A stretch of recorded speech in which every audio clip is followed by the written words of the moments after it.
All right, thank you, staff, for getting our Zoom and live streaming situated this morning. Good morning to my colleagues of the 25th Navajo Nation Council.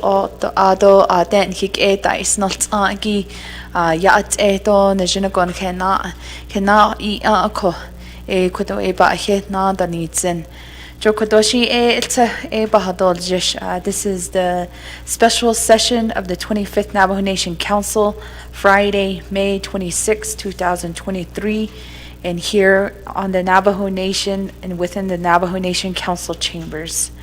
A roll call. If you're here with us in the chambers, colleagues, feel free to press your request to speak button, or if you're on Zoom, we do have Jalissa and also Miss Michelle Cook here with us, so if you want to text in your roll call vote, feel free to do so. We're going to roll call for our special session. Honorable Lamardo Asteret. Honorable Lamardo Asteret. Answered roll call. Honorable Helena Nesbegay. Honorable Helena Nesbegay. Honorable Helena Nesbegay did not answer roll call. Honorable Norman Begay. Honorable Norman Begay. Honorable Norman Begay did not answer roll call. Honorable Eugenia Charles Newton. Honorable Eugenia Charles Newton answered roll call via text. Honorable Amber Canez Bacrati. Honorable Amber Canez Bacrati answered roll call via text. Madam Chair, Crystalline Curley is present. Honorable Herman Daniels. Honorable Herman Daniels. Honorable Herman Daniels did not answer roll call. Honorable Casey Johnson.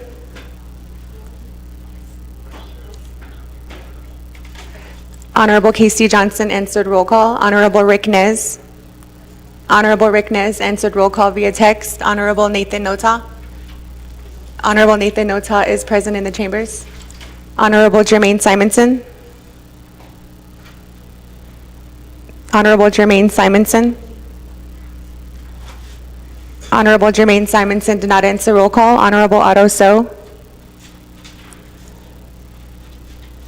Honorable Otto So.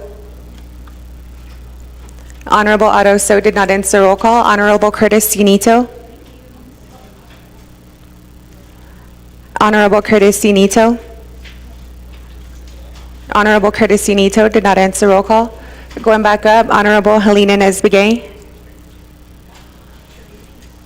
Honorable Helena Nesbegay. Honorable Helena Nesbegay did not answer roll call. Honorable Norman Begay is present. Honorable Herman Daniels. Honorable Herman Daniels. Honorable Herman Daniels did not answer roll call. Honorable Jermaine Simonson. Honorable Jermaine Simonson. Honorable Jermaine Simonson did not answer roll call. Honorable Otto So. Honorable Otto So. Honorable Otto So did not answer roll call. Honorable Curtis Unito. Honorable Curtis Unito. Honorable Curtis Unito did not answer roll call. For the record, Honorable Carl Slater and Sherilyn Yazzie are excused. With that, Madam Chair, you have 17 delegates, including yourself, who are present either via Zoom or in the chambers.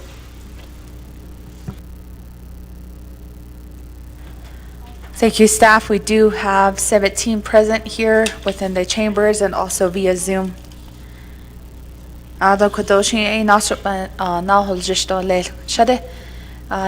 Shauna Antlock with this morning for our special session.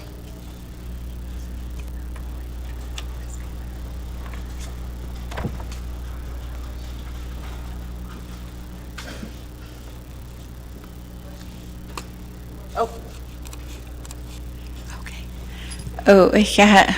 Shadeja, Madam Speaker, do Nishwandonigi ko Nandani, Donaldsko, do ku nakanal na shigil do ya de ben ado tourism shi e be hadesti jodo le question man hastan do question khadin lini din joba ado ku de bish pas anagi dani glini ku de hinat at the hallo ako ko a ku kinsa anigi howan that egi ku the nebebe has ani bi hallo do bits ado igla ako kwat a inje e tourism do le ado ku de ni hide the ne dani glini e ku patanit to na nation chago et a konda jashi e ya ku a jobashi e benecha e danit ego do ku sad yat e higi bi salado le do ku de Wendy e ya ku alchine do no seli do ku SLK chelke do hastuido sani do ni hisalato e alto benelni do le Khala e de nebeke bakao and jonogo i gato le hinson dishne aro ku de ni hit natos ni hit das ne ligi elto bansi kesto le khala e de ne a joba dani zendo ku de a altroje shi a nahot e a konde e ya ku ni hinant a danlini e wendi e bezan jonigi e be haloro le aro ku de nasko nes nij e ya jonago danizin ako ekot a inj e tourism dia benabia jona has clean so dishne jona has clean jona has clean jona has clean jona has clean Yeah, shade ado kodon jinagon katsodins, and with that, colleagues, we do have 17 present via Zoom and within the chambers. Called our meeting, our special session into session at 9:20 a.m.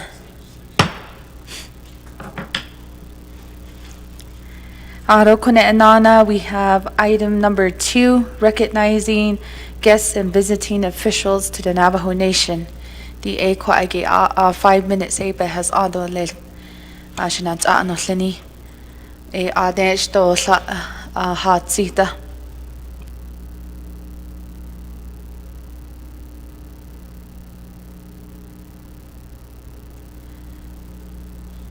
I don't see no announcement for recognizing guests and visiting officials.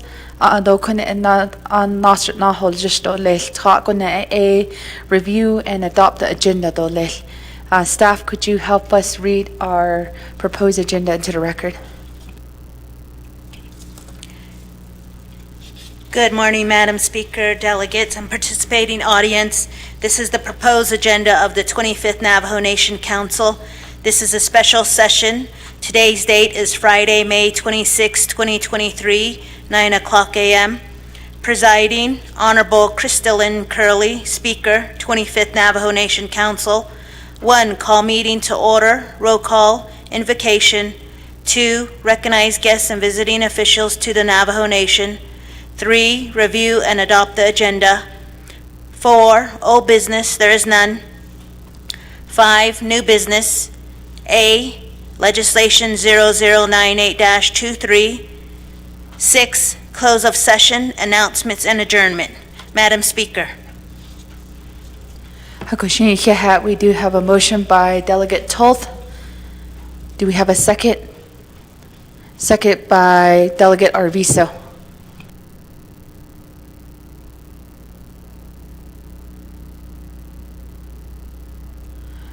We turn the floor over to questions and comments on the agenda. First, we have Delegate Simpson. Thank you, Madam Speaker, members of the council. Good morning, Kitishito staff. Good morning, Madam Speaker, I'd like to make a motion to amend the agenda, to add a couple of items to the agenda here. I'd like to add legislation number 0081-23 is an action relating to emergency for Navajo Nation Council approving $3,879,180 from the citizen funds for a new Navajo Nation modular office building in Crown Point, approving the related expenditure plan.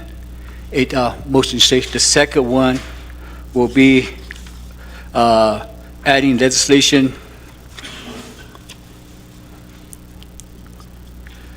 adding legislation 0026-23, an act relating to law and order, health, education, human service, human service resources and development, budget and finance, and the committees, and Navajo Nation Council amending CAP-35-18 as amended by CJA 03-21 to extend citizen funds reversion deadlines for all projects to 72 months.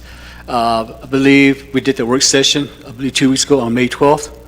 That was stipulated during the speaking session to have a work session, then have present this bring this back during a special council session. So I'd like to make that motion.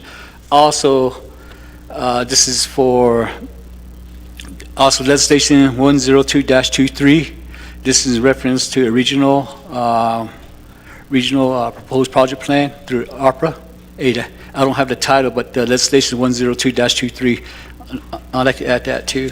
Also, Madam Chair, I'd like to, what we consider on the under considered agenda on yesterday's Navajo meeting, I'd like to add, this will be under consent agenda. Consent agenda will be legislation 0082-23, legislation 0103-23, legislation 0110-23, 011-23, 0112-23. Madam Chair, that will be my motion to amend the agenda. Thank you.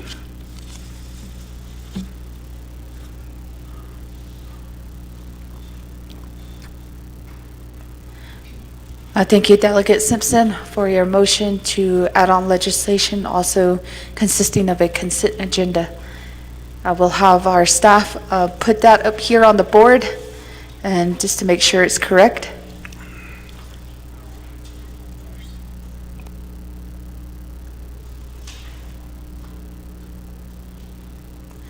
Delegate Simpson, just for clarification, you would have to add the legislations first to the agenda, and then another motion to do the consent agenda. So they would have to get on the agenda first. Just for clarification, Delegate Simpson. Thank you, Madam Chair, members of the council. Again, my colleague, then staff, and guests are here, and also our Navajo people are listening. On my motion, in reference to consent, I still like to leave those legislation on there to be added to the agenda, but I'll take that consent off, Madam Chair, under consent, and we'll do after these legislation are added to the agenda. Thank you, Madam Chair. Madam Speaker. Delegate Simpson, these are amendment number 1 to the agenda to add the legislation that are here on the screen. Staff, could you help us read these legislations into the record? Okay.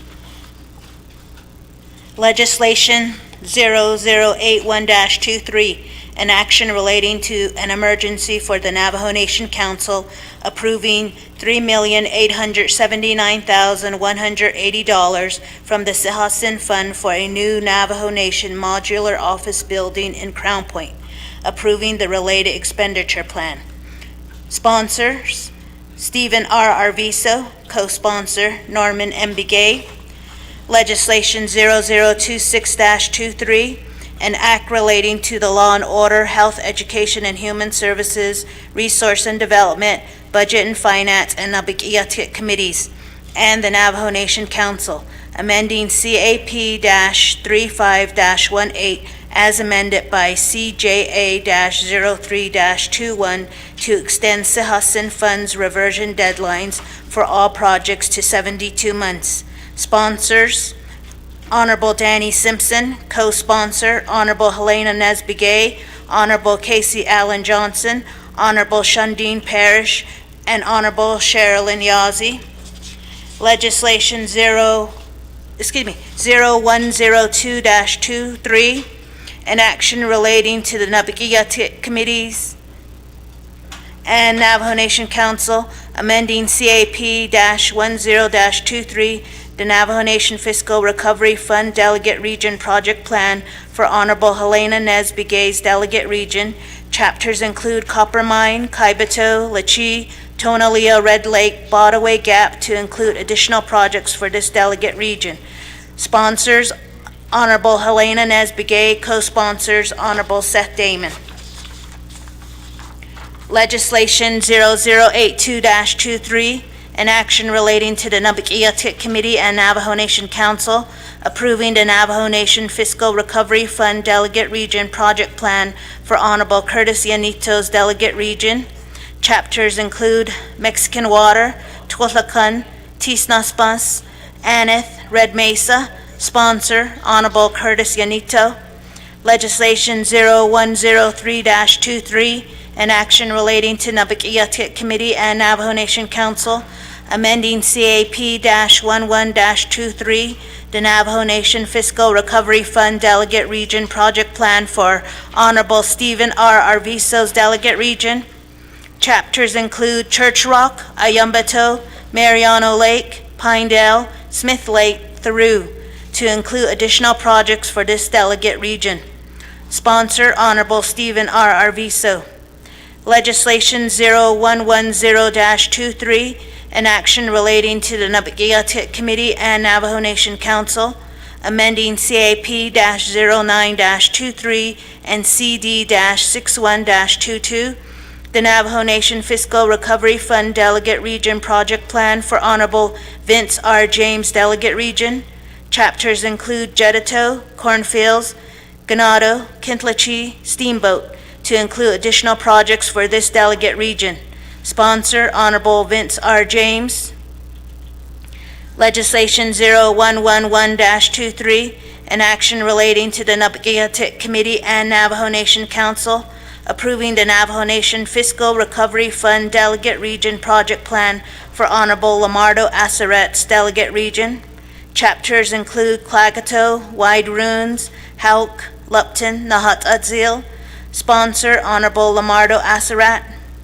Legislation 0112-23, an action relating to the Nabagiatit Committee and Navajo Nation Council, approving the Navajo Nation Fiscal Recovery Fund Delegate Region Project Plan for Honorable Danny Simpson's Delegate Region. Chapters include Vicente, Lake Valley, Nahadashkish, Standing Rock, White Rock, Herfino, Nayizi, Crown Point. Sponsor, Honorable Danny Simpson. Madam Speaker. Yeah, thank you, staff, for reading those legislations to the record. Ado Kwadosh E Tlapikate Nohya. Is there a second for the amendment number 1? We do have by Honorable Seth Damon.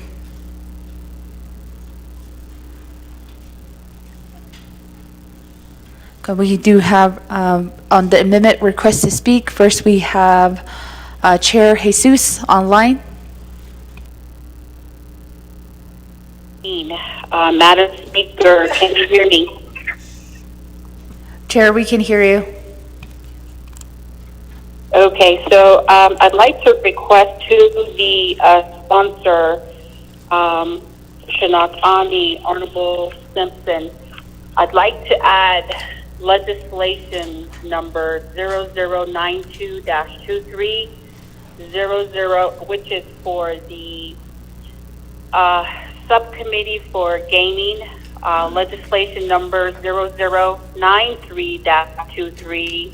This is regarding the appointment of Ms. Sharon Warren to the Commission on Navajo Government Development for a term of 4 years as the Fort Defiance Agency Council representative, and legislation number 0094-23, Delegate Jesus ARPA project region project plan.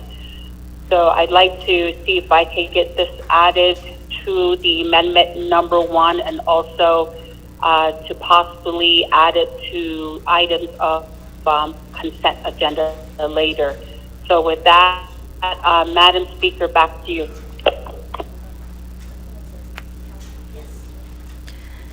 Yeah, Delegate Jesus, just for clarification, the legislation 0092-23 final authority was at Nabikia Ticket Committee, so it does not need to go forward to Navajo Nation Council.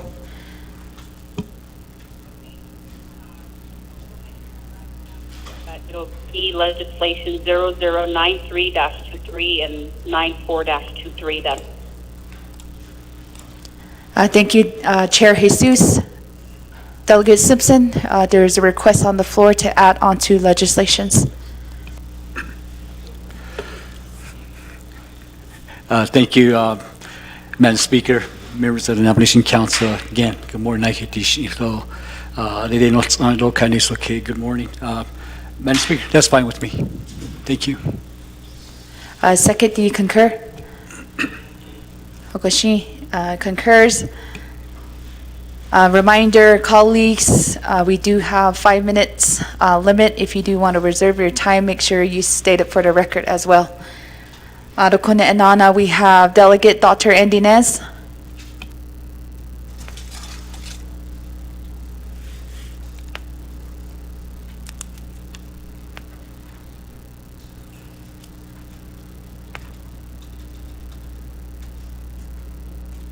Delegate Nez, if you're with us via Zoom. Hello, Yate, can you hear me? Oh, Koditsa, you have the floor. This is to amendment number 1. Akoshi, yes. Good morning, Speaker, as well as my colleagues there and online. Want to also include additional legislation to our motioning party this morning. The first one is 0119-23, an action relating to an emergency, approving $833,532 from the unreserved, undesignated fund balance for the Navajo Department of Emergency Management Chinle Chapter and Nazinu Chapter for expenses arising out of flooding in and around Chinle Chapter, waiving 12 C, subsection 820B, subsection 820F, subsection 820J, and subsection 820L to allow use of UUSD funds for recurring expenses. The second item that I want to add is also an emergency legislation, tracking number 0118-23, an action relating to an emergency, approving $5,790,917 from the unreserved, undesignated fund balance to Diné College, Navajo Technical University, Navajo Preparatory School, and Phoenix Indian Center, and I'm sponsored on that, and also request that that particular legislation be at the end. Thank you. Because I reserve my time. 3:59. Reserve time of 3:59.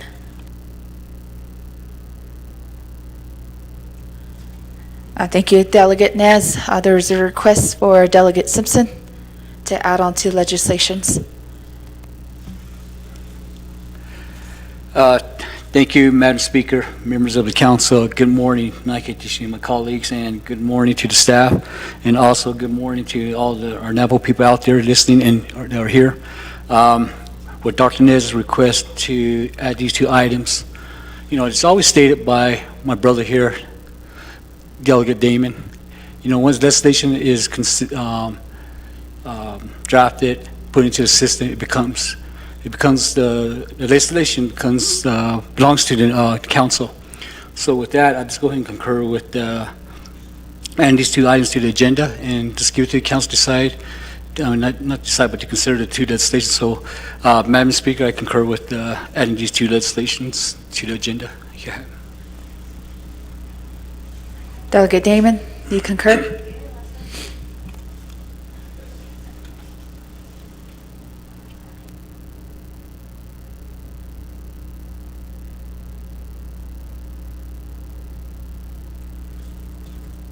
Delegate Damon, you're the seconding motion? Okay, he concurs. Okoshi, there is another 2, and we'll have our staff read those 4 legislations into the record before we move on to the next one. Legislation 0093-23, an action relating to the Nabikia Committee and Navajo Nation Council confirming the appointment of Ms. Sharon Warren to the Commission on Navajo Government Development for a term of 4 years as the Fort Defiance Agency Council Representative. Sponsor, Honorable Brenda Jesus. Legislation 0094-23, an action relating to the Napagiatik Committee and Navajo Nation Council, approving the Navajo Nation Fiscal Recovery Fund Delegate Region Project Plan for Honorable Brenda Jesus's Delegate Region. Chapters include Oak Springs and St. Michael's. Sponsor, Honorable Brenda Jesus. Legislation 0119-23, an action relating to an emergency, approving $833,532 from the Unreserved Undesignated Fund, UUFB, for the Navajo Department of Emergency Management, Chinle Chapter, and Noslini Chapter for expenses arising out of flooding in and around Chinle Chapter, waiving 12 NNC subsection 820E, subsection 820F, subsection 820J, and subsection 820L to allow use of UUF funds for reoccurring expenses. Sponsor, Honorable Shauna Ann Claw. Co-sponsor, Honorable Crystalline Curley. Legislation 0118-23, an action relating to an emergency, approving $5,790,917 from the Unreserved Undesignated Fund, UUFB, to Diné College, Navajo Technical University, Navajo Preparatory School, Inc., and Phoenix Indian Center. Sponsor, Honorable Andy Nez. Madam Speaker. Thank you, staff. Next in queue, we have Honorable Shauna Ann Claw. This is to amendment number 1. Thank you, Deja. And then also I want to thank Shitsulin Linigi, Dr. Andy Nez for adding the legislation 0119-23 as well as 0118-23. So Shitsula added those on, and that was going to be my comment and modification to the amendment. So with that, I'll go ahead and waive the rest of my time. Thank you. Goshin Shahat Shada, Delegate Claw.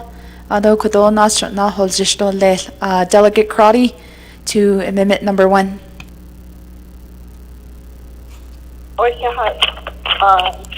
Thank you.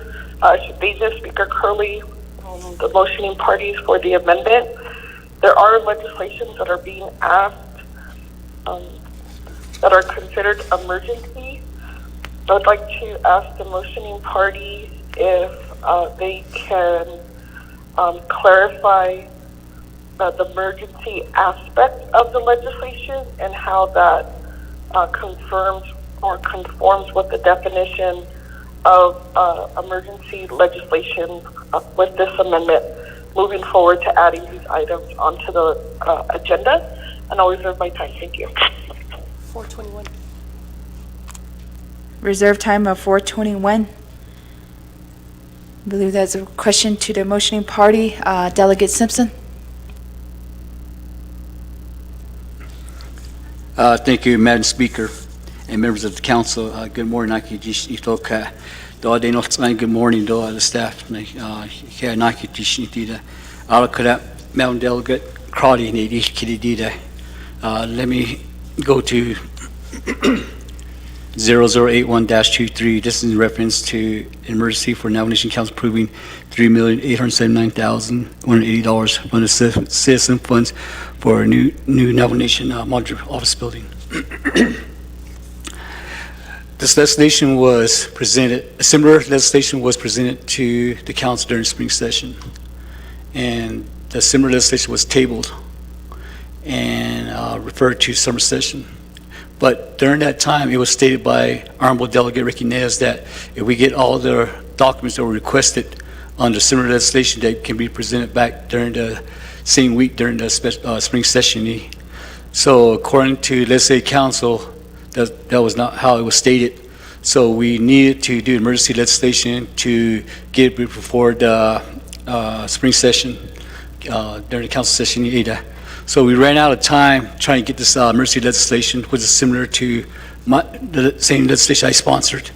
So the way to do it was to do emergency legislation. Again, we ran out of time during the spring session. So the reason why this is an emergency is our staff that provide service to our Navajo people to different entities like the election office, the land office, the census office, the biorecords office,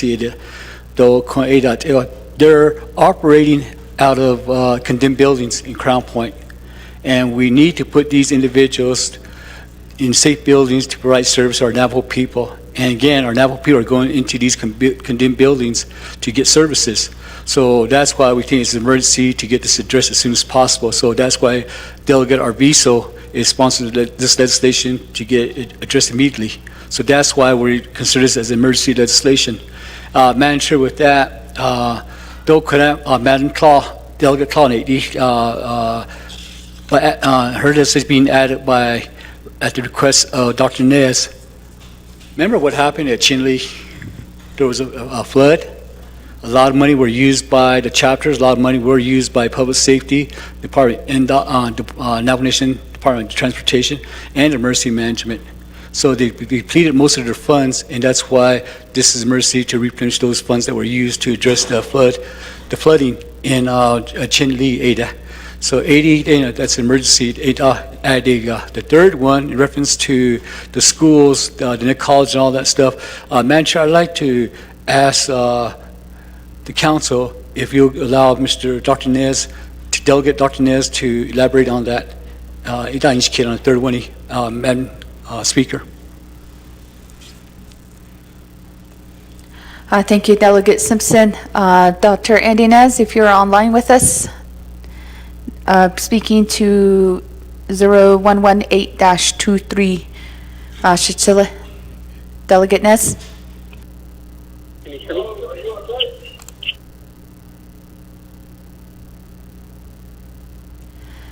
Delegate Nez, we can hear you.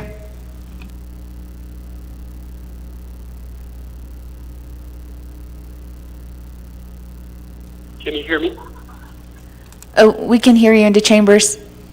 Speaking to why legislation 0118-23 is an emergency. Thank you for that, Shema Honorable Kadi. According to the emergency legislation ruling to include that these fundings do affect Navajo Nation, there is a delay in the fiscal year funding for both NTU, Diné College, Navajo Prep, as well as Phoenix Indian Center. And so these funds would actually help support the delay that they were able to receive the funding that are originally allocated to them on a yearly basis. Thank you. I reserve my time.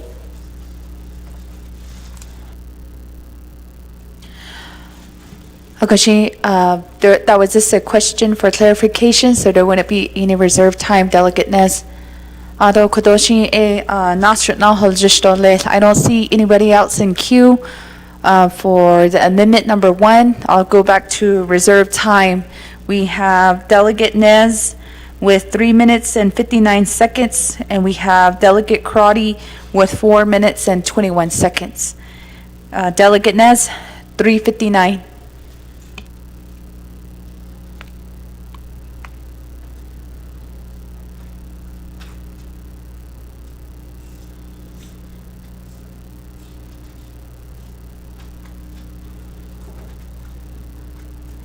Delegate Nez, if you're online here with us, you do have reserved time of 3 minutes and 59 seconds.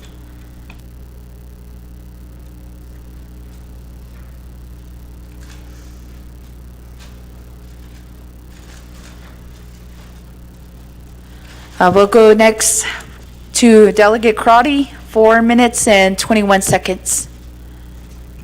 Delegate Crotty?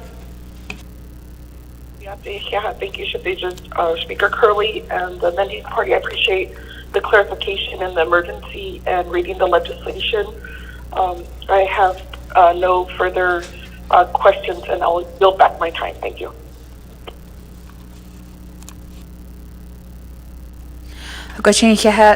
Delegate Crotty waives her time. Going back around, Delegate Dr. Andy Nez.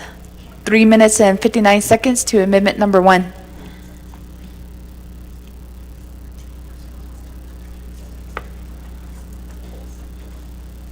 First call. Second call. Third call. None. We're going down next in queue. We don't have anybody else in queue. Do we have any additional comments or questions to amendment number 1? Online via Zoom? Second call? Third call? Thank you, colleagues. We'll have our staff do a roll call vote, since we do have some delegates here in the chambers and also on Zoom.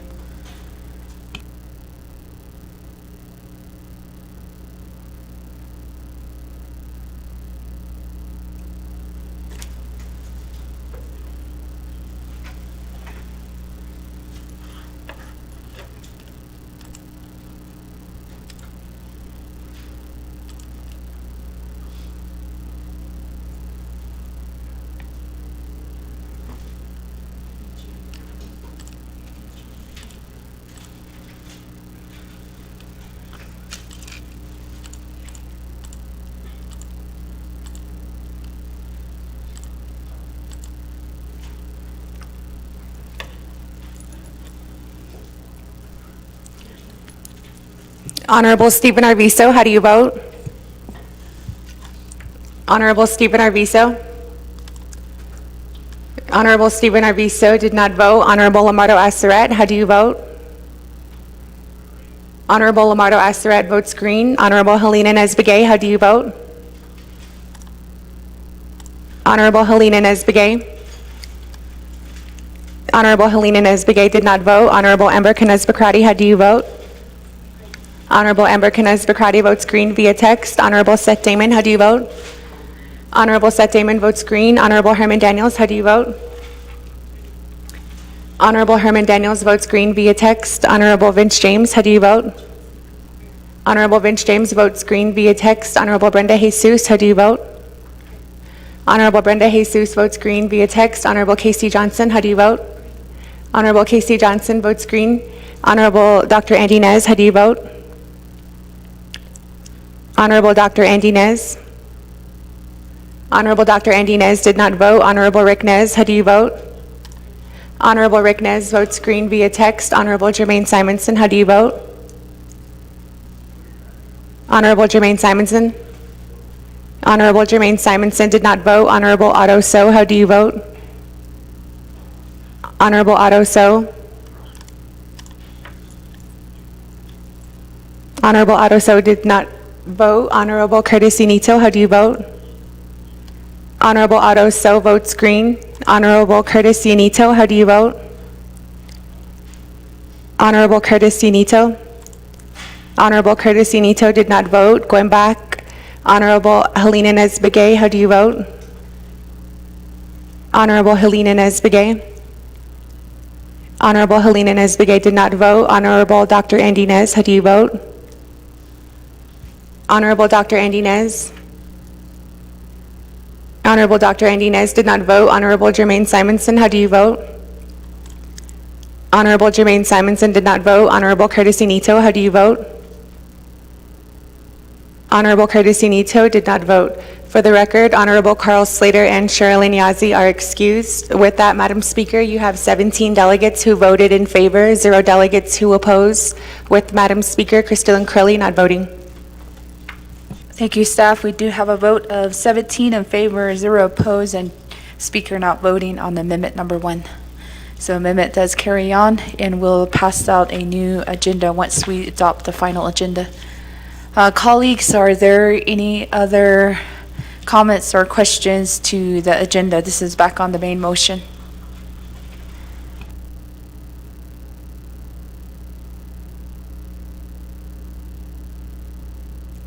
We have Delegate Tlaw. Waive my time. Delegate Tlaw waives her time. Going to Speaker Damon.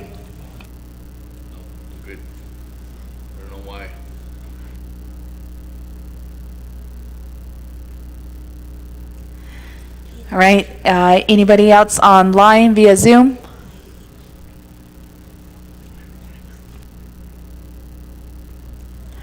Delegate Daniels? Thank you very much, Madam Speaker. The 25th Navajo Nation Council, this morning, regarding my legislation that's idling on this side, which is legislation 0025-23. That legislation is requesting for the purchase of Goulding's property.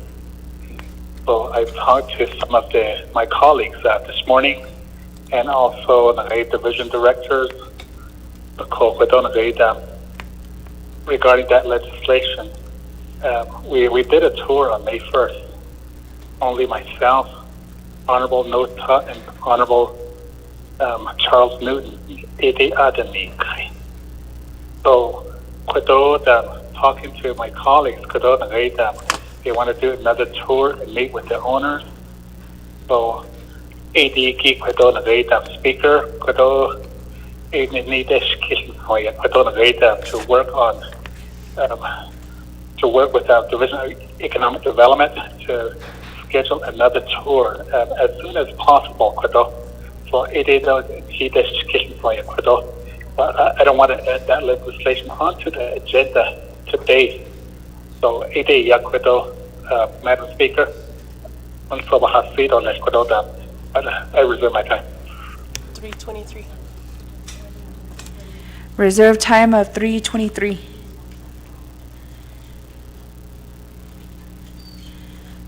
Good. There is a motion for amendment number 2.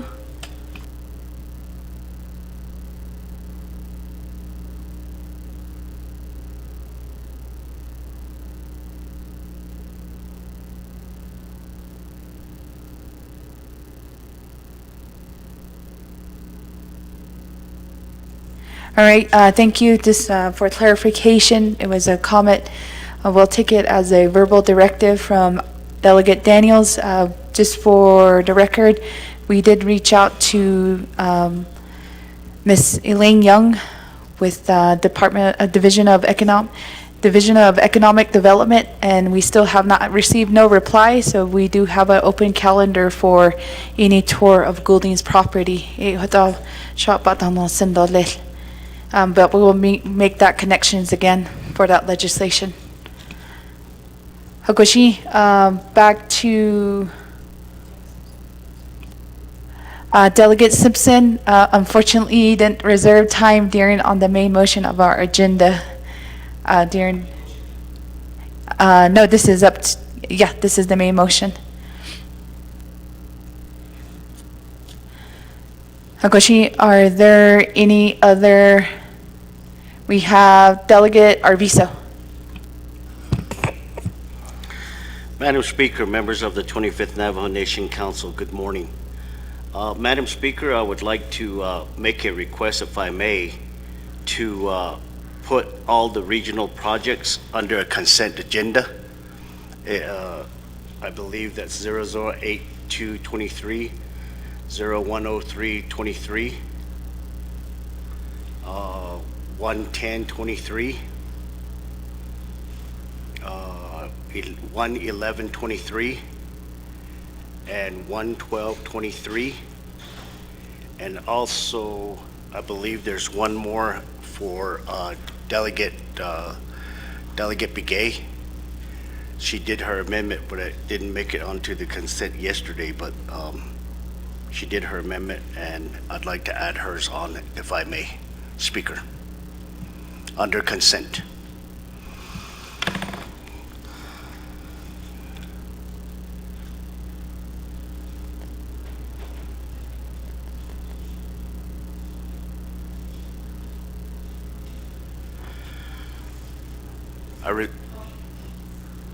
Yes, give us a few seconds to put that on the board here.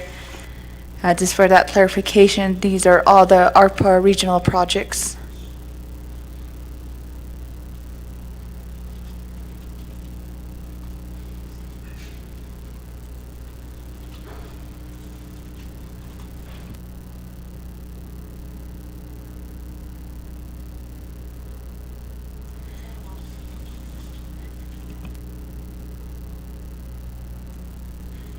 So that will include 6 legislations.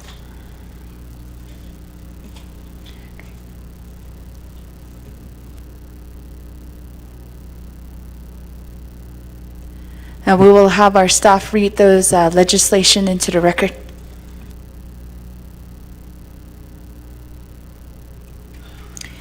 Legislation 0082-23, an action relating to the Nabaqiatik Committee and Navajo Nation Council, approving the Navajo Nation Fiscal Recovery Fund Delegate Region Project Plan for Honorable Curtis Yanito's Delegate Region, Chapters Mexican Water, Tuatlacan, Tisnaspas, Aneth, Red Mesa. Sponsor, Honorable Curtis Yanito. Legislation 0103-23, an action relating to the Nabaqiatik Committee and Navajo Nation Council, amending CAP-11-23, the Navajo Nation Fiscal Recovery Fund Delegate Region Project Plan for Honorable Stephen R. Arvizo's Delegate Regions, Chapters Church Rock, Ayambato, Mariano Lake, Pinedale, Smith Lake, Theroux, to include additional projects for this delegate region. Sponsor, Honorable Stephen R. Arvizo. Legislation 0110-23, an action relating to the Nabaqiatik Committee and Navajo Nation Council, amending CAP 09-23 and CD-61-22, the Navajo Nation Fiscal Recovery Fund Delegate Region Project Plan for Honorable Vince R. James, Delegate Region. Chapters include Jedito, Cornfields, Ganado, Kintlachi, Steamboat, to include additional projects for this delegate region. Sponsor, Honorable Vince R. James. Legislation 0111-23, an action relating to the Nabaqiatik Committee and Navajo Nation Council, approving the Navajo Nation Fiscal Recovery Fund Delegate Region Project Plan for Honorable Lamardo Assaret's Delegate Region. Chapters include Klagato, Wide Ruins, Halk, Lupton, Nahat Adzil. Sponsor, Honorable Lamardo Assaret. Legislation 0112-23, an action relating to the Nabaqiatik Committee and Navajo Nation Council, approving the Navajo Nation Fiscal Recovery Fund Delegate Region Project Plan for Honorable Danny Simpson's Delegate Region. Chapters include Vicente, Lake Valley, Nahadashkish, Standing Rock, White Rock, Herfano, Nayizi, Crown Point. Sponsor, Honorable Danny Simpson. Legislation 0102-23, an action relating to the Nabaqiatik Committee and Navajo Nation Council, amending CAP-10-23, the Navajo Nation Fiscal Recovery Fund Delegate Region Project Plan for Honorable Helena Nesbigay's Delegate Region. Chapters include Copper Mine, Kaibato, Lechi, Tonalia Red Lake, Botaway Gap, to include additional projects for this delegate region. Sponsors, Honorable Helena Nesbigay. Co-sponsor, Honorable Seth Damon. Madam Speaker. Yeah, staff, we do have those legislation that would be added on to the consent agenda. Do we have a second? Second by Delegate Norman Begay. Are there any questions to the amendment number 2? We have Delegate Parrish.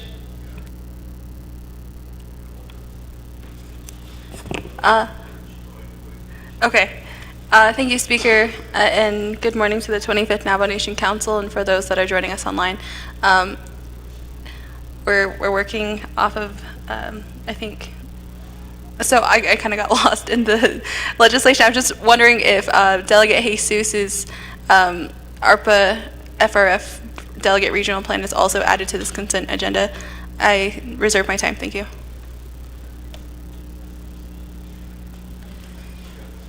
Reserve time of 4:37.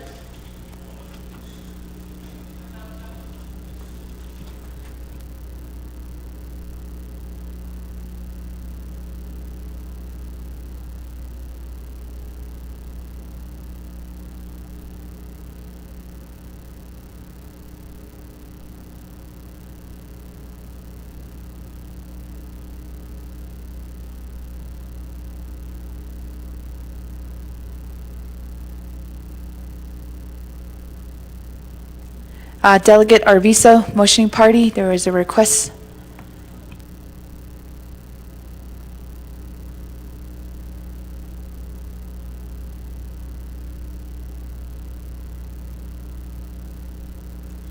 Delegate Arvizo, his microphone.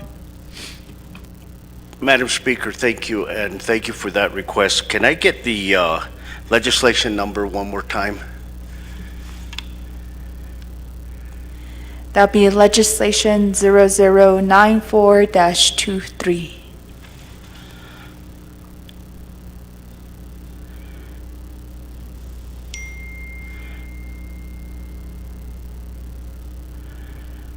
I believe that's already on there, is it not? No, it's not. We can have staff read the title into the record. If that- 9423?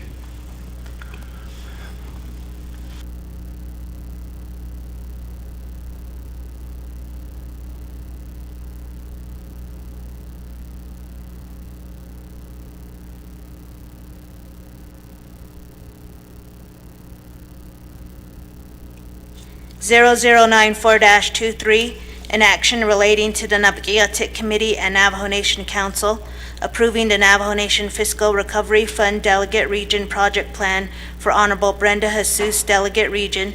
Chapters include Oak Springs and St. Michael's. Sponsor, Honorable Brenda Jesus. Madam Speaker.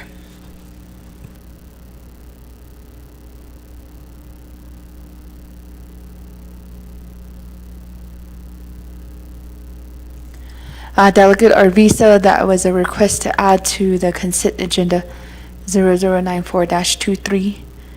Delegate Arvizo? Madam Speaker, thank you. Yeah, Delegate Parrish was in there, I believe there was one more, like 9323. I don't know if you want to add that, Delegate Parrish.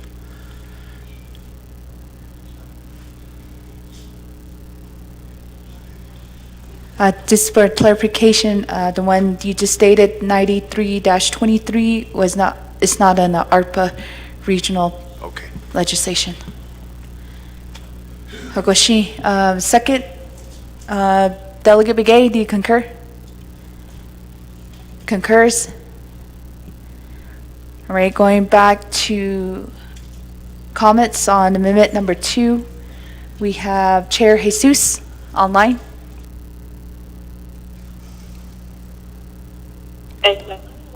Yate, Madam Speaker, and again, Yate to honorable colleagues of the 25th Navajo Nation Council. I also want to request the motioning party if it would be possible to add legislation number 93-23, which is an appointment of Sharon Warren, where she was nominated at the Fort Defiance Agency Council meeting back in April at Nahat chapter. So right now, I'm just waiting just to get her officially confirmed so that she could start exercising her duties and responsibilities as a Fort Defiance Agency rep to Navajo Nation Government Commission. So with that, I reserve my time, and back to you, Madam Speaker. Chair Jesus, there's another request on the floor to the motion party. Mr. Arvizo, Delegate Arvizo. Madam Speaker, Ashibigaho, if that's on it's already been appointed. Abigaho. Second concurs. Staff, could you read that legislation to the record for us? Legislation 0093-23, an action relating to the Napagiatik Committee and Navajo Nation Council, confirming the appointment of Ms. Sharon Warren to the Commission on Navajo Government Development for a term of 4 years as the Fort Defiance Agency Council representative. Sponsor, Honorable Brenda Jesus. Madam Speaker. Thank you, staff. Next in queue, we have Kodoshiche, Delegate Toth. This is to amendment number 2. Madam Speaker, ado kuro peshwa sa ani tlenige. I'm going to raise a point of privilege since our attorney's here. Seems like we're making a whole week of agenda. And my question, my point of privilege is there a rules in place where we're having special session? Special session in the Robert rules, it says only one item or two items should be placed. I know this, the House rule that we have came out of Robert rules. So I'm questioning our attorney if is there such a rules that when you sponsor a special meeting, then you have to have one or two items that was the only one should be discussed. So that's the question I have. Reserve my time. Thank you. Kodoshiche, there's no reserved time of point of privilege. Ado Kwaiki petition Ilya for special session. Kwaiki, it stated for legislation 0098-23. And then also at the bottom of the petition, it says, and other legislations. What's our petition? It did have enough signatures for a special session for that particular legislation and also other legislations. But since your specific request was from legal counsel, I'll give the floor to Ms. Cantu. Good morning, members of the Navajo Nation Council. The particular provision in the Navajo Nation Code with regard to calling of special council sessions is in Title II, Section 162, the number, time, and duration of Navajo Nation Council sessions. That particular provision states that special meetings of the Navajo Nation Council may be called upon reasonable and timely notice to all council delegates by the Speaker of the Navajo Nation Council, acting on written petition of a majority of all council delegates or request by written message from the President. As you have heard from the Speaker, the written petition states very specifically one particular legislation, and it also includes the fact that other legislation may be added, and that is the petition that was signed by the requisite number of council delegates so that this special session may take place. Thank you, Ms. Speaker. Our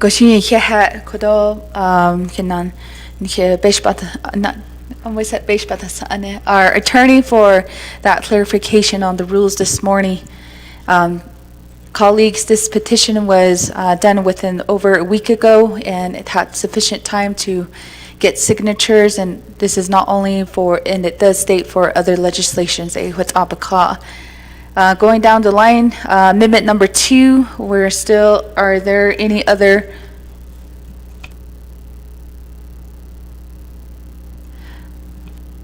Delegate Toth? I don't know if that was a point of privilege or a point of order. I guess point of order, I need, is the law stated that? Chiche, Delegate Toth, in regards to rule number 25, could you state a point regarding to state the rules that violate pursuant to the point of order raised? Okay, let me have a point of privilege then. Speaker, Madam Speaker. State your point of privilege, Kodoshiche.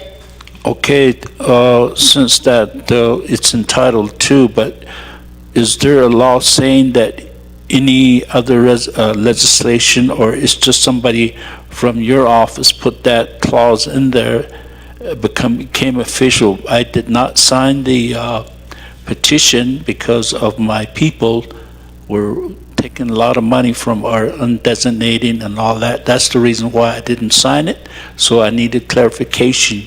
if that clause was put in there from your office, or does the law say it has to be in there? So that's my point of privilege. Thank you. Reserve my time. Again, there's no time reserved on point of privilege. Just for clarification, petition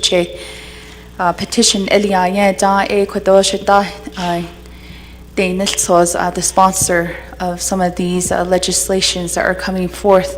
Since some of these legislations were still going through the process, such as the ARPA legislations, they were still going through the process of the legislative process. It will be ready within timely manner of those legislation. Need for to add on other legislations.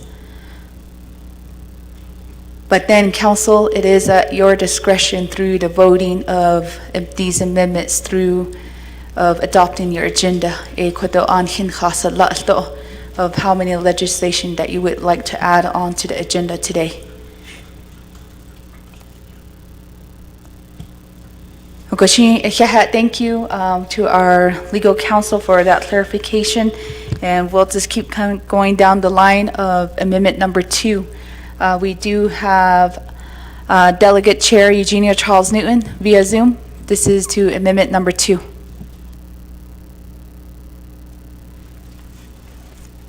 Speaker, can you hear me? Yes, Chair, we can hear you. Good morning, Speaker, and good morning, colleague Speaker. I would like to request to remove legislation number 0093-23, the confirmation legislation. I do have some questions. Thank you, Speaker. I reserve my time. 4:46. Reserve time of 4:46. Colleagues, there was an opposition to one item on the consent agenda, so therefore it will just automatically get deleted within amendment number 2. Colleagues, are there any other questions before I go back to reserve time?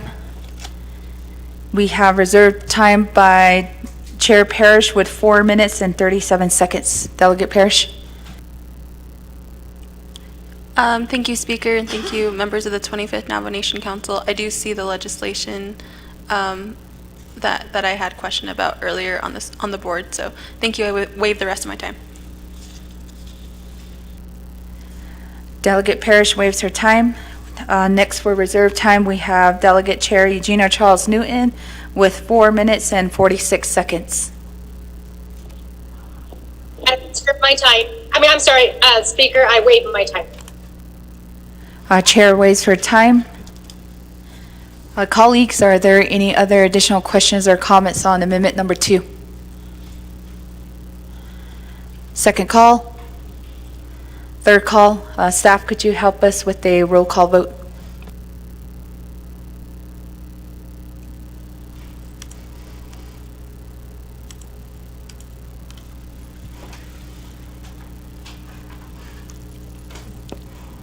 Honorable Lamardo Asteret, how do you vote? Honorable Lamardo Asteret votes green. Honorable Helena Inez-Begay, how do you vote? Honorable Helena Inez-Begay. Honorable Helena Inez-Begay did not vote. Honorable Eugenia Charles Newton, how do you vote? Honorable Eugenia Charles Newton votes green via text. Honorable Amber Knez-Bacrati, how do you vote? Honorable Amber Knez-Bacrati. Honorable Amber Knez-Bacrati did not vote. Honorable Seth Damon, how do you vote? Honorable Seth Damon votes green. Honorable Herman Daniels, how do you vote? Honorable Herman Daniels. Honorable Herman Daniels did not, Honorable Herman Daniels votes green. Honorable Vince James, how do you vote? Honorable Vince James. Honorable Vince James did not vote. Honorable Brenda Jesus, how do you vote? Honorable Brenda Jesus. Honorable Brenda Jesus votes green via text. Honorable Casey Johnson, how do you vote? Honorable Casey Johnson. Honorable Casey Johnson did not vote. Honorable Dr. Andy Nez, how do you vote? Honorable Dr. Andy Nez. Honorable Dr. Andy Nez votes green via text. Honorable Rick Nez, how do you vote? Honorable Rick Nez. Honorable Rick Nez votes green. Honorable Jermaine Simonson, how do you vote? Honorable Jermaine Simonson. Honorable Jermaine Simonson did not vote. Honorable George Toth, how do you vote? Honorable George Toth. Honorable George Toth votes green. Honorable Otto So, how do you vote? Honorable Otto So.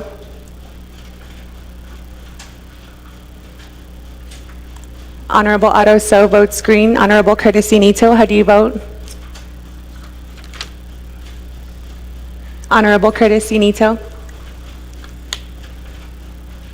Honorable Curtis Nito did not vote. Going back up to Honorable Helena Nesbegay, how do you vote? Honorable Helena Nesbegay. Honorable Helena Nesbegay did not vote. Honorable Amber Knez-Bakrati, how do you vote? Honorable Amber Knez-Bakrati.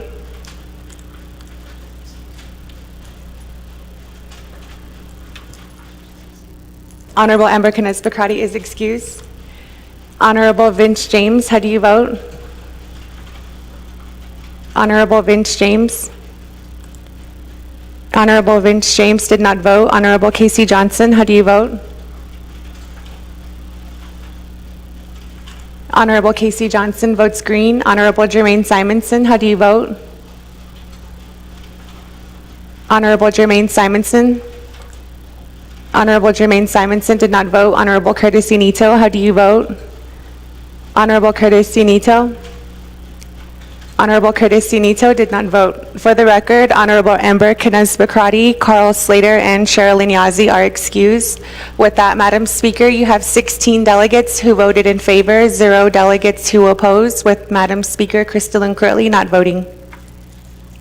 Thank you, staff. We do have a vote of 16 in favor, 0 opposed, and speaker not voting on amendment number 2. Amendment 2 does carry. We are back on the main motion of adopting our agenda.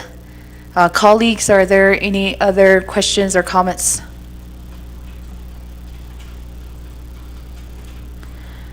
Second call? Third call? Before we go to a vote, can we have a second reading by our staff here?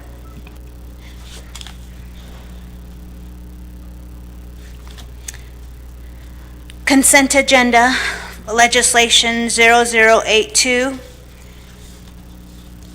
legislation 0103-23, legislation 0110-23, legislation 0111-23, legislation 0112-23, 0102-23, and 0094-23. Madam Speaker.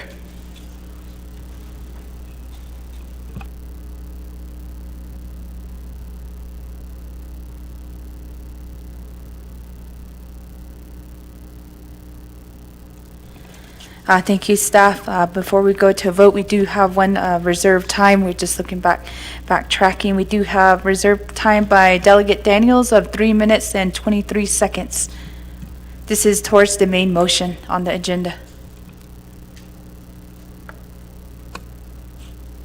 Thank you. Thank you, Madam Chair. Thank you, Madam Speaker. I was right. Agenda. There's 2 amendments. I don't know legislation 0025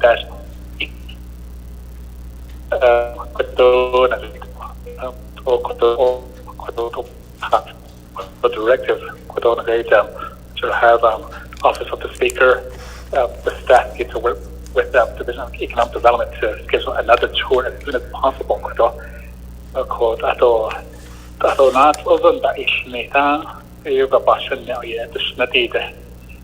There's 2 individuals from one from Europe and one from China. They're interested in buying gold things. So it is I see with the with that meeting set up an I do not appreciate the presence of Delegate Eugenia Charles Newton and also Delegate Nathan Nota on May 1st, and that's a big clean ad for it is here with that I'll for behalf of people and Madam Speaker. Thank you. Waive the rest of my time. Delegate Daniels. We do have our staff, Son Lotsa, Martin Jim, who is working on that schedule, and we'll be trying to reach out to Ms. Elaine Young again. But we'll send out that calendar invite, colleagues. With that, it waives his time. We're going back to a roll call vote. This is on the main motion to adopt our agenda.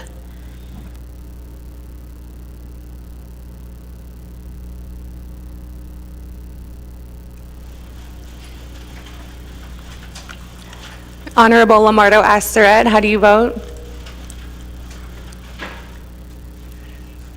Honorable Lamardo Asteret votes green. Honorable Eugenia Charles Newton, how do you vote?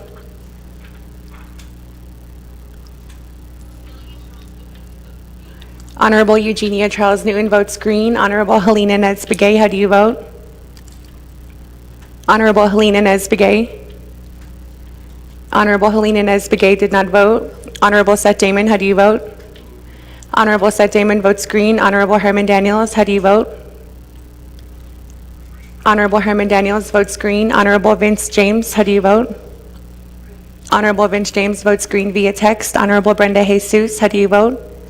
Honorable Brenda Jesus votes green via text. Honorable Casey Johnson, how do you vote? Honorable Casey Johnson. Honorable Casey Johnson votes green. Honorable Dr. Andy Nez, how do you vote? Honorable Dr. Andy Nez votes green via text. Honorable Rick Nez, how do you vote? Honorable Rick Nez votes green via text. Honorable Jermaine Simonson, how do you vote?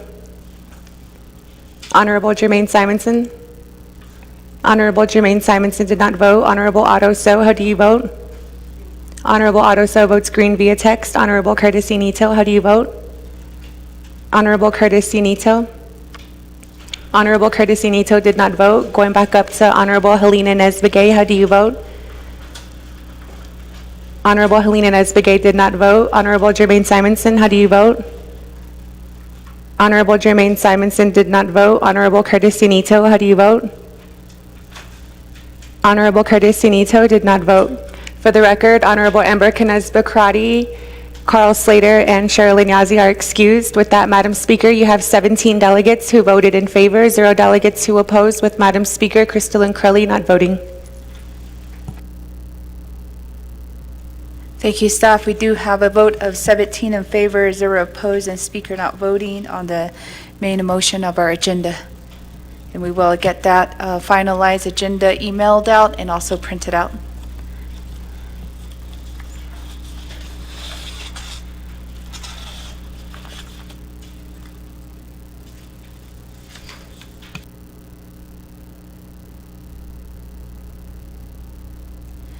We have Chair Eugenia Charles Newton. Thank you, Speaker, and thank you, colleagues. Good morning, everyone, again. Speaker, can we go into a short recess that you could call for maybe 5 minutes so that we can get that agenda in order? I just want to make sure that I have the entire agenda before us at this time, Speaker. And I think if it's only going to take 5 minutes to get out, I would rather, that we take a short recess to give your staff time to put together the agenda and to get it sent out. Thank you, Speaker. That's my request. I reserve my time. 4:31. Thank you, Chair Charles Newton. Thank you for that suggestions. We'll make it 10 minutes recess to get those legislations also printed and being passed out to you. Are there any objections to the recess? No, we'll recess at 10:27 and reconvene at 10:37.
Thank you, colleagues of the 25th Navajo Nation Council. We believe we do have a set agenda, and we'll do those Xerox copies and send that out in the email. With that, colleagues, we'll do a roll call to exit out of recess.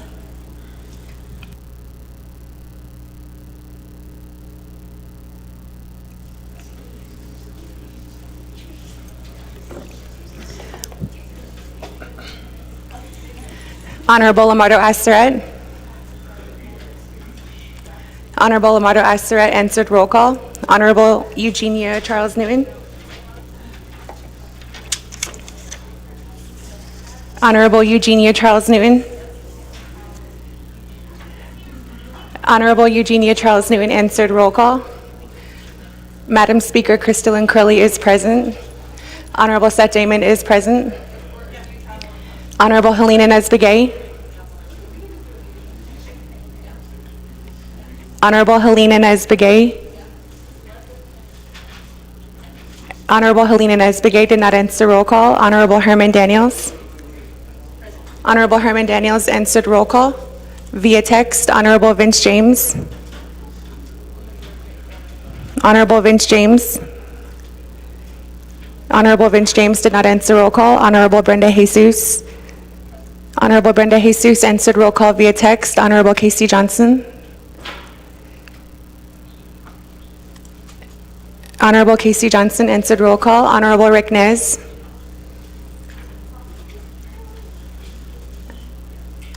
Honorable Rick Nez answered roll call. Honorable Jermaine Simonson. Honorable Jermaine Simonson. Honorable Jermaine Simonson did not answer roll call. Honorable George Toth. Honorable George Toth. Honorable George Toth did not answer roll call. Honorable Otto So. Honorable Otto So. Honorable Otto So did not answer roll call. Honorable Curtis Unito. Honorable Curtis Unito. Honorable Curtis Unito did not answer roll call. Going back up, Honorable Helena Nesbegay. Honorable Helena Nesbegay. Honorable Helena Nesbegay did not answer roll call. Honorable Vince James. Honorable Vince James. Honorable Vince James did not answer roll call. Honorable Jermaine Simonson. Honorable Jermaine Simonson. Honorable Jermaine Simonson did not answer roll call. Honorable George Toth. Honorable George Toth. Honorable George Toth did not answer roll call. Honorable Otto So. Honorable Otto So. Honorable Otto So did not answer roll call. Honorable Curtis Unito. Honorable Curtis Unito. Honorable Curtis Unito did not answer roll call. For the record, Honorable Ember Knez Bakrati, Nathan Nota, Carl Slater, and Sherilyn Yazzie are excused. With that, Madam Speaker, you have 14 delegates, including yourself, who answered roll call via Zoom or are present in the chambers.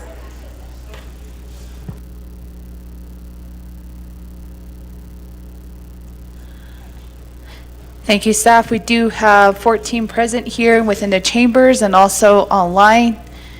We'll reconvene at exit out of recess at 10:46 a.m.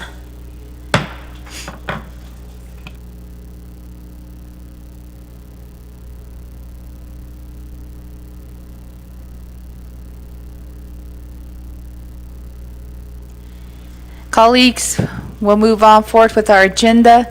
We do have an adopted agenda. Number 4, old business, none. Number 5, new business. This is for a consent agenda. We do have 7 legislation on the consent agenda.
Colleagues of the 25th Navajo Nation Council, we do have, just to go back, we do have 14 that was part of the roll call, and consent agenda is a 2/3 vote, so we would need 16 votes. So we don't have enough within our roll call. We do have 14. So a suggestion is, it's up to the council if you just want to go forward with it, or if other colleagues get back online, or just move it further down the agenda. I believe, does everybody else have a copy on the floor of the agenda? All right, we do have.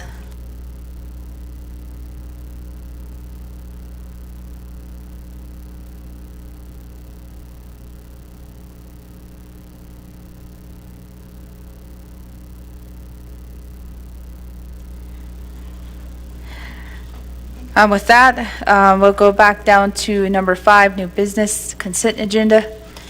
And this is 2/3 votes, colleagues. And we'll go over to our staff to read the consent agenda into the record.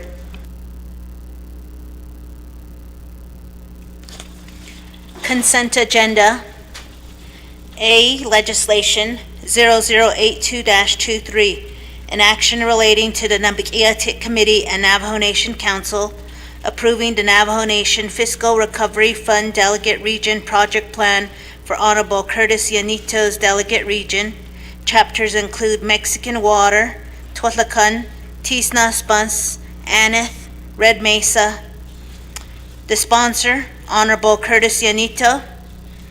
Legislation 0094-23, an action relating to the Nabakiatik Committees and Navajo Nation Council approving the Navajo Nation Fiscal Recovery Fund Delegate Region Project Plan for Honorable Brenda Jesus, Delegate Region.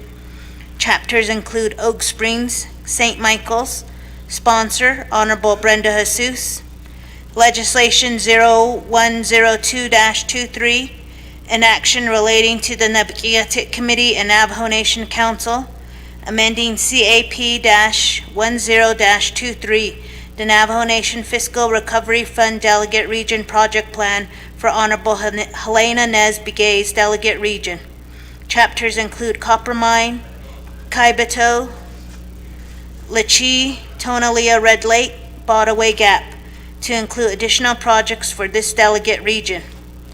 Sponsor, Honorable Helena Nez Bigay, Honorable Seth Damon as co-sponsor.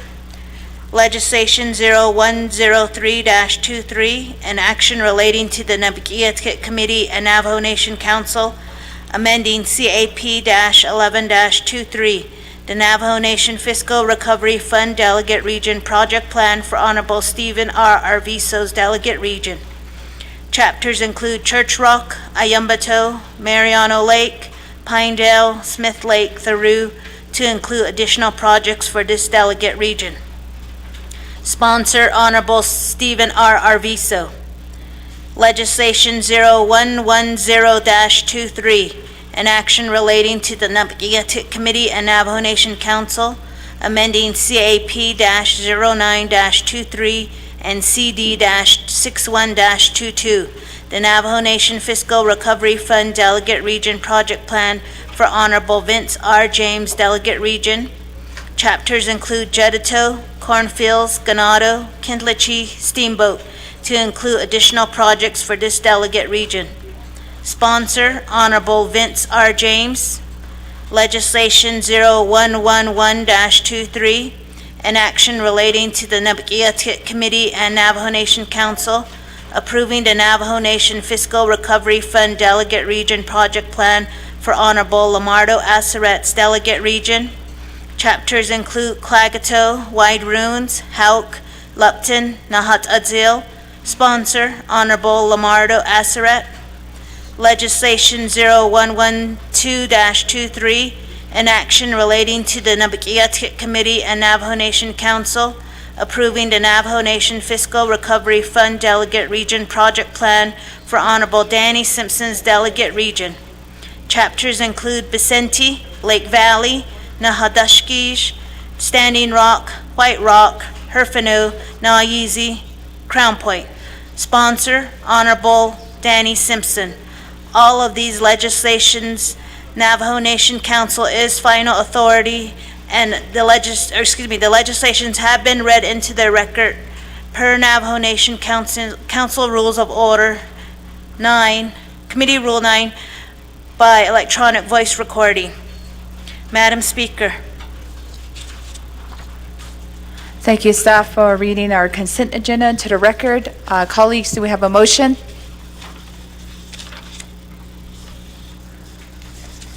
Motion by Delegate Toth. Second by Speaker Damon.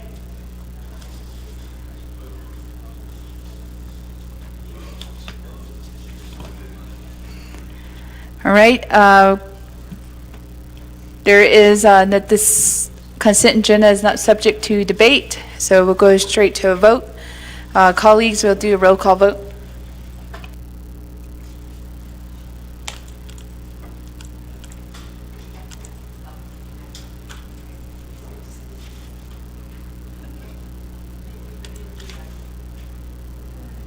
It's two-thirds. It's two-thirds. Colleagues, again, this will require a 2/3 vote.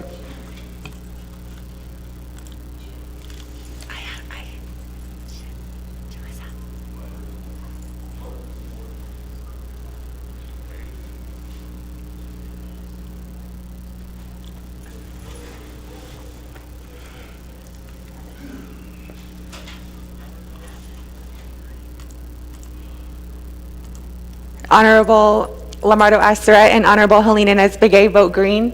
Honorable Norman Begay, how do you vote?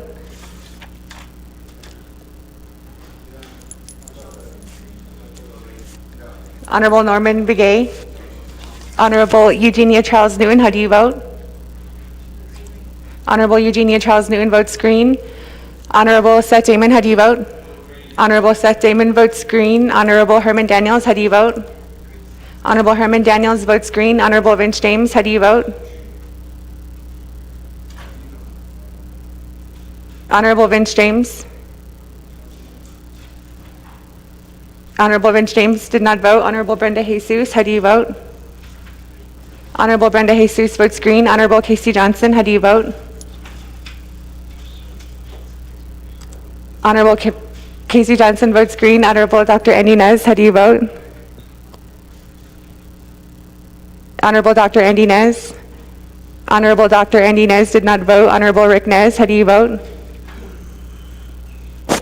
Honorable Rick Nez votes green via text. Honorable Jermaine Simonson, how do you vote?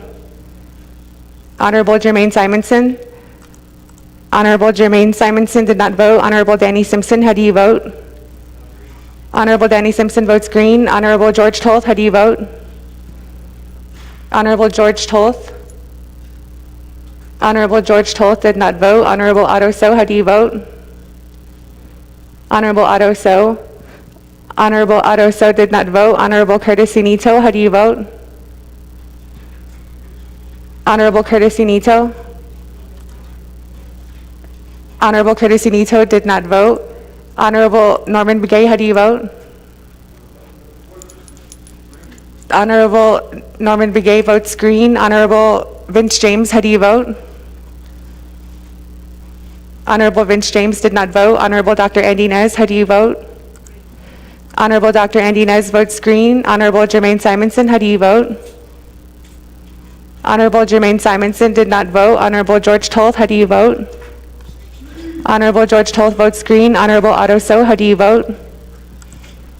Honorable Otto So votes green. Honorable Curtis Unito, how do you vote? Honorable Curtis Unito did not vote. For the record, Honorable Amber Knez Bakrati, Carl Slater, and Sherilyn Yazzie are excused.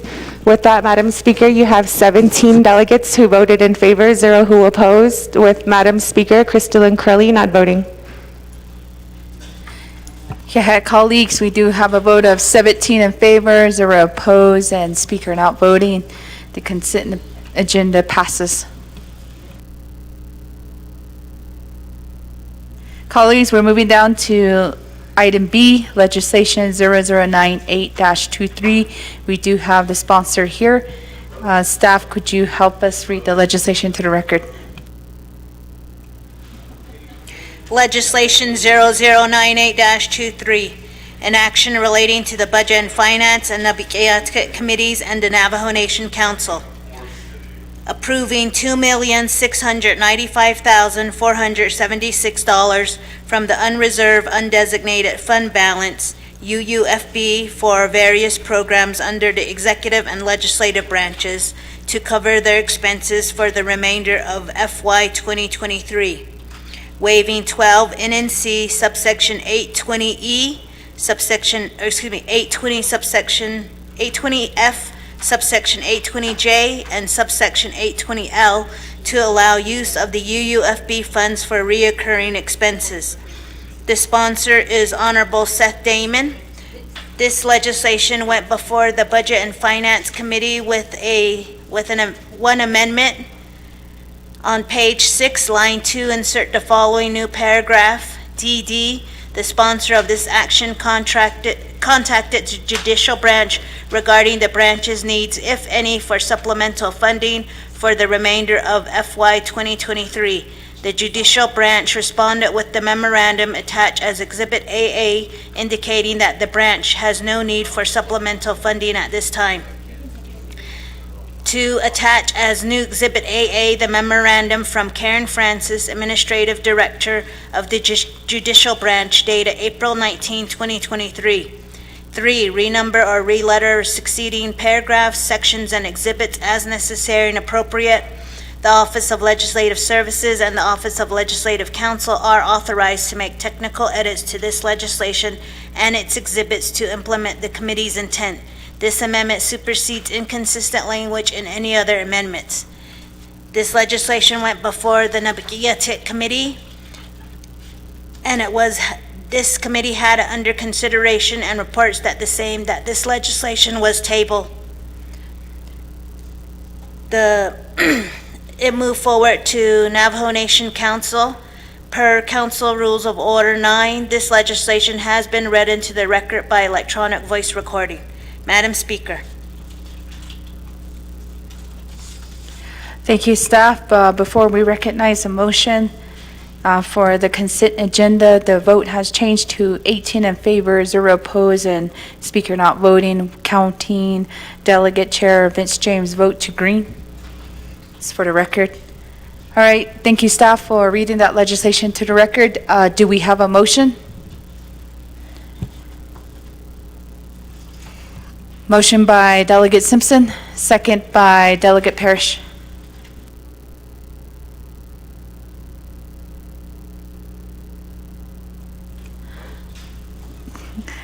Colleagues, do we have any questions? Second call. Online. Third call. Going straight for a roll call vote.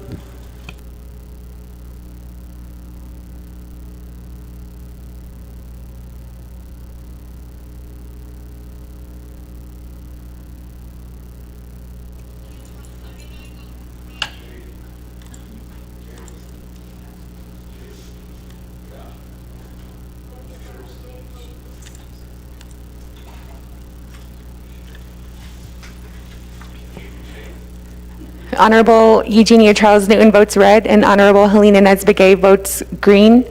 Honorable Lamardo Asseret, how do you vote? Honorable Lamardo Asseret? Colleagues, just a reminder, this will require a 2/3 vote. Honorable Lamardo Asseret did not vote. Honorable Shauna Ann Claw, how do you vote? Honorable Shauna Ann Claw votes green. Honorable Seth Damon, how do you vote? Green. Honorable Seth Damon votes green. Honorable Herman Daniels, how do you vote? Honorable Herman Daniels? Honorable Herman Daniels did not vote. Honorable Vince James, how do you vote? Honorable Vince James? Honorable Vince James did not vote. Honorable Brenda Jesus, how do you vote? Honorable Brenda Jesus votes green via text. Honorable Casey Johnson, how do you vote? Honorable Casey Johnson? Honorable Casey Johnson did not vote. Honorable Casey Johnson votes green. Honorable Dr. Andy Nez, how do you vote? Honorable Dr. Andy Nez. Honorable Dr. Andy Nez did not vote. Honorable Rick Nez, how do you vote? Honorable Rick Nez votes red. Honorable Nathan Nota, how do you vote? Honorable Nathan Nota. Honorable Nathan Nota did not vote. Honorable Shandine Parrish, how do you vote? Honorable Shandine Parrish. The voting is now locked. Honorable Shandine Parrish votes green. Honorable Jermaine Simonson, how do you vote? Honorable Jermaine Simonson. Honorable Jermaine Simonson did not vote. Honorable Otto So, how do you vote?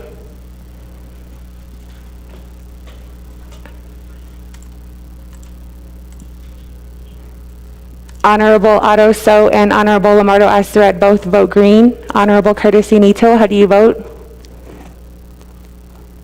Honorable Curtis Nito. Honorable Curtis Nito did not vote. Honorable going back up, Honorable Herman Daniels, how do you vote? Honorable Herman Daniels votes green via text. Honorable Vince James, how do you vote? Honorable Vince James votes green via text. Honorable Dr. Andy Nez, how do you vote? Honorable Dr. Andy Nez. Honorable Dr. Andy Nez did not vote. Honorable Nathan Nota, how do you vote? Honorable Nathan Nota votes green. Honorable Jermaine Simonson, how do you vote? Honorable Jermaine Simonson.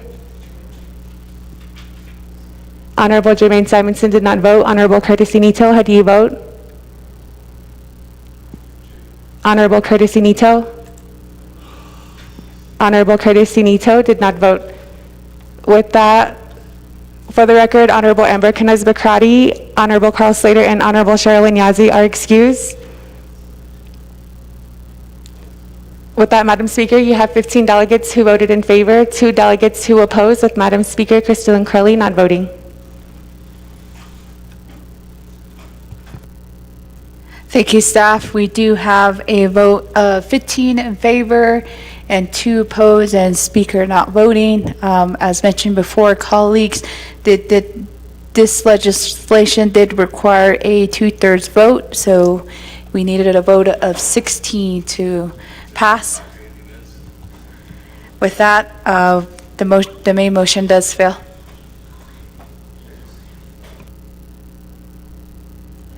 Next on the agenda, we have item C, legislation 0081-23. We do have the primary sponsor here with us in the chambers. Staff, could you help us read the legislation to the record? Legislation 0081-23, an action relating to an emergency for the Navajo Nation Council, approving $3,879,180 from the Sihasin Fund for a new Navajo Nation modular office building in Crown Point, approving the related expenditure plan. Sponsor, Honorable Stephen R. Arvizo. This legislation has been read in its entirety per Navajo Nation Council Committee Rule 9 by electronic voice recording. Madam Speaker.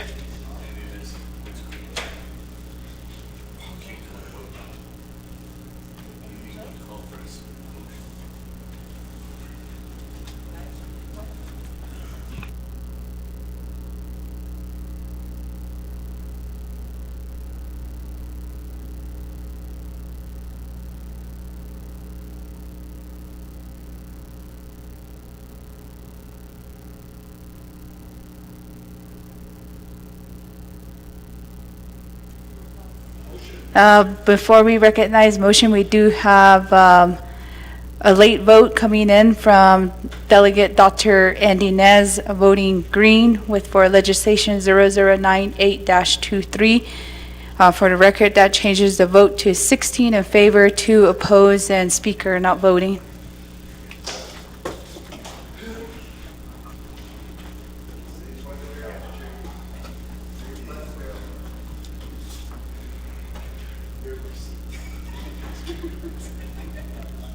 Goshin we have Delegate Arvizo here with his presentation. Colleagues, we did read the legislation into the record. We'll have a motion by Delegate Toth, second by Delegate Parrish.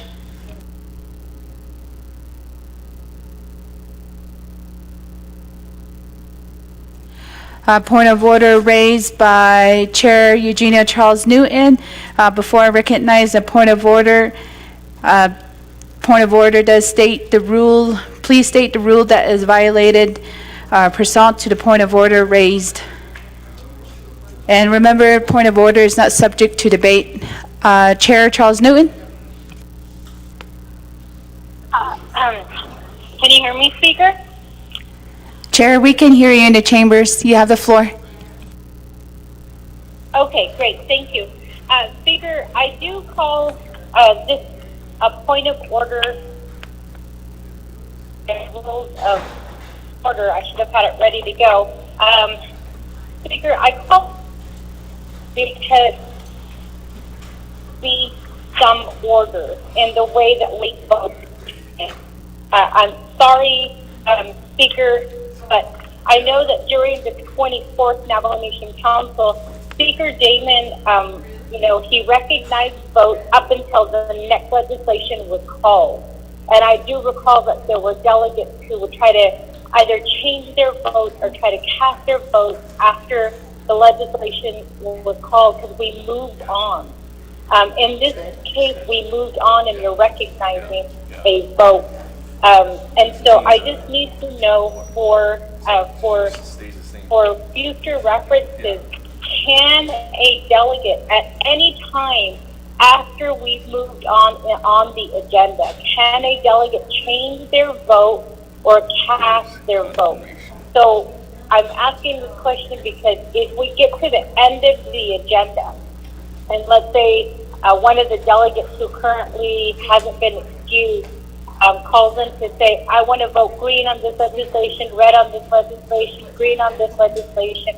Is that something that you're going to accept? Because if we're not going to be in the chambers, we need to be paying attention to what's happening on the floor.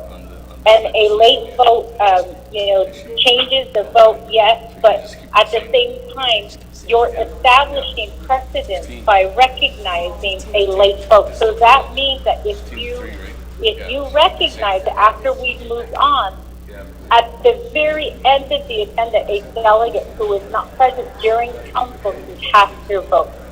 And I just don't think it's fair for the Navajo people if that's the case. We all took an oath to be at council.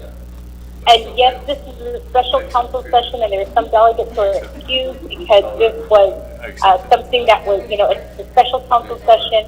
It was called, and some delegates couldn't make it because of prior engagement. But I just need to know the rules, speakers, because again, you're setting precedent. And the reason why I called the point of order is because I think that your decision appears to be in violation. And there's not. I'm looking for. There's not actually a rule that says when the recognition can happen. But I think again for future reference, we need to know.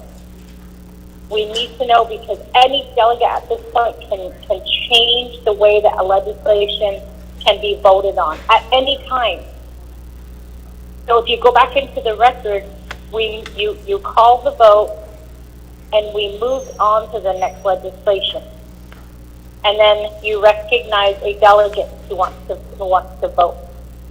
So colleagues, I think that if we're going to be at council, whether we're online or we're in person, we need to be at council. Our people didn't vote us in to be calling in late votes. So, Speaker, please tell me what is the rule with recognizing late votes so that I can write that down and write down the date and the time that you make that decision. Thank you. Thank you, Chair Charles Newton, for your point of order. Colleagues, We did get that received texting vote from Delegate Dr. Andy Nez through Speaker Damon. However, it was misread, the text message. It is a red vote, so that was, before I recognized a motion and a second, it was 15-3, so that is 15 in favor and 3 opposed, and Speaker not voting. So we did get that message clear on that text message from, went through Speaker Damon. So that is a red vote from Delegate Dr. Andy Nez. So the motion does still fail, but to further explain when to vote, I think this is all new territory that we're all experiencing as a council here, since we are doing virtual and in person.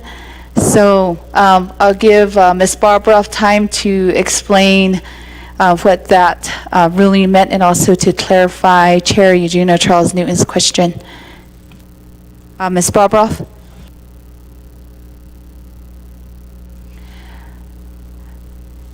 Point of order, Chair Eugenia Charles Newton. Speaker, I also would like to, I would also like legal opinion on when a proxy is allowed. Because by Delegate Andy Nez going through Speaker Damon to vote on his behalf, isn't that a proxy? And I understand that council does not allow for proxies to happen. Delegate Andy Nez is well aware that he can text a request to speak, and that number has been shared via email several times. This is not the very first council that we've had. So I want to know when we allowed for proxy, because if that's available, then all delegates need to know that proxies are allowed. The vote should have gone through request to speak, as we are directed all the time, Speaker. So please point me to the rule that allows for proxies. Thank you. Right, thank you, Chair Charles Newton. Just for clarification, that text message did go through Speaker Damon. Following, there was a separate text message that went through our staff here, the request to speak number that was provided. So we did receive that text through the staff as well, following what was followed with Speaker Damon's text message, just for that clarification. But give some time over to Ms. Bobroff to provide further explanation. Good morning, Navajo Nation Council. This is Dana Bobroff, Chief Legislative Counsel. I believe that, as I understand it, we have 2 questions coming from the council. What we are going to be looking at, your relevant rule, is Rule 22 of the Navajo Nation Council Rules of Order. And let me just tell you that this is one of the rules that the 24th Council was looking at when they were doing their amendments, although the amendments did not pass. So I'm just pointing this out to tell you there is some info that we wish was in this rule, but is not until council amends it. As far as the proxy question, if you will look at Rule 22F, voting by proxy is not allowed. It's prohibited. What happened, and this is what Rule 22F states, voting by proxy or by any method by or on behalf of any delegate who is not physically present in the council chamber shall not be valid or permitted. So what Dr. Nez, I don't think what Dr. Nez did was voting by proxy. I think there was some confusion in maybe how fast he sent texts or how they went over the internet. But as you heard Speaker state after consulting with staff, Delegate Dr. Nez sent in his vote both to the speaker and to the legislative staff, I believe under the appropriate voting method. So I would not qualify that as voting by proxy, since Delegate Dr. Nez did actually forward his vote to the appropriate legislative staff. So that's voting by proxy. As far as the late voting, not exactly sure when Dr. Nez's vote came in, and then there was a little bit of confusion. But as far as when a vote can be changed or corrected, and I think in this instance, what we're looking at is corrected. But if you're looking at Rule 22D, that talks about malfunctions, electronic malfunctions on the voting, during voting, and it states, second paragraph, last sentence of Rule 22D, it states that a point of order raising an electronic malfunction shall be made immediately and before the speaker recognizes another motion. That is the time frame only time frame that is in Rule 22. So Office of Legislative Counsel has used that as a guideline and taken the position that if you're going to challenge the vote, the vote that was recorded or such, it has to be done but before another motion. And in this instance, I do believe that the issue was brought to the council before a additional or a new motion was raised. So I think that covers Delegate Chairwoman Charles Newton's questions. If not, I'm willing to answer whatever I missed. Back to you, Speaker. Thank you much.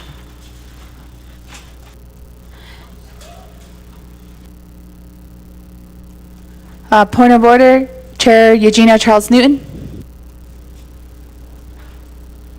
And thank you, Dana, for that clarification. So, number one, I just want to say that in rule order, Chair Charles Newton, we have your audio that's breaking up on our end. Could you restate your point of order? Can you hear me? Chair, we can hear you now. Okay. Thank you, Dana, for that clarification.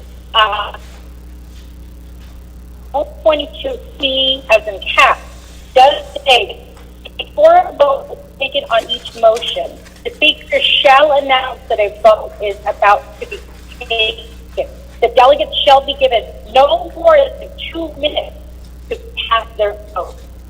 I understand the law regarding this section has not changed.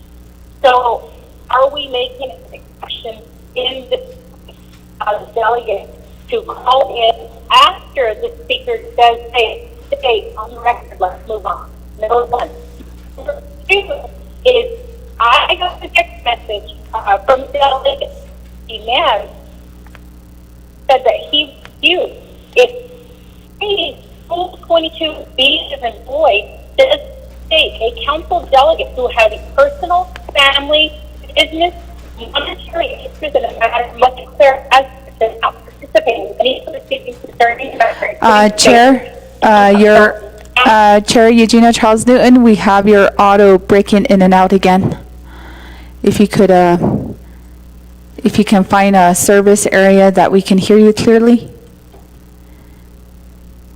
But I believe she was questioning, if I heard correctly, the voting method, and then we can also have our legal counsel address what we heard in here in the council chamber before the audio kept going in and out. Chair? Point of order by Delegate Toth. Thank you, Madam Chair. I think this legislation that was voted down is already dead, so if she has other questions she can approach later on, we need to continue. So she's questioning the machine, whatever. So this legislation already, voted down, so we need to continue. That's my point of order. Thank you. Thank you, Delegate Toth. But before we go on forth with our agenda, just for that further clarification, hand it over to Ms. Barbroff on the 2-minute time limit on the voting, and also the difference between voting on the floor and also through a roll call vote through via Zoom. Ms. Barbroff? Thank you, Speaker. When the council, because of the pandemic and the shutdown orders and such, had to move to virtual meetings, online meetings, of course, when they did that, that took the voting through electronic means with them, and so they're no longer sitting in the council chamber. Unfortunately, there has never been time to go back and amend these rules tightly to comply with electronic voting. So essentially how things have been approached in the past is that the speaker announces that a vote is about to be taken, generally gives a time limit, not always. Then the votes are the time limit is shut down, and then because of the electronic voting, as opposed to being on the board, then you go back and do a roll call vote. So there is not an exact point in time that says that if you haven't voted in 2 minutes, you can't answer on a roll call vote. So that's kind of where you got some wiggles in there as far as the rule goes, or some spaces. That's the word I'm thinking of. So the way it was handled in the 24th, and probably the recommendation from OLC for the 25th, until you make any rules amendments, is that the speaker announce that the votes will lock down in 2 minutes, and then at that point in time, go through the roll call. I think that's the best way to do it. Back to you, Speaker, and of course, Chairwoman Charles Newton.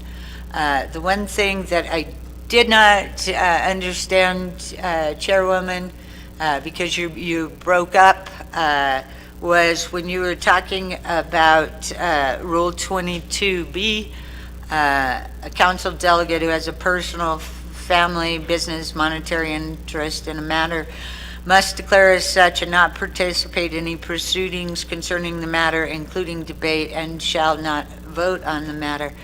It was not clear to me from what I heard what you were relating that to. So I cannot answer your question on that. Back to you, Speaker. Thank you. Thank you, Ms. Barbroff, for further clarification. Since there is no specific rule or no amendment that was done to the ruling on how to vote, just point of order raised by Delegate So. A point of privilege, not a point of order, Madam Speaker. Clarification, that is a point of privilege. Delegate So. Thank you. Thank you. You can, the legislation that allowed, that was passed by the 24th Council relating to having meetings via Zoom due to the pandemic. Can I get legislative staff to send that legislation to me or to the council? That was created to allow Zoom call meetings for the council and for the commissions and the boards. And I think out of all of the stuff, that particular legislation talks about the allowing and having the council do their business through via phone. And I know that Madam Charles Newton is speaking to the voting portion of when we're gonna when a vote is casted is allowed to be accepted. But I think that moving forth, we just need to rescind those resolutions so we can just go back all into in-person meeting and be back in wonder out there, because we're still trying to wait for emergency management to rescind their resolution. And I think as we move forward, we need to, the nation is opening back up. So, thank you very much for getting that document. Delegate So, we do have staff sending that email right now with that resolution that was requested. Colleagues, this for further clarification. The last legislation that we voted on, legislation 0098-23, stands with a vote of 15 in favor, 3 opposed, and speaker not voting. So that legislation did fail. And I did email our colleagues the request to speak phone number that does directly go to our staff to avoid any further confusion. You can see that phone number or that cell number in your email. And just mentioned by our legal counsel, I have been set that precedence within this past since I've been serving as speaker, is doing a roll call vote, because not all of our council members are here within the chambers where you can put a request to speak. So the time limit of 2 minutes does pertain to the council that are here in person in the council chambers. However, to gather all the votes that are joining via Zoom, I also do a roll call vote. So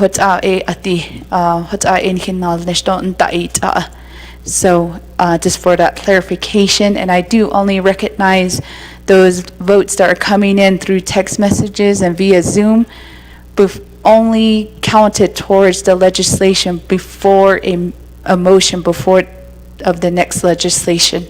So any votes after a motion and a second has been recognized after the next legislation, I do not recognize those votes. Colleagues, thank you again. We're going back down. We do have a motion and a second in place for item C, legislation 0081-23, and we do have the sponsor here with us. We have Delegate Arvizo. Colleagues, are there any questions or comments to this legislation? Point of order raised by Chair Eugenia Charles Newton. Thank you, Speaker. I call this point of order under Rule 25 of the Navajo Nation Council Rules of Order in terms of the procedure and the remarks that appear to be in violation. I do need clarification.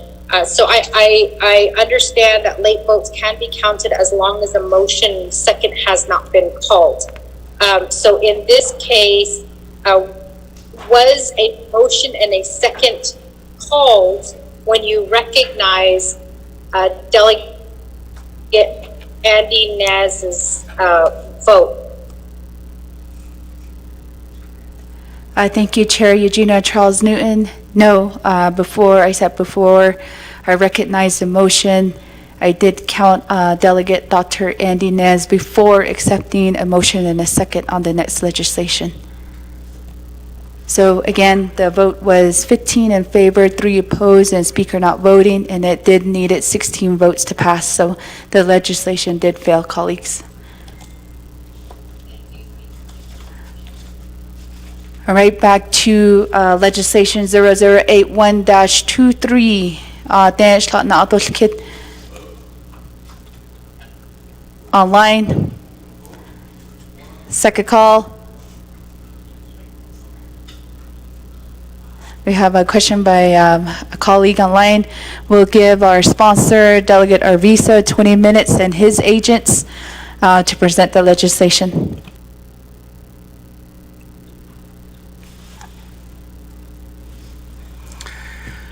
Madam Speaker, thank you. Auto 25th Navajo Nation Council, not ani, not dish, la benchito jinigi.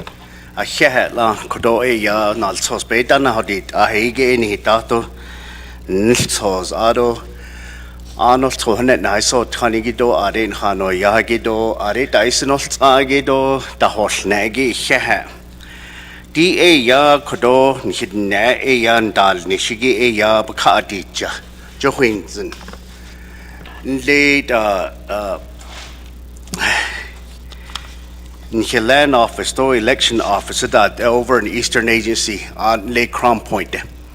Back in 1981, they were over at the BIA office. Yeah, auto ended auto with the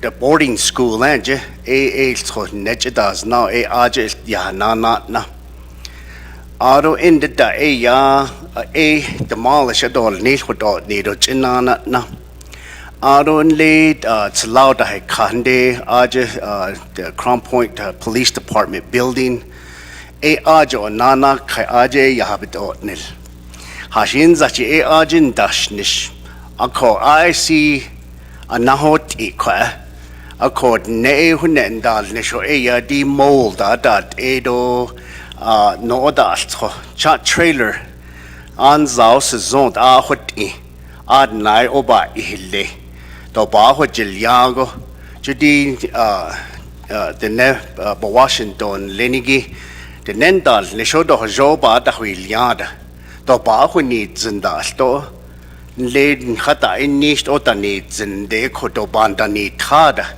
aro chapters lo ta hotat esaho au you to yada hot ehot nendal nishkot da ini spada hozen ako ya ka penasni to le sa ko di trailer lenigi hutza di wall da egi bogata hasada zli aron da nas so da so ya hatabet isnil ako ya ka penasni to le shidne da baseball sa anno lenigi da shon de banan hosh khati ya kin lenigi kisen neligi ya sa chidot insto bandot as dodot as sahita the kuishi ya da kha ya kha ti da kha hunne office ba da dol ni chodot ni di ta an zaur ba ya da sil til na sospeta na hodit a hegi quini da to nils da ya na kidat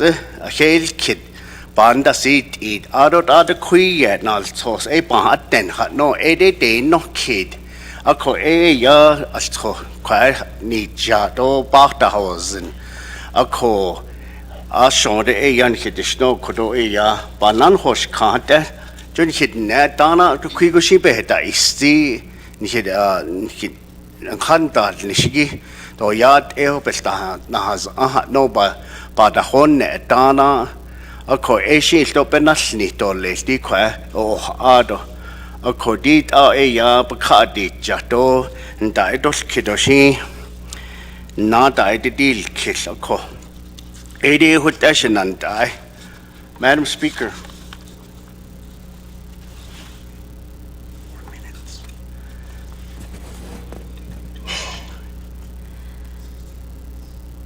Delegate Arvizo, you can go forth with your agents. Oh, yat she engineer Owens da shijine. Adona nishlonigi tkabahe. Naslane bashes chin khanagahni da shichedo belagana da shnella. I am currently the program manager for Homesite under Navajo Land Department.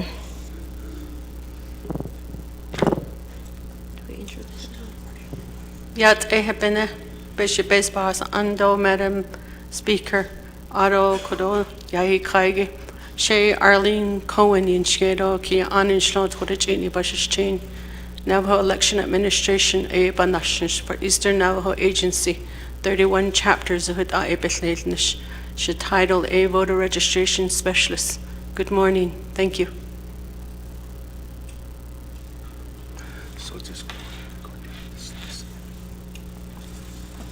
Thank you, everyone. Thank you, Madam Chair, and everyone in the Navajo Nation Council and everyone here present and also online. So from the last legislation, the first question that was addressed is Division of Community Development to oversee the project if it's feasible for them to take on another project. We do have Mr. Calvin Castillo that addressed that he can take on another project, which is this proposed Crown Point modular building. Our second question that was addressed was the ownership of the building. We did have some confusion that it was a BIA building, but that was where the 3 other offices were housed, and we're wanting to move them out of that building because of the condemned condition due to different variations that were happening at that building. So we want to move them into our proposed Crown Point building. So the building that we are discussing right now is building number 2485. It is under FMIS and was presented to us by Navajo Nation property that is given back to the property. And the land withdrawn area is also, that was included in the original legislation with the survey plat and the land withdrawn area. Question number 3 was presented pertaining to contractor Bitco, indicating that the joist of 2x8 joist was in question. And we do have within the attachments from Bitco that the standard is 2x12 joist to support 2-story modular building. And the response in that was we can adjust the 2x8 to center by 10 or by 8. So that is feasible once the legislation gets approved, that Bitco can make those adjustments. Another question was addressed for the ADA, so that is also included in the packet that was handed out. It is ADA approved for the modular building. There is an elevator that will be attached to the modular building, so not just the stairwell, but we will have an elevator to support ADA. Our fourth question was pertaining to Bitco as being a Navajo Nation Priority 1 contractor. So we are looking into the Navajo Nation listing for Navajo Nation contractors. So they are Priority 1. And last question to address is that we do have supporting documents from our other 3 offices, Vital Records, Health, Education, and Elections Office. Those are the offices that will be housed within our proposed Crown Point land building out in Crown Point. And just to keep in mind that we are trying to look at the health hazard right now to move those individuals and offices into our proposed Crown Point building. Once we get this legislation approved, hopefully we would like to also address that we would like to present a new legislation for our Tuba City land office and our Shiprock land office and our Chinle land office. So this will be kind of our pilot study once it gets approved to also look at other offices and the other agencies as well.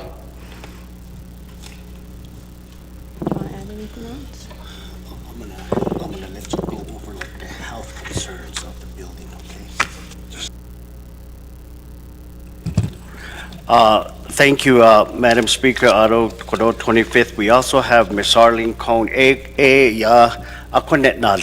She's worked at the police station buildings, and I want her to go over the condition, that what they have to go through every day when they worked over there. And also, Banso case, there are people that worked in there that are coughing from, they're coughing today. They haven't been diagnosed yet, but so at this time I'm going to go ahead and give the floor to or the mic to Miss Arlene. Yat Nana Kudo Bahadesh Hiki Eya, Nhik at election office do, vital records do, health education. That the old police station, a kunnet danke office up to this day. A kunnet mold hello, Nhik ceilings ice Are toben kanda go are mold get the walls but and long. A kunnet danke office. Aro nast also o yon Nhik ne every day na hello ein. Aslaja clean da will o sanitize and da will and he walls the hashi o paint na bedal chil and he floor da let floor tiles are behind dato facility maintenance but da hil the are dan hil no we can't touch that building because it's a condemned building dan hil no but ayen hija hadatse auto corrections this is the police department. Old jail like old police department. Next door is the correction, the jailhouse. Aje ati during the winter, we have to have that heater going 24/7. Each department. Cost share propane big another ilye. Your desk as during the winter. According to ceiling, ice oh, but that you know that's the walls, the floor, the on heating system. Art in that in the office building is really in a really poor shape. Like Mr. Arviso and Mr. Simpson, they know, and Mr.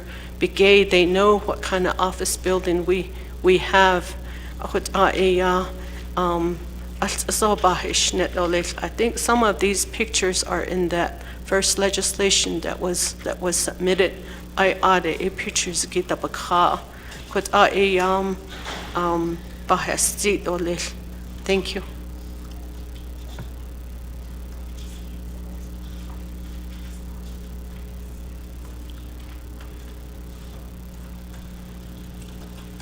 Madam Speaker, do biskon thank you. Akhota ya ben khone do ni ya di base pass an account lane kho ni khol jis. This is going to be serving the Eastern Agency. All the chapters ya do side it's going to be helping a lot of people. Oh you ya yikail yid. 31 chapters in Eastern Agency hala voting registration land chapters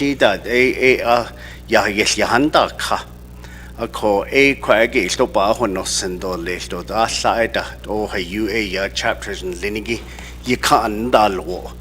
What our nil chida hosit adon late ashon hidishno Din ha be landat osle sto banda hadil neto aroshinana saho eya bitra oji agencies so what ne spahos and beshasa anni klinigi din da nishigo I see yego bichin da hasti in handal nishigi ko asia sto pansi kistole a had not to daisonos agi Madam Speaker hunzachi eya we stand for questions, yeah.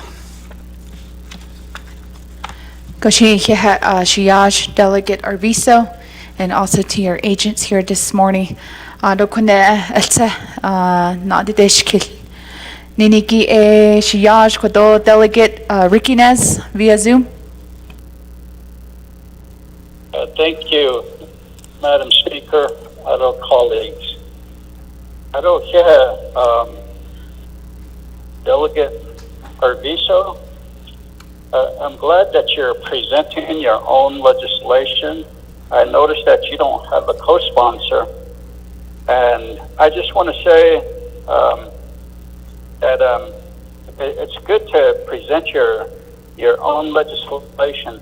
I've noticed during the during the consent agenda, one of our colleagues wasn't present, and therefore we approved the legislation without that sponsor within the consent agenda. The other legends and you have to be there. You have to really get out there for the people.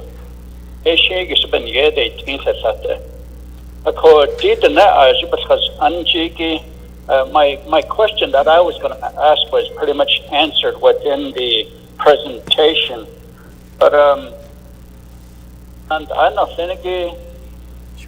working environment, working conditions are very dangerous in other areas to the Navajo Nation. It's not just in Crown Point, and this is where we really have to look at this and understand that from land department as well as the election office.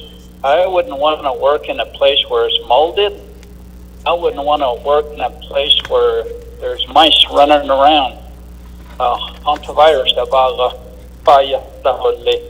And it sounds like a dilapidated building.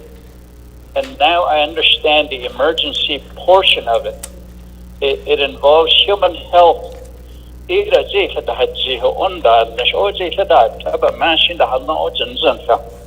So, today ya kwage het bahadis jinso to e Bangladesh kira Bangladesh kin senda ahafzi so I ahun talk about this and I'd like to reserve the rest of my time. Thank you. 237.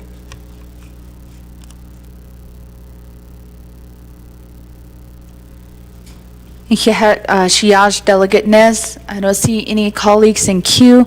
Return back the floor to our sponsor. Delegate Arvizo. Madam Speaker, Auto Delegate Nez, what are night and Kito Ani, what Shikis, our Yugo, Bahasti, what on Kilhas out, Handal Nishigi, Digi in Dal Nishigi, I see which in the Hasdi. Auto, this is a dilapidated building. I see the Yash Honda. If you were to see it, you would wonder why. And they wear their mask every day, and they have to sanitize every day just to feel safe in this place. Delegate Nez do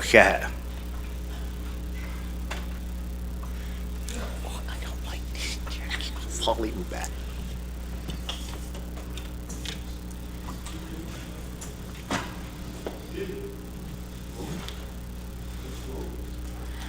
Thank you, Delegate Arvizo.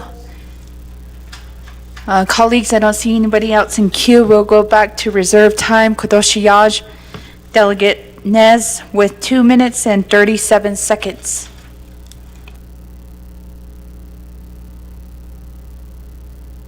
I'll go ahead and waive the rest of my time. Thank you. Delegate Nez waives the rest of his time. I believe I heard Chair Eugenio Charles Newton. This is to the main motion of the legislation. You have the floor. Thank you, Speaker, and also Delegate Arvizo. I just want to know, during the 24th Navajo Nation Council, we had these issues coming up regarding dilapidated buildings and what we're putting our employees through. At that time, we requested a listing of all of the buildings that need to be replaced. I believe we haven't got that information yet. Perhaps we did. And we also requested, what the total amount is. I do agree with the legislation. We have to start addressing these buildings and what we put our employees through, and making them, work in that type of environment.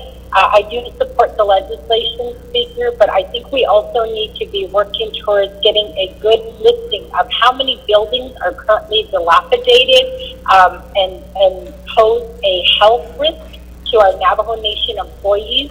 and start coming up with a plan to start, replacing these buildings or renovating them if possible. So if we can start working towards that, Speaker, that would be great. Delegate Arvizo, I support the legislation and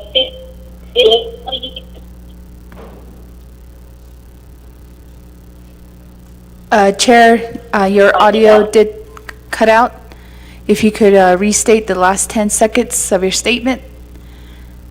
Chair?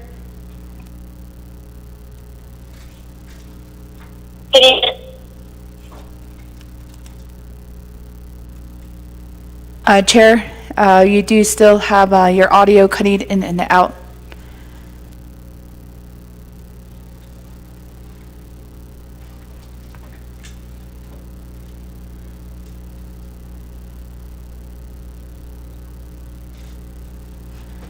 Colleagues, we'll just go back around.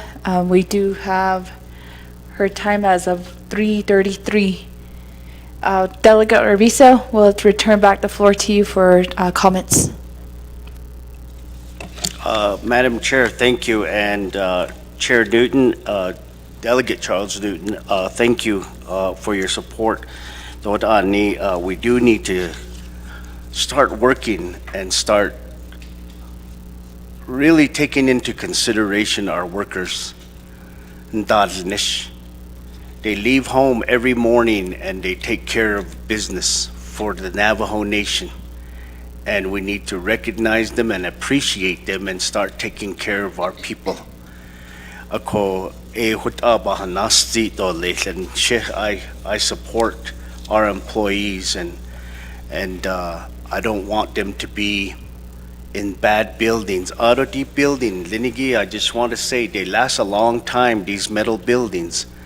I remember when I was in elementary, those buildings are still up from when I was in elementary, so they do last a long time.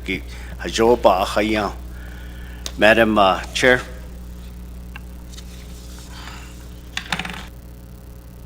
Thank you, Delegate Arvizo. Colleagues, are there any other additional questions? If not, we'll go back to reserve time. We have Chair Eugenia Charles Newton with 3 minutes and 33 seconds. If you are still online with us. Can you hear me? Yes, we can hear you, but I'll state once you're losing audio, I'll make that known. Chair? Okay. Thank you, Speaker. For some reason, every time we drive by our chapter house, we lose connection, so I apologize for that. Speaker, I was just saying that during the 24th Navajo Nation Council, there was a request to get off that currently dilapidated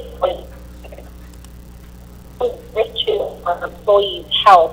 I don't know if we ever received that list, and in addition to that, we requested what it would cost the building, but I know that that was a big ask. But I also know that every community has those types of buildings within their community, or they need placements. So I think we need to get an overall picture.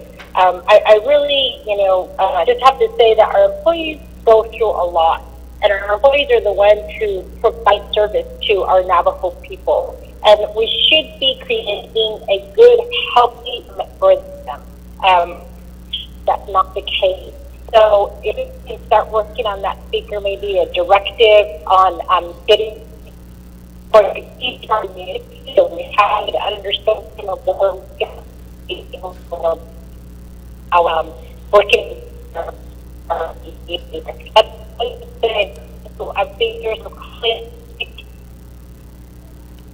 Chair, we lost your audio again.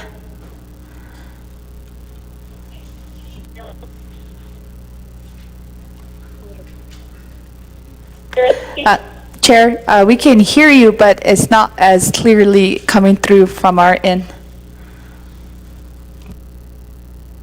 Fine, I'm done. I waited the rest of my time. Thank you, Chair. There was a recommendation to provide a listing of all buildings within our Navajo Nation, and we'll prepare that within the legislative branch side, but we can also make that connection with the executive branch. Colleagues, are there any additional comments or questions to the sponsor? We have Delegate So. Yeah, thank you very much. I support this legislation pertaining to our buildings, whether it's in Eastern or Central or Western, wherever. We have to address this. I think that bottom line is we have to start looking at the priorities of the building. Do we continue to move forward to purchase buildings, mobile homes after, or modular offices after modular offices? We know that their lifespans are, 15 years, many years ago. And also, with the current one, maybe it's 20 years now. But it goes back to O&M, non-operation maintenance of the building. And a lot of that O&M is overlooked by the nation. So I see O&M, and and that's where a lot of these buildings we purchased, and they just go into limbo because we don't maintain them to what they are, what maintenance is required by factory.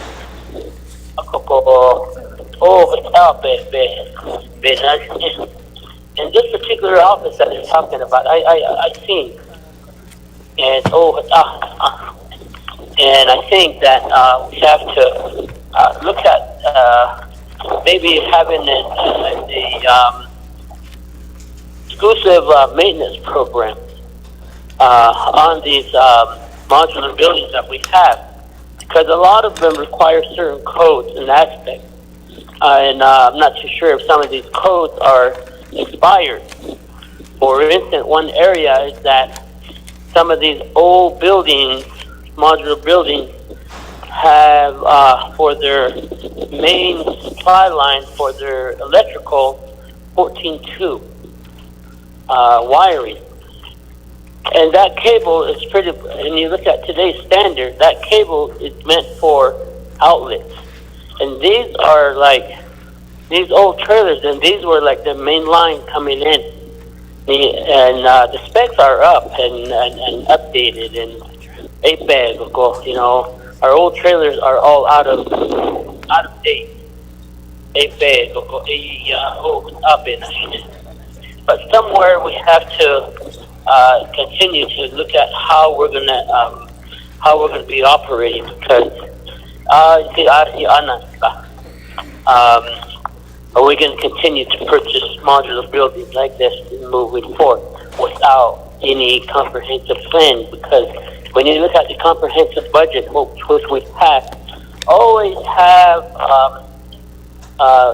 little room for O&M. O&M is based on, but we'll give a COLA adjustment, or we'll give whatever. And for instance, like these positions that are that are not filled, that towards the end of the year, bonuses cannot eat stuff, and they end up using these dollars for that purpose. But that's the reason why I introduced that particular legislation, to revert all unused funds at the end of the year back to the general fund, because a lot of programs would request for carryovers, and they don't service this, like they don't utilize those dollars for important things like this. Carryover, but approved not now. They don't address their O&M for their buildings. And have to look at this and get a comprehensive study. And I don't know which direction the administration is going to go.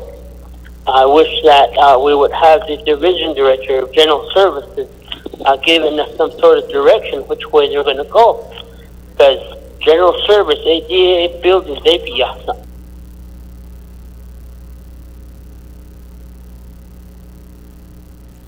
Delegate So, time. With that, we'll return the floor back to our sponsor, Kodoshiaj, Delegate Arvizo. Madam Speaker, thank you, and to Otto Aretnaiden, Kirigi, Delegate So, thank you. I'm going to defer that question to my agent.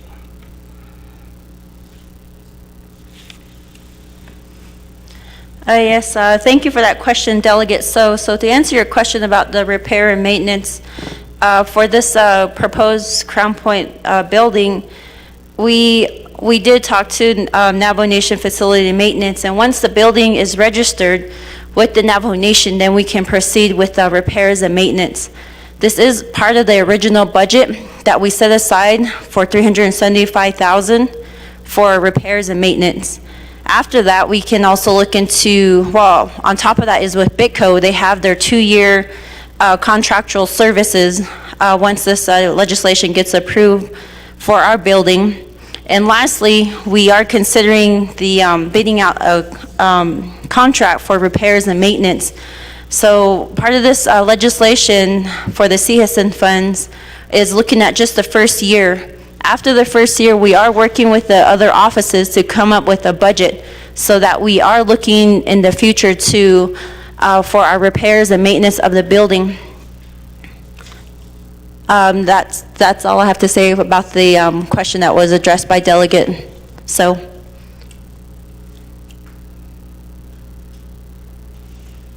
Yeah, thank you, sponsor and your agents.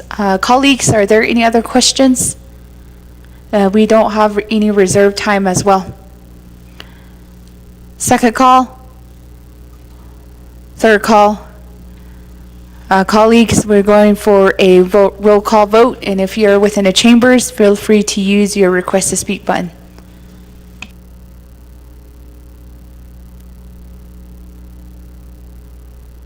Colleagues, also for the record, this is will require a 2/3 vote.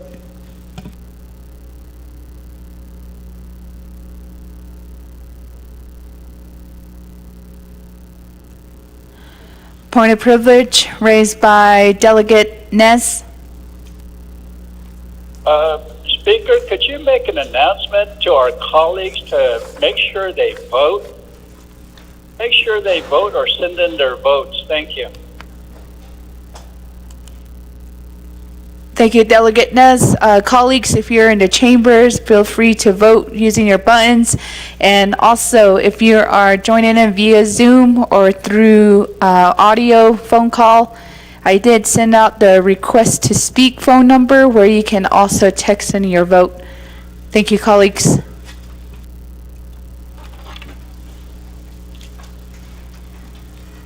Honorable Lamardo Aseret, how do you vote?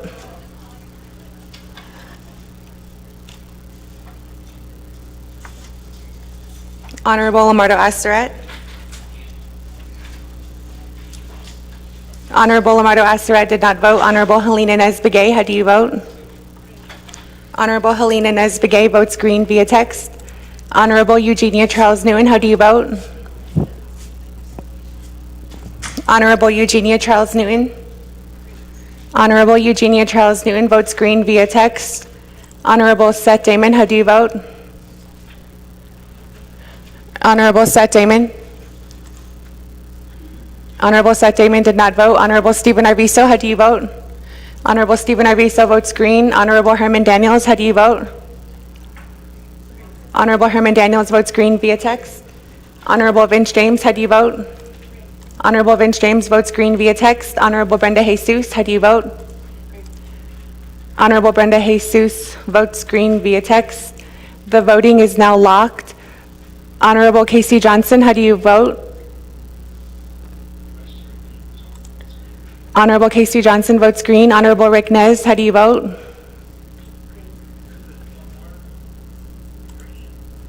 Honorable Lamardo Aseret and Honorable Rick Nez both vote green. Honorable Nathan Nota, how do you vote? Honorable Nathan Notal votes green. Honorable Jermaine Simonson, how do you vote? Honorable Jermaine Simonson? Honorable Jermaine Simonson did not vote. Honorable Otto So, how do you vote? Honorable Otto So votes green. Honorable Curtis Inito, how do you vote? Honorable Curtis Inito? Honorable Curtis Inito did not vote. Honorable Seth Damon, how do you vote? Honorable Seth Damon did not vote. Honorable Jermaine Simonson, how do you vote? Honorable Jermaine Simonson did not vote. Once more, Honorable Curtis Inito, how do you vote? Honorable Curtis Inito did not vote. For the record, Honorable Amber Canez Bakrati, Honorable Dr. Andy Nez, Honorable Carl Slater, and Honorable Sherilyn Yazzie are excused. With that, Madam Speaker, you have 16 delegates who voted in favor, 0 who opposed, with Madam Speaker Crystalline Curley not voting. Thank you, colleagues. We do have a vote of 16 in favor, 0 opposed, and Speaker not voting. The main motion passes.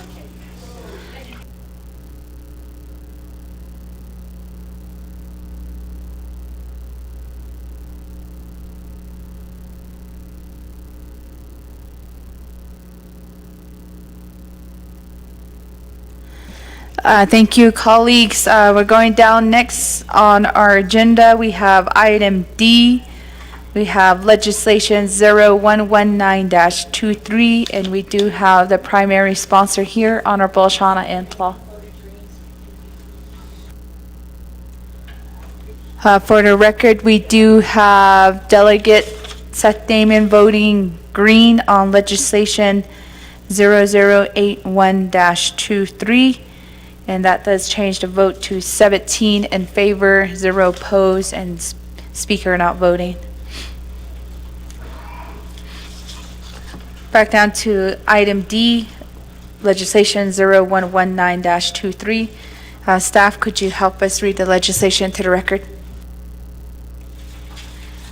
Legislation 0119-23, an action relating to an emergency, approving $833,532 from the Unreserved Undesignated Fund, UUFB, for the Navajo Department of Emergency Management, Chinle Chapter, and Nazlini Chapter for expenses arising out of the flooding in and around Chinle Chapter. Waiving 12 NNC subsection 820E, subsection 820F, subsection 820J, and subsection 820L to allow use of UUFB funds for reoccurring expenses. Sponsor, Honorable Shauna Antlaw. Co-sponsor, Honorable Crystalline Curley.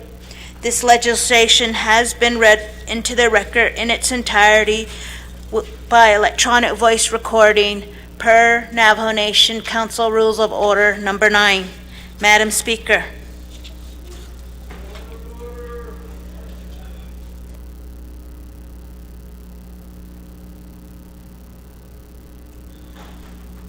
We have a point of order raised by Delegate Toth. We have enough quorum in here. Everybody just walked out. They have to be in here to participate, not outside. Thank you.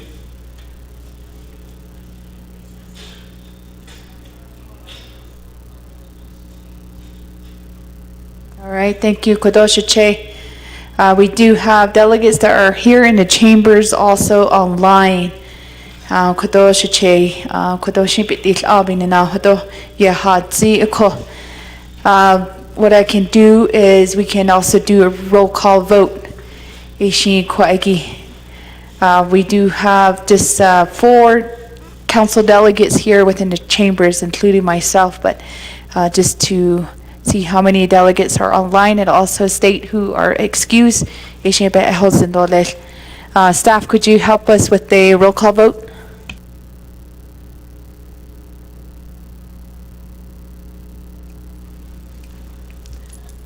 Honorable Stephen Arvizo. Honorable Stephen Arvizo.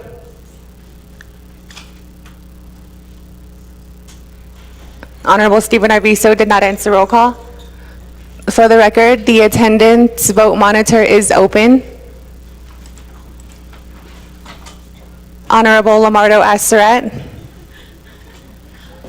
Honorable Lamardo Aseret answered roll call. Honorable Helena Nesbegay.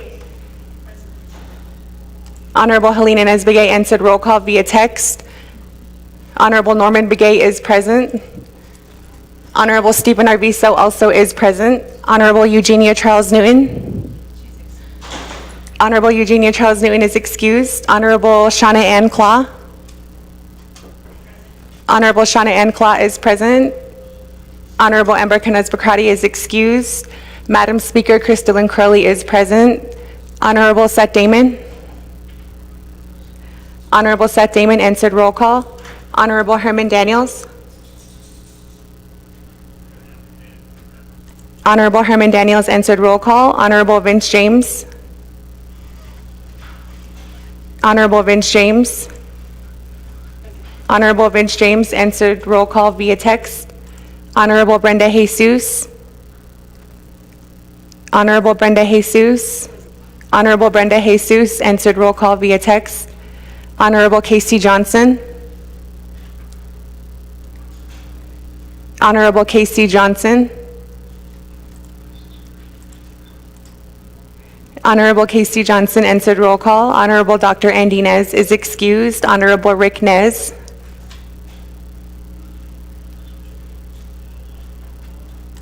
Honorable Rick Nez answered roll call. Honorable Nathan Nota. Honorable Nathan Nota answered roll call via text. Honorable Jermaine Simonson. Honorable Jermaine Simonson. Honorable Jermaine Simonson did not answer roll call. Honorable Danny Simpson is present. Honorable Carl Slater is excused. Honorable George Toth is present. Honorable Otto So. Honorable Otto So. Honorable Otto So answered roll call. Honorable Curtis Yanito. Honorable Curtis Yanito. Honorable Curtis Yanito did not answer roll call. Honorable Sherilyn Yazzie is excused. Once more, Honorable Jermaine Simonson. Honorable Jermaine Simonson did not answer roll call. Honorable Curtis Yanito. Honorable Curtis Yanito did not answer roll call. With that, Madam Speaker, you have 17 delegates, including yourself, who answered roll call via Zoom or are present in the chambers. Thank you, staff. We do still have quorum. We have 17 online or in person. We did already have the legislation read into the record. Colleagues, do we have a motion? Motion by Delegate Arvizo, second by Delegate Simpson.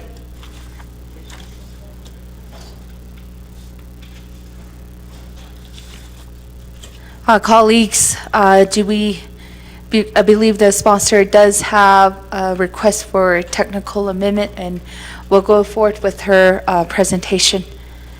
Delegate Law.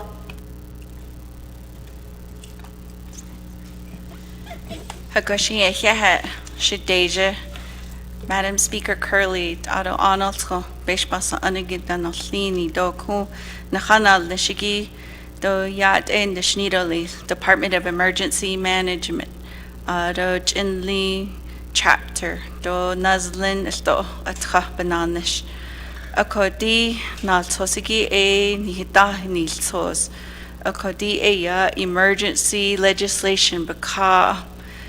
Nidian da chil biyagi aya ko nahot. We had a flooding in Chinle, ako Ashi le yas betado le desperate do benina aya nihitko say ABO aya we experienced a flooding ako ebenecha aya ko nihinant ani and lini. Dr. Boo Nigrin, A Nalsos, Emergency Declaration, A Nihita Nilsos, Ako Ebenecha Aya, D legislation, Ebaka Asto. So in our legislation here, it is deemed an emergency. Ako A Shanalin Linigi, Honorable Delegate Crotty, she asked a question about how this is deemed an emergency. Ako di bakaigi eya Resolution CEM 23-01-19, declaring a state of emergency for Navajo Nation due to severe inclement weather, winter conditions, including heavy snow, heavy winds, significant mud conditions, and flooding. Adonaki bakaigi eya, the Navajo Nation Commission on Emergency Management approved Resolution CEM 23-04-25, state of emergency for the Chinle chapter for the areas significantly affected and impacted by flooding due to snow accumulation, snow melt, and runoff, creating a public health and safety risk. Arotka'agi Kwa'eya Board of Supervisors for Apache County approved Resolution 23-09, attached as declaring a state of emergency on April 24, 2023, due to impassable roadways from mud and water runoff that cause Apache County citizens within the Chinle Wash on the Navajo Nation to be stranded in their homes, denying them access to food and medical assistance, putting their lives and well-being at risk. Ako ebeneche eya ku beson lenigi e ashoden nandideshkil. We are asking and requesting for your support for this supplemental appropriation from the UUFB. And since it is deemed an emergency, we did have an incident command center which was stationed in Chinle. Through the Incident Command Center, we had various organizations, departments, state agencies, as well as local chapters assist with flood mitigation for our community and our residents. Akoni hidene abajo ba'ye kumba huwan has anigi do bichide dan lenigi do ni hechine e beneche eya di beso nandidesh kisenso. So with that, I am requesting for a technical amendment to this legislation in regards to Appendix K, Exhibit A, and then also Exhibit D and Exhibit E. So we do have updated documents for those specific exhibits, and I am asking for our legislative council to submit that as the technical amendment. So no dollar amounts did change. It is just with the signature requirement, which will be updated, and we did have those available when the legislation was drafted. So with that, I do have an agent on the line, and I would like to turn over some time to Mr. Mike Anderson if he is on the call, and I would like to allow him to speak on some of the response that the Incident Command Center under the Department of Emergency Management, how they were able to assist our residents within the Chinle Wash area, and also some of the tactics and then also the resources that were used. So at this time, Speaker Curley, if I could allow my agent to give a brief overview.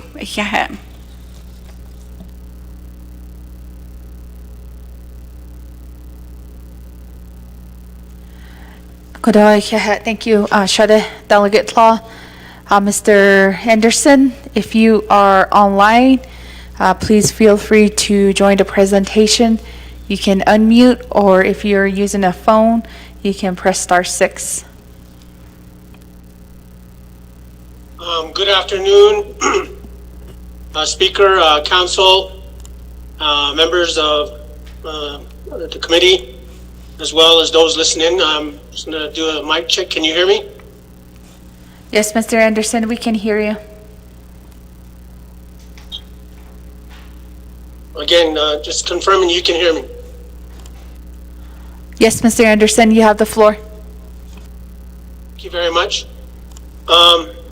As you are maybe aware, a few weeks back we had this event that occurred in the Chinle area based off of runoff from the Saley Mountains, the snow runoff. On that particular day, as we were finishing off the day, we got a call from law enforcement, got a call Chief Noon then notified me. I notified the chief of staff. The appropriate personnel responded, got up there to Chinle to assess the events that were occurring. Basically, there was a berm that's been in place for some time that was created previous to this event because flooding apparently occurs quite frequently, almost on an annual basis. And there was a breach in the berm, probably about in the estimation of about 20 yards, and there were a local group from the Chinle chapter that were trying to mitigate it by redamming it with sandbags. Once myself and Chief of Staff Patrick Sandoval got there, we were able to call in additional resources to try to assist the initial matter that included Garrett Silversmith with the Navajo Nation Department of Transportation to bring in some of their equipment, as well as Division Director Rhonda Tooney from Health Services to see what other resources we might be able to provide to the local community. And from there on out, we started reaching out through our emergency management department under the Division of Public Safety, to bring in outside resources as well from other agencies that had equipment that could provide assistance in further mitigating that breach. So within a couple hours of being notified, we had a response team on site and started looking to see how we could address the situation. We ended up staying there for approximately 2 additional weeks after ultimately an emergency was declared through the emergency management protocol, and then signed off by the President, Dr. Nygren. And we were able to ultimately bring in both resources and funding to assist in diverting the flooding that was occurring. Ultimately, 3 berms were created to redirect the flood that was coming down through Canyon de Chelly into that area known as Jurassic Park and believe Cottonwood Cove. But ultimately, what has occurred over time is that this again is an annual event, and it appears that the sediment from the riverbed is building up, and then each year what happens is the flow of water rises and then starts to meander going into different directions. So what has happened is that as it meanders, because the riverbed is starting to fill up, the sediment that fills in the riverbed creates, there's no natural path, so the water starts going into different directions. So ultimately that's what had happened. The berm that was compromised ultimately was further compromised for about 100 yards, but with the berms that were put in through the resources, we were able to assist in reducing the flooding into the area. There were other agencies that were there, such as the Apache County, Navajo Technical University, NTUA, American Red Cross that assisted. There was a group that was there already with the Chinle chapter. I believe their, I don't know the full name, but I believe it was Team Rubicon was assisting on site. So we are still assisting with some to the chapter. The process is continuing in providing those services as best as we can. So that is a quick summary of the situation. I remain available for questions.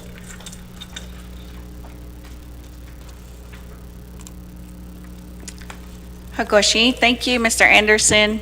And I did send the updated version. So if I can have the legislative staff, please send out the technical amendment.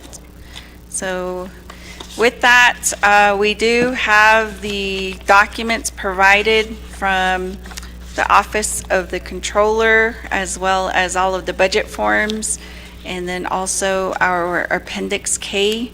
So with that, I will go ahead and just say that I'm very thankful for some of our community volunteers. They were out there. We had many families that were using their own kayaks to deliver food and medical necessities to families, and then also to our school children who were stranded for a while they were waiting for the roads. They were impassable, and to this day, Chinle community is still affected. We do have families that are still in need of services. Many of them lost their vehicles as well as some of their homes. There were a lot of modular homes that were impacted by the rushing waters, and so they sit at an angle. So we do need assistance for our families.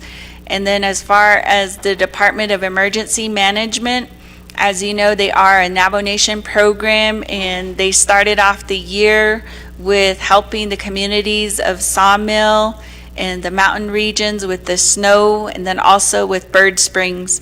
So their requests would replenish some of their services. Their staff, they travel across the Navajo Nation, they travel abroad, so they do need funding to help their personnel, and then they work 24/7. So I know they do a lot of search and rescue, as well as respond to our emergency and disasters that happen across the Navajo Nation. And then included here, we do have our chapter of Chinle, as well as Noslini. So with that, I will go ahead and stand for questions. Akwede Ihehe.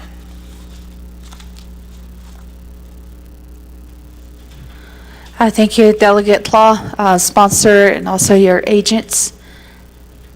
Colleagues, we'll go down the line for requests to speak. First, we have Delegate Parrish.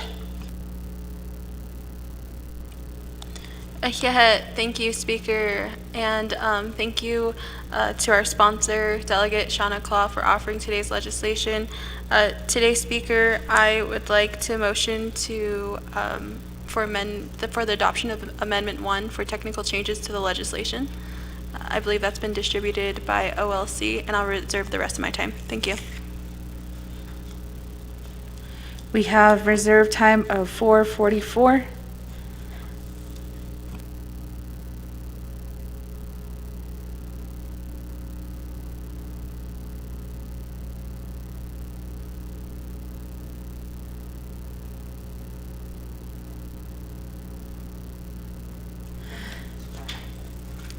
Chair Parrish, regarding your amendment, our Office of Legal Counsel is still pulling together the correct language. They did request for a 15-minute recess to put all those exhibits and language back together. Are there any objections to the recess for 15 minutes, colleagues?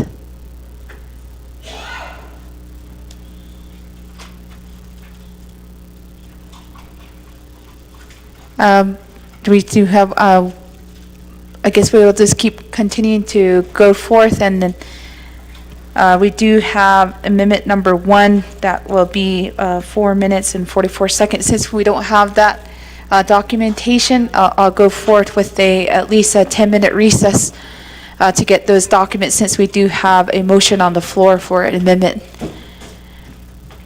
We motion at recess at 12:32, and we'll convene at 12:42. Colleagues.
Thank you, colleagues, for your patience, and we did go into a 10-minute recess to get all the documentation for amendment number 1.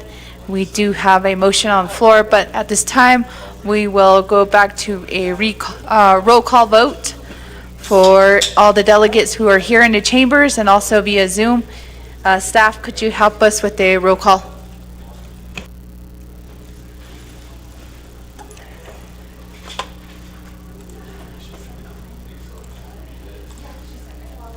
Honorable Lamardo Asseret. Honorable Lamardo Asseret answered roll call. Honorable Stephen Arvizo is present. Honorable Honorable Helena Nesbegay.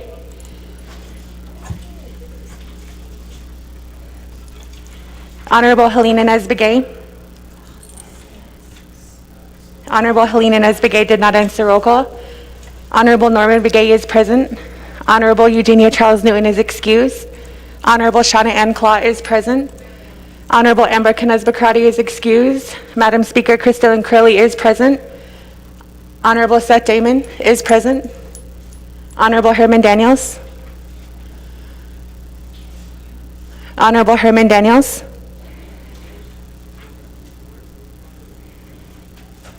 Honorable Herman Daniels did not answer roll call. Honorable Vince James.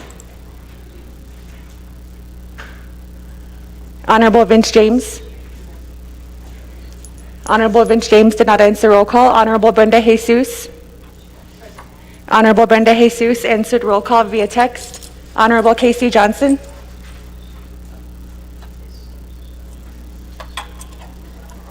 Honorable Casey Johnson answered roll call. Honorable Dr. Andy Nez is excused. Honorable Rick Nez.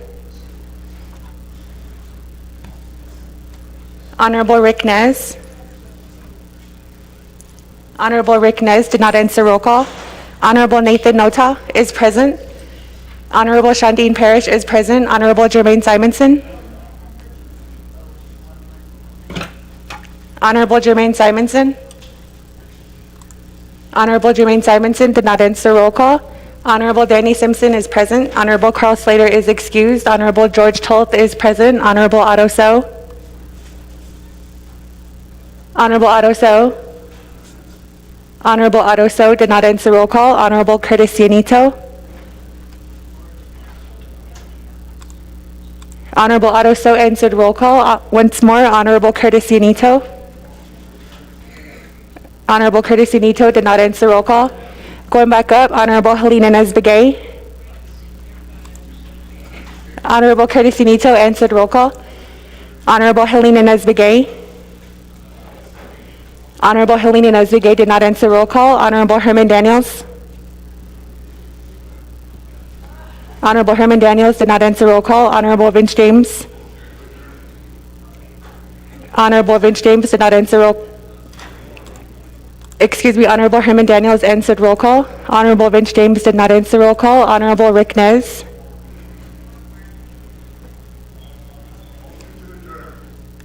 Honorable Rick Nez answered roll call. Honorable Jermaine Simonson. Honorable Jermaine Simonson did not answer roll call. With that, Madam Speaker, you have 16 delegates, including yourself, who answered roll call via Zoom, text, or are present in the chambers. Honorable Vince James answered roll call via text, and that changes the tally to 17 delegates. Thank you, staff. We do have 17 colleagues in person and online. We reconvene at 12:46 p.m. Colleagues, we do have a motion on the floor for amendment number 1. We do have a motion by Delegate Parrish and second by Delegate Simpson.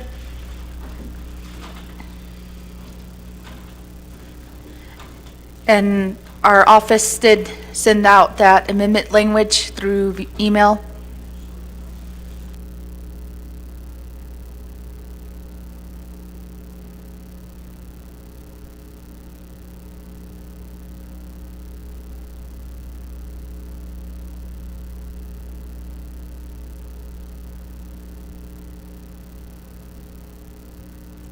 Just give us a few minutes while the staff puts that on the board.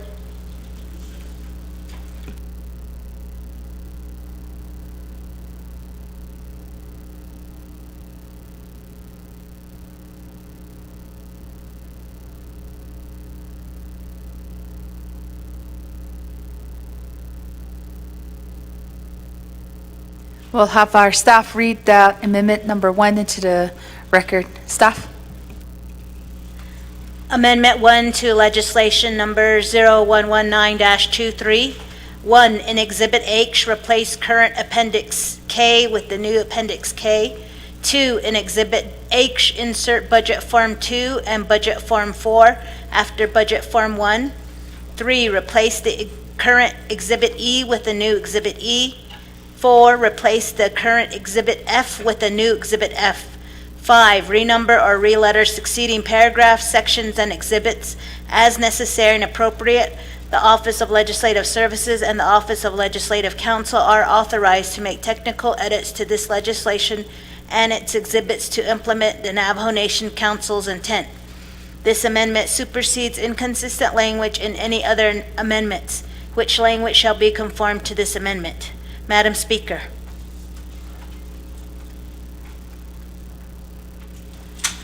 Thank you, staff, for reading that into the record. We do have a motion and a second. Colleagues, are there any questions to amendment number 1? There's a second by Delegate Simpson. Are there any questions or comments to the amendment? Going twice. I'll go back to reserve time. We have, that is on the main motion. Excuse me. Are there any other questions? Second call?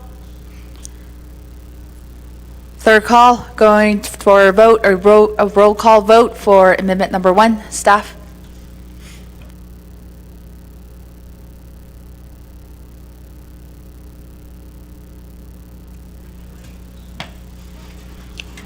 Honorable Amado Aseret votes green. Honorable Helena Inez-Begay. Honorable Helena Inez-Begay. Honorable Helena Inez-Begay did not answer roll call. Honorable Shauna Anclaw. Honorable Shauna Anclaw votes green. Honorable Seth Damon, how do you vote? Honorable Seth Damon votes green. Honorable Herman Daniels, how do you vote? Honorable Herman Daniels votes green via text. Honorable Vince James, how do you vote? Honorable Vince James votes green via text. Honorable Brenda Jesus, how do you vote? Honorable Brenda Jesus. Honorable Brenda Jesus did not vote. Honorable Casey Johnson, how do you vote?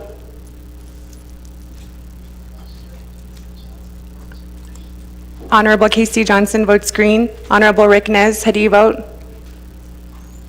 Honorable Rick Nez votes green via text. Honorable Jermaine Simonson, how do you vote? Honorable Jermaine Simonson. Honorable Jermaine Simonson did not vote. Honorable Otto So, how do you vote? Honorable Otto So. Honorable Otto So votes green. Honorable Curtis Nito, how do you vote? Honorable Curtis Nito. Honorable Curtis Nito did not vote. Going back up to Honorable Helena Inez-Begay, how do you vote? Honorable Helena Inez-Begay did not vote. Honorable Brenda Jesus, how do you vote? Honorable Brenda Jesus did not vote. Honorable Jermaine Simonson, how do you vote? Honorable Jermaine Simonson did not vote. The voting is now locked. Honorable Eugenia Charles Newton votes green via text. Honorable Curtis Nito, how do you vote? Honorable Curtis Nito votes green via text. For the record, Honorable Amber Canez Bakrati, Honorable Dr. Andy Nez, Honorable Carl Slater, and Honorable Charlene Yazzie are excused. With that, Madam Speaker, you have, Brenda Jesus. Honorable Brenda Jesus votes green via text. Madam Speaker, that changes the vote tally to 17 delegates who voted in favor, 0 who opposed, with Madam Speaker Crystalline Curley not voting. Yeah, thank you, staff. We do have a vote of 17 in favor, 0 opposed, and Speaker not voting on amendment number 1. Amendment number 1 carries. Colleagues, we are back on the main motion. Are there any questions or comments? If not, we'll go back to reserve time. We have reserved time for Delegate Parrish with 4 minutes and 44 seconds. Yeah, Speaker Adel Yad and Nana, 25th Navajo Nation Council.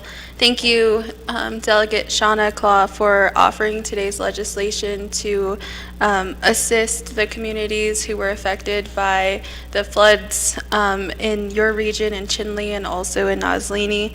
Thank you. I just want to say thank you to Mr. Harlan Cleveland from the Emergency Management and also the Executive Director of Public Safety, Mr. Anderson, for your leadership in assisting the chapter. Also, Team Rubicon, thank you for assisting the Navajo Nation in their times of need. I know this is not the first time Team Rubicon has collaborated with the Navajo Nation.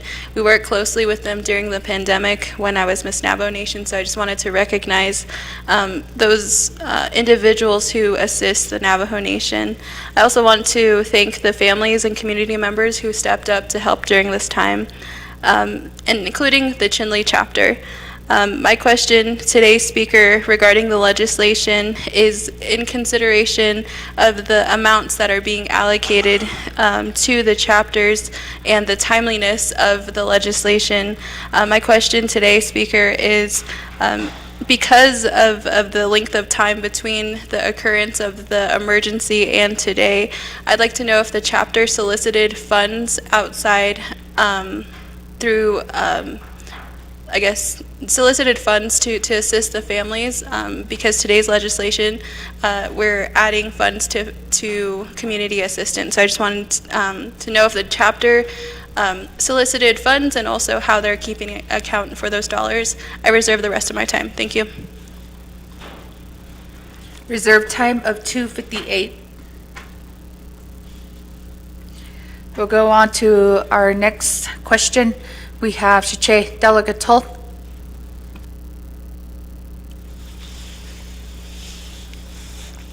General Niyande Chair, thank you. Ado Samasan Adi legislation needs so. Yeah. I had some questions and concerns. As I was looking through the package here, majority of the funds going to emergency management. And then you mentioned that some people hasn't recovered, such as their housing. I understand they only got $2,500 for under housing discretionary. I'm asking if this money that you present, the budget that you present to us is enough for our people. To me, it looks like more people, their house was damaged, their cornfield and mobile home that ate. Maybe some of these community members use their own equipment, such as tractor, trucks. They're not being compensated. So majority of the funds should have gone to the chapter and also the community people. If the Navajo Nation plans ahead, if the Navajo Nation needs to do this, is to put the money in emergency. You don't have to come before the council to get this assistance with funds. So what I'm saying that the Navajo Nation should already have set aside funding for these type of emergency. Although we need to educate our community, erosion control. The chapter should be looking at. Even my chapter is like that. Oh, you Nahas. I mentioned to my community, erosion control that is Jepidini. So anyway, legislation. Do we have enough funds for our community people to fix their house? And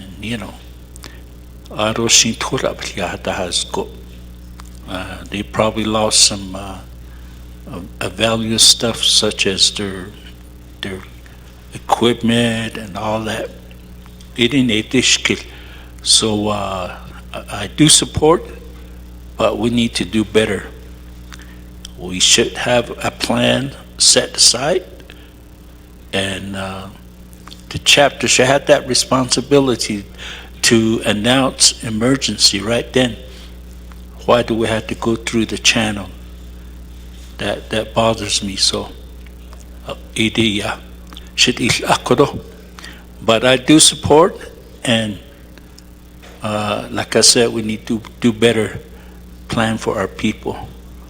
Chapter, they can't, I mean, Cloud, Junlon, Aro, Claushan, Yah, Episo, they okay. Okay, baby, now, Tilto. I know the county did help. The county did help, and we appreciate that. They have all the equipment. They have all the funds that are set aside for these type of situation.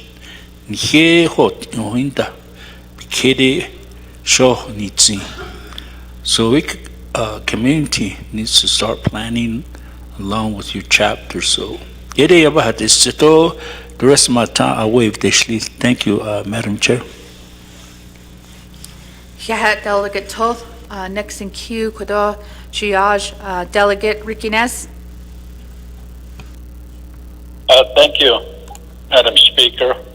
Our colleagues, our Delegate Claw for the legislation. Is there any way that we could hear from the chapter president, Dr. Rosanna Jumbo? I would like to hear from her. And I know they used a lot of money from their own chapter. Just reading the emails, and perhaps we need to restore those monies as well.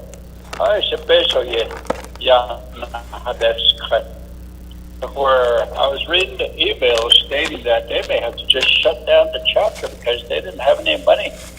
And I would like to, Speaker, I don't know what the sponsor as well, Delegate Claw, if we could hear from the chapter officials, I really would like to hear from them. Thank you, and I reserve the rest of my time. 357.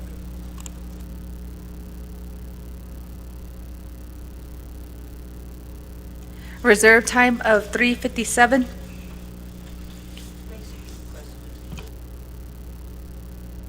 Gashi hiha ado kodo na asidol kidigi eshi ko agi shade Delegate Law Ben Kitchen na hodil na kodo na de kidigi Delegate Law. Deja, Madam Speaker, and then also to honorable delegates that have posed the question. And so before I do call upon the second agent, which would be Chinle chapter, I will go ahead and go through the questions that were posed here today. So for Madam Chair Parrish, she did say that she wanted to find out how Chinle chapter is being accountable for soliciting funds, and I believe those are funds that are being solicited externally. And so some of the delegates have approached me regarding a GoFundMe that was set up by our Chinle chapter. I believe it was our administration. And so that was one of the questions that was posed to myself. And for myself, I am unaware of how those GoFundMe are being used. So that would be a question that I will direct back to our Chinle chapter administration. And since we only are allowed one agent per organization, I will have Chinle chapter decide whether the one agent will be the chapter manager or our chapter official. So I will allow them to have the one person speak on behalf of their organization. So Nana Kodishiche, Dr. or I gave you Dr. Toth. Goodwin. Shiche, Ehehet. So the question that you asked in regards to the 2,500 housing discretionary, so that was the proposal that was drafted by our chapter, and that was given through a resolution by the chapter. So in there, there was questions that were posed when this legislation was being drafted. And this was posed by our own legislative council. And then it was also referred to the chapter unit as far as how these monies would be dispersed to the community members. We have to have accountability, because the question that was posed was, is there an emergency housing plan? As we all know, some of our chapters, there are requirements from our home site lease. If the person has a home site lease, right-of-ways, then Linigi, those are some of the requirements. So those were some of the legal questions that were posed. And then also the question about who is going to be allowed to get some of that money. So I did have an honorable delegate, not from the area, but they did approach me, and they did have a concern, saying that there were people that resided in the area that were being denied services because they were not a voter that was registered to Chinle chapter. And in there, it stated that they had to be in good standing. So some of these issues were the reasons that it was proposed that we should have an emergency housing plan to have some of those discussions. And so if you notice in the legislation here, there are directives regarding how the disbursement of those funds would be used in the amount of the 2,500. And then also, I believe that those will have to go before the Division of Community Development for review to ensure that the plan is in compliance with some of their policies as well. So when you talk about accountability, and we all have our budget instruction manual. So in here, I know that I have heard our delegates question the definition of emergency funding. And so in this BIM booklet, under page 110, it states in here that chapters should have an emergency management plan. And so the question was asked to me, every year, Chinle, you have floods, either from monsoons or either from the winter melt. So how are you going to address it? Because we can't be standing here again a year after year. So we do have to account for that and follow by our 5 management system as well as the BIM book. So that's why these directives did come in, so that we are better prepared next year. And then also to allow our chapters to be less reliant on the Department of Emergency Management. So however, you did ask another question, why did Department of Emergency Management get the bulk of the funding? So when we came together with the Incident Command Center, we had a whiteboard behind us. And in there, we had the commander, we had the public information officer, we had a breakdown of where each organization fit. So in there, we had different, they call them like the strike teams. So we had like Team Rubicon, we had EMS, we had public safety, and then we had Chinle chapter, we had Noslini chapter. So the emergency management, their duties carry out throughout the whole Navajo Nation. And as I stated, they did state that they did assist throughout the year with the snowfall, and then also dispatching their personnel, and then also going out to different communities. Ako eshi benecha eya beso bi osali ado chidi yet sali e benecha. They asked for the amount of 500,000. And then, as we know, these legislations, you have to identify a budget line item. So if you look in the legislation, it's distinguished between the account numbers, and so that's how that. So I hope that answers that, Shache. Otto, we have in here Shana Ricknez stating that he does want to hear from our chapter, and then also how they will restore the money as well. So as we know, we did receive emergency funding in January using the 50-50 formula.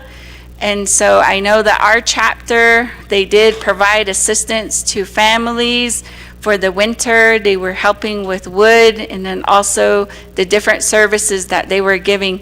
So at this time, I'm going to go ahead and allow for the secondary agent that is part of the legislation to give a report, and I will have them determine whether that will be our chapter manager or either the chapter official. So at this time, Madam Speaker, I'd like to give the time over to Chinle chapter to allow the person that will be on the call to give an update.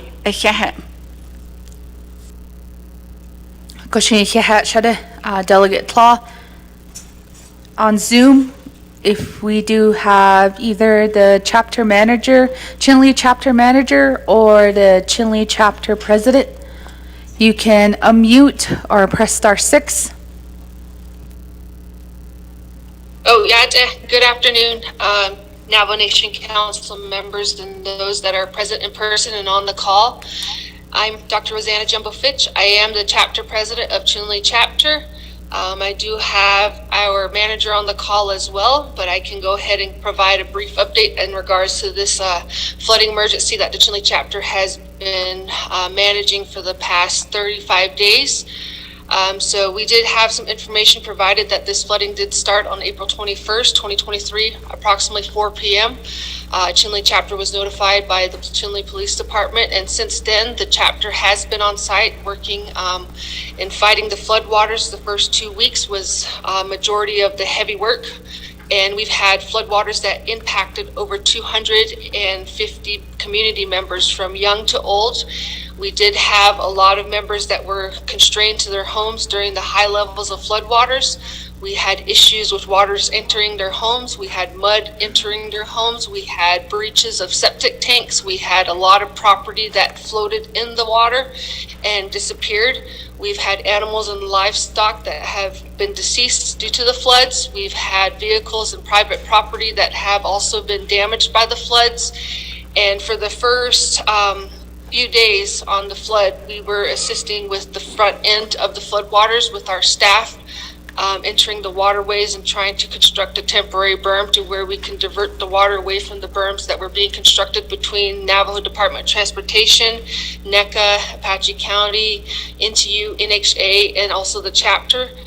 We were all hands on deck at that time, and the chapter had staff there from morning to night. So we had assisting in heavy equipment operations, assisting in sandbagging, assisting in the floodwaters, and assisting in health and welfare checks.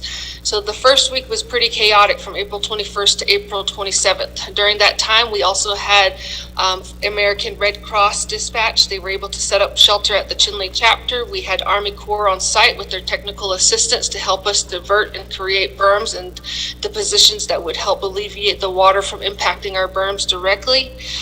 We also had Team Rubicon the first week make introductions to help provide additional information on how they could assist. Later that week, we also had CHR, IHS, the Pharmacy Office, Behavioral Health, come into our team in order to determine what the needs are as far as medication first, and ensuring that those that are medically bound were getting the provided assistance that they needed ASAP. We also had the Chinle Unified School District on site. They were taking priority for our students, ensuring that they had the materials and supplies needed for school. They were replacing clothing that was lost and providing for their children. We also had emergency response from police department, fire, EMS, and also rangers that were coordinating with FIRST, ensuring that we had safe transportation to the sites that were needing immediate attention. And from there, we were coordinating efforts to ensure that there was an incident command that was established, so that way we could have on-site communications between the parties on site as well as those that were located at the Chinle Police Station. So overall, the first week was pretty chaotic in introducing all these team members in order to help assist with this flooding event. We also had a lot of utility lines that were compromised, from electrical poles falling, fiber optic lines falling, and also 2 water breaks that were known. So there was a bunch of measures that were put in place between NTUA and getting those repairs established, and also providing information to those residents that did have to turn off power or water lines. We also had concerns of mold growth, livestock on roadways, decontaminating our workers because we did have septic tanks compromised, so there was a concern of hygiene. We had issues with the dam continuing to break, the levees continuing to break. We had kids that were in the water. We also had requested secondary road access for those residents that were located on the northern end of the Jurassic Park zone. And we also were trying to determine what cemetery plots have been displaced. Currently, to date, we still have unknown areas. And we also just provided the flood warnings during that first week. More so, the Chinle chapter was able to create a special meeting on the 23rd, 2 days after the flooding events have began.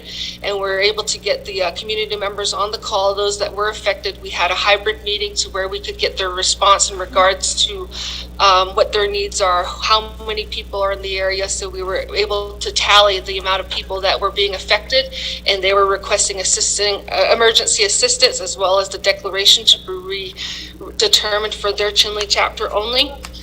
We didn't get the emergency declaration until April 25th, and then we conducted a special meeting with surrounding chapters on April 26th in order to inform those downstream of the areas that may be affected, being that we had septic waters contaminating the flood waters that were flowing northbound.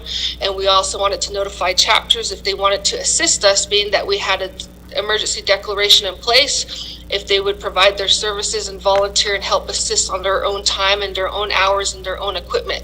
So those were some items we did bring up. We shared the same amount of information with all the chapters that were informed. We only had a few chapters in our surrounding agency that did call in.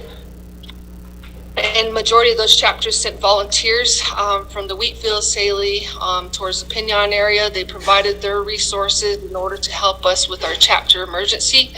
We had tourism cease on the 27th, so we tried to prevent all those from entering the waterways, the canyon, in order to provide safety measures for those that weren't aware of the flood operations in effect.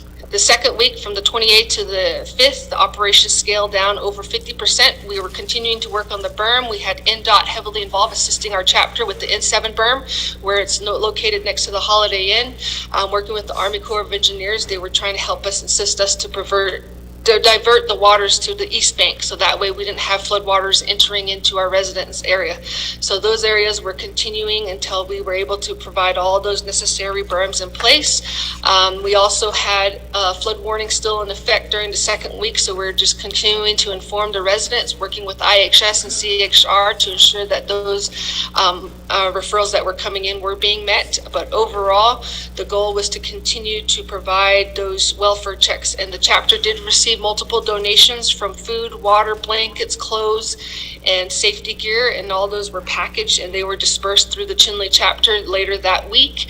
And then from there, we also had Red Cross on site conducting evaluations. Since the water did recede during the second week, we were able to go site to site, pinpoint via GPS to determine how many were in one household and what house did they reside in. So, and then we also had NHA on site, which was providing additional housing for those that did have loss of home, those that did have disabilities, those that could not were not able to enter their homes at this time. So we did have options available for community members to have a safe place to sleep at night. We also had Team Rubicon mobilized the second week, and they were starting to conduct their assessments as well. They also continued to do the muck outs where they were entering the homes that were inundated with mud water and sediment. So they were trying to clean those homes out to where the homes didn't get fully encaptured with mold. But moving forward from May 5th to May 26th, the chapter was the main point of contact on site. We continued to work on the berms, continued to clean the roadways, continued to help assist Team Rubicon with muck outs, and also working to gather additional materials from our Army Corps of Engineers so we can continue to install a berm. As we know, Chinle has a 2.5-mile berm that extends from Holiday Inn to the Canyon Family Church. The whole berm has been compromised with 5 known breaches that range from 1,000 feet gaps to 30 feet to 60 feet and 35 feet, and we have to continue to try to repair those. As of May 19th, the chapter was not able to continue with heavy equipment as we've been requesting for funding in regards to fuel and funding in regards to all of our 213 requests. But to date, we have currently just been conducting welfare checks, and we still have a lot of outstanding items that Chinle chapter did submit to the Department of Emergency Management since early April. We have the Form 213s, that is the process that was shared with us in order to requests for materials, supplies, equipment, fuel, or anything in that matter that was to respond to this emergency. To date, the chapter has not had any of our 213 forms acknowledged or resent back to the chapter. I know some delegates did mention what did the chapter spend, how much did we incur to date. As I mentioned, the resolutions that were passed was April 23rd, day 2 of the flood. And now that we're at day 35, there's a lot of additional assessments that were completed. We do have a lot of concerns that are still outstanding for our people. We have septic and plumbing lines that have been compromised, and 13 homes. We had OEHE go out on site between them, the chapter, into UA. There was 13 homes that need about $418,000 to complete internal and external assessments and repairs for their septics. Right now, we have about 8 porta-johns that are just scattered throughout the community. So we've had community members not able to use their showers, their tubs, their dishes, their laundry, or anything to that matter. And that is our main priorities to get that septic restored, whether it's a leach line or connecting to the community sewer. So that's a big cost that has been evaluated properly and assessed, and photos and documents and GPS have been pinpointed for each of those residents residing in the area. We've also spent $152,670 out of the chapter's emergency fund. We are obviously in the red. The item mentioned from the emergency 2023, the $59,000 the chapter received, that was already all expended during that particular emergency. The chapter during this April 21st emergency only had about $4,000 in change in that account. Obviously, we have expended all those funds. We've hired emergency hires. We've had people working all weekends just to help prevent any kind of health hazards to occur in the homes, and also to continue to work on the berm because the water is still running. We also had additional concerns from our homeowners about ceremonial requests. A lot of us are traditional Navajo homeowners, and we want to have that ceremony practice incurred. So there's requests that are outstanding from a lot of our residents in that effect. We also have never received mold testing. As I walked the homes today and yesterday and the days before, every single home still has mold, mud, water, and damages to their homes that have been inundated with the flood waters. Community members are wondering who and what's going to help. We have trash located along our roadways because we did have them pile it, and we don't have the capability to use dumpsters and haul them right now. We also requested dumpsters. We requested more porta-johns. We requested berm repairs, the 2.5 miles. Last time we had it repaired was with the Nez administration. It cost them about $16,000 a day, and we're estimating it'll take us at least another 10 days, which comes out to $160,000. We have a lot of private roads that were impacted with the floodwaters. Our roads turned into the wash, so we have about 2 feet of sediment, and majority of our roadways that we're trying to still clear with in-house chapter equipment and labor. And those are some items that were still outstanding. We have a lot of fencing, private or roadway fencing, that have been damaged, and flood waters did take them and bury them, that have not been replaced. We also have furniture, appliance, clothing, and other miscellaneous incidentals that the homeowners are requesting to be replaced. We have some homeowners that don't have refrigerators or food in their homes right now, so they're requesting that as a priority. But overall, the Chinle chapter, we have been responding on a daily basis since April 22nd in regards to all of our requests to Department of Emergency Management, Office of the President, also the Navajo Nation Council. And I'm sure the list that I've mentioned, you all have a copy of. And if you do need a copy, I'm more than happy to provide it. And as far as future erosion control and measures, that was also part of our plan. I did request that the emergency management assist us in providing detention and retention ponds to help alleviate any future flooding as we continue to repair this berm. We do have teams on the ground right now assisting us with all the areas that we have breached. We're constantly working to try to repair these, getting additional materials through the Army Corps of Engineers. We also had received our ARPA funding, which we are working on procurement so we can help provide more permanent structure in order to prevent these floodwaters in the future. We also provided information to the National Weather Service as well as other entities that are requesting data to show that this is an occurrence that does happen on an annual basis. And right now we're sitting in that 7-year pattern. The last time this occurred, we did have a loss of life. So we're trying to prevent that. And being that we have these high flood waters and this is only snowmelt, we are expecting the monsoon waters to affect our residents as well. So that is why we've been advocating for the past 35 days for emergency assistance. And I see that in this legislation that we just received at Chinle chapter this morning from Mr. Roderick Begay, we have a lot of funds allocated to DEM, and the one question our chapter has is if we're providing them funding for supplies, repairs, maintenance, personnel, and travel, the chapter would like to have these 213 forms acknowledged because we will exceed that $500,000 amount that they are requesting, and we would like to ensure that we are getting assistance and have a point of contact that is in charge of this flood event if emergency management is going to be liable for this event, because at this time we've had at least 5 different commanders in place. No documentation has been shared with the chapter.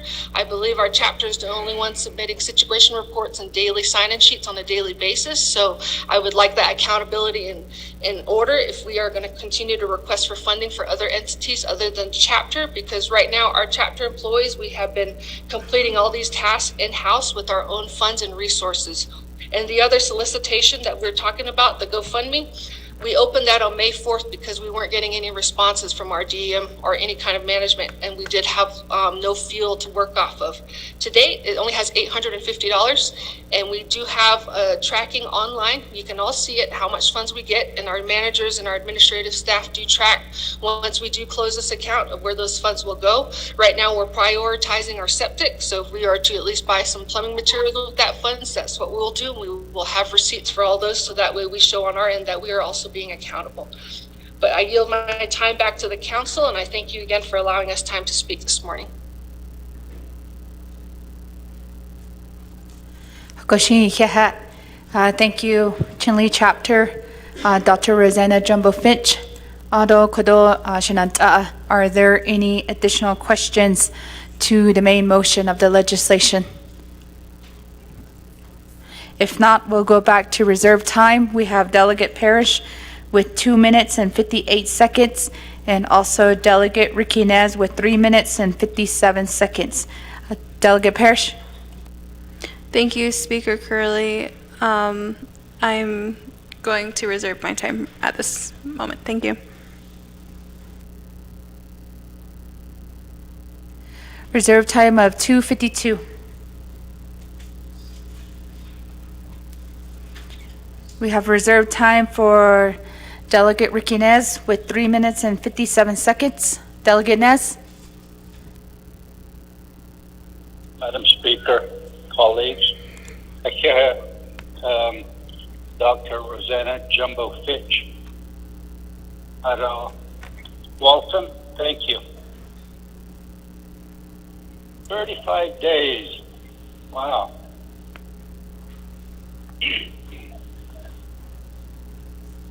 I believe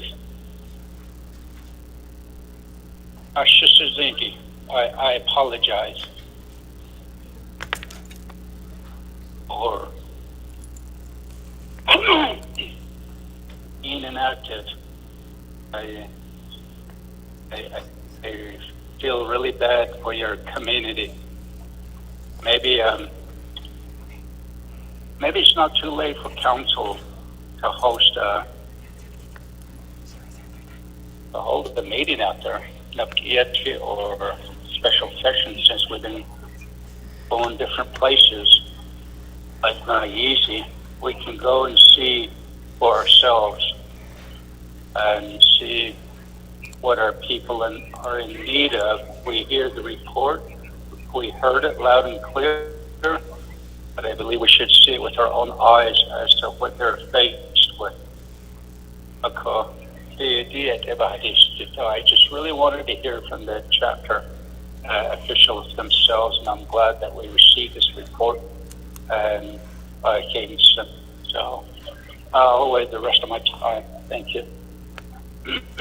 Delegate Naz, no Kuninana, Shaja, Delegate So.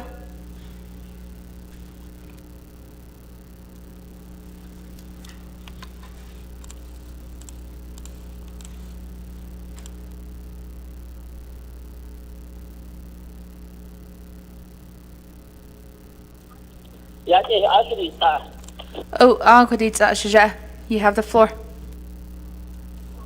Trying to unmute my phone here.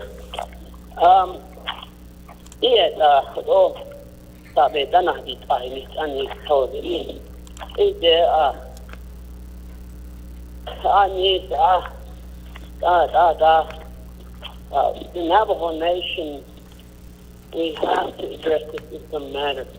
Just like the previous legislation, when we appropriate buildings, money for buildings, there's no O&M dollars. And in this case, because it was emergency,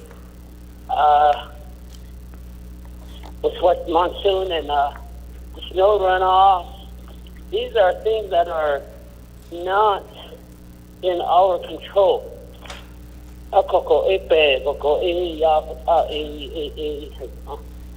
And I think that we really need a comprehensive plan on how we could try to continue to move forward to have funding for that. And again, even though the council approves this, they're going to be back again. Another community is going to be back again next emergency. We don't know who. But how do we move forward to try to set up a certain account for this purpose? What has been presented. Policy pertaining to how we could try to address this. And, like I said,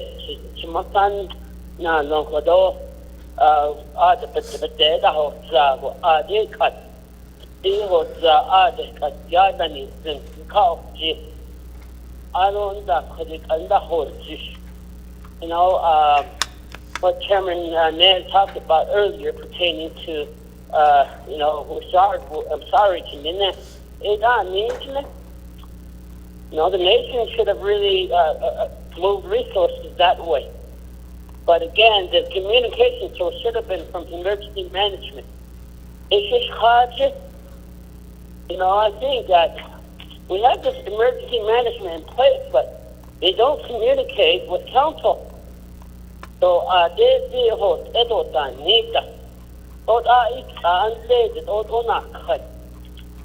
they don't give us scenarios of maybe preparing for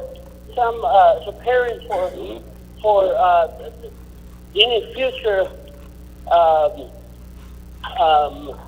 events like this.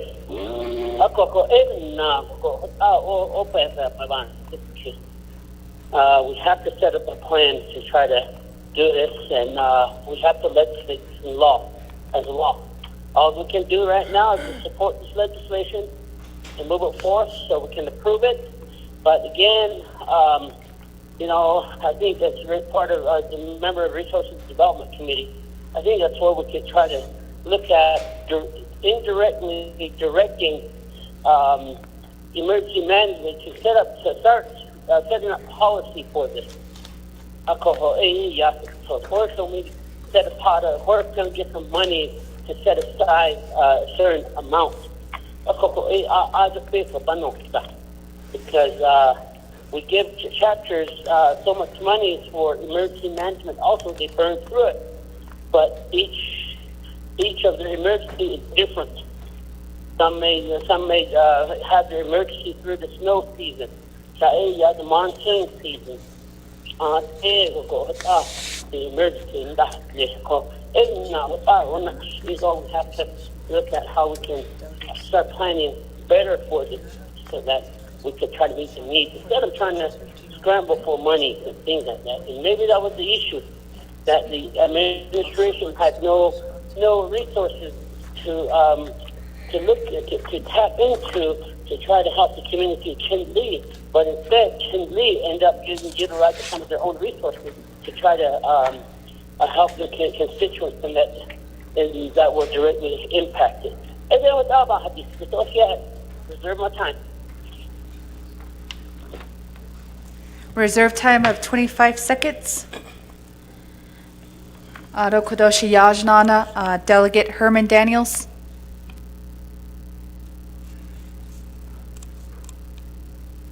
Thank you. Thank you very much, Speaker. Shamakoto. Koto Shanat Ahnosengi, the 25th Navajo Nation Council. Koto. Koto Shateria Koto. Honorable Tlaw. Koto Sabe Danahoti Kitahni Koto. Along with your agent, Koto Nanahasta. Koto Tahawas Neko. Not on in litigate and Lisa has Aniki Tarnas Nle. Kishin Dasne. Adonana Koto Otoban Atide. Magate up in Makoko. Adat Ego. A one shot nas Meliki. Ilahate Baba Yes Kitola Jota Bantas Keto. Skinaben doesn't cancel. A cocky edo Hoganda Noda. Dark Ekido Hoganda Noda Elena doesn't kill about when he's vehicle. Adonana Koto. I see the Bada Hito Nana Koto, Bad at the Holo, Koto di Koto, Yohimi Maniki, Bakapaka Etoti, then at the same time, Bad at the Holo, but it behaved me, not even. Adonana Aquitsin, I love a couple of people, for your Badaho, it's only a corp. I see but about a lot of Yakish for a 1 years. I don't know what about a lot. So you could have Behini, not to at all. I don't know what then I did. Ede Behini, not to. I don't what about a lot to at all. I don't know about the Hodo. Hashing for good talk. Lenny have 1 year. Don't quite get a tree. A tree later that just see the way about when you be. Is he could also about batch or no. Or that air with a sheep paper. Sit out either course. I think that's at the chateau. I think our partner had made a photo. So some seeds Lenny when it's there. I'd never have you would like me than that. Don't be not eat him. Out there, call. I don't Kodona Gate about just care for the Kodo based on the need Agi. Over 800,000 the need Agi. A the Nash Ego Kodo. Hales Toko in the way down. A baby, no Dagi Kodo. I know that the way down FEMA. When we reimburse the thing, I think you can say we let on the call. I believe this threshold was 250,000 and Kodo. Used to be $1 million, but they say what they should 250,000 and Ecuador. So the even laco is for a threshold based on each chong eat or the record. The cocoa later, FEMA based on each one that to be none day to what other about just case of that did to UUFB. I don't know to send to Ecuador. The natural button, the natural buttons, and the transient under a cocoa out of each or either to Neko, out of Hana, the little under so Hasin for Diego, the Naka as with the show, out of this one, and Moselgi, Hasin, Hasino Sai, out of Hadato, Kaiko, Shakodo, out of Nana Kodo, the Kodo, I think Kodo, I think, the state, basically not Kaviki. to idiot o apa people is kodoka adofin hodo na na ten you to the ika hodo aruna hona ko te siru ka do hona te isi ka ga ti mi henta da to de ko aruna na ko kata te ta ta te yon na ko hoda ta isi na ti do de to idiot so ba people kodo Madam Chair. Thank you very much, Kodok Arunana. The rest of my time, I'm going to waive it. Thank you. Goshi Ikihat, Delegate Daniels.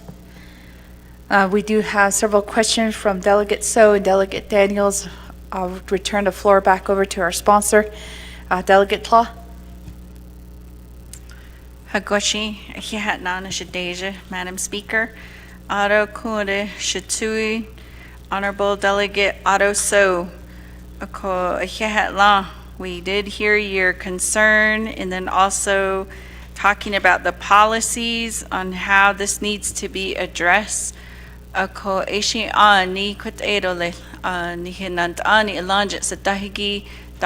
Nygren.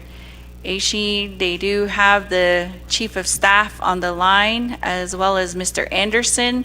So these recommendations will move forward to our executive branch.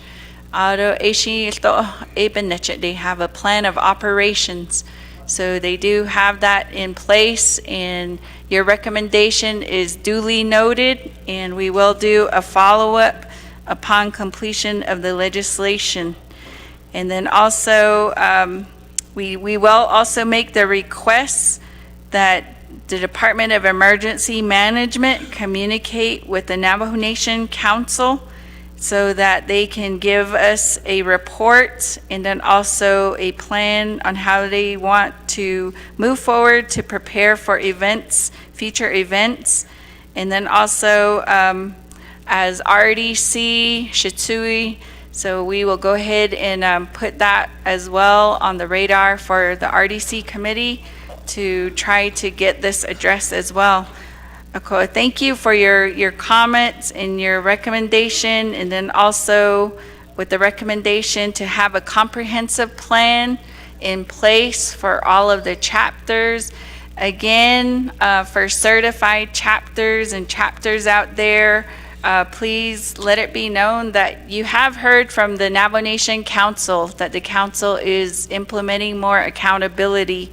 And under our BIM booklet on page 110, it says in here that number 2, emergency planning A. In 2017, the Resources and Development Committee passed resolution RDC MY-47-17, which requested and directed all chapters to develop an emergency management plan.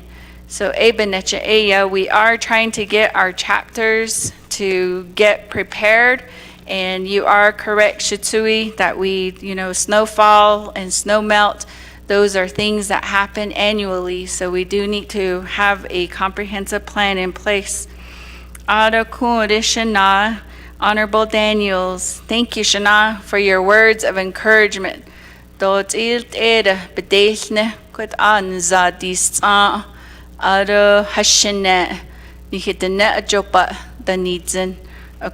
you for your good words, and then also for putting that into perspective for our Navajo people. They're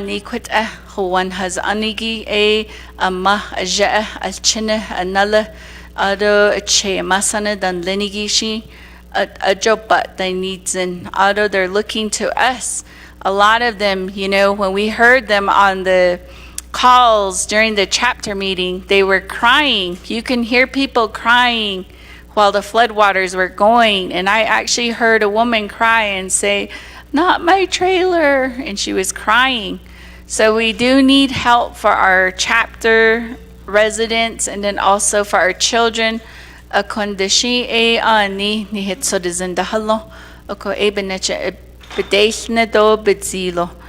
they did receive that encouragement from my honorable members here. And so with that, I will go ahead and turn the floor back over to our Madam Speaker.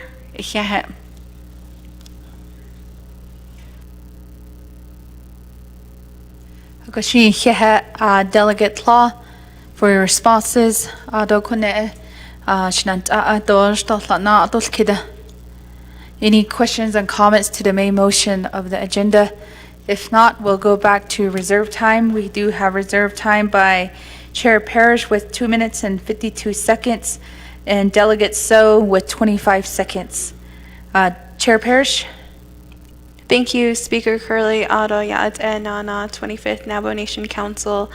My question is for the Office of Management and Budget. I'd like to know how much money is in the Disaster Assistance Fund business unit to date, and I'd also like to know if there was any carryover from fiscal year 2022, and I'd like to know if any of those dollars were used in this occasion for this particular emergency, and also how the funds are, if they are being distributed to the Emergency Management Department. I reserve the rest of my time. Thank you.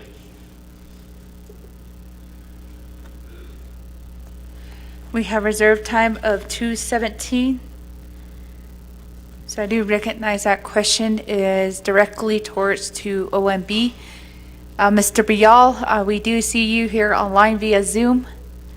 If you could help us address Delegate Chair Parrish's questions.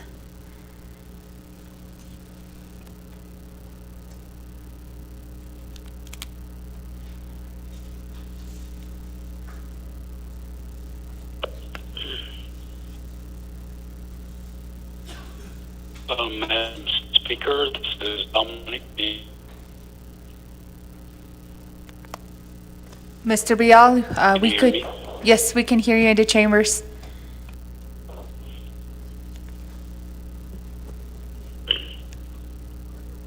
Okay, I'll speak to what I know or what I'm aware of. First of all, the Chinle chapter, as well as the other chapters, do receive carryover funds, which is their unexpended general funds.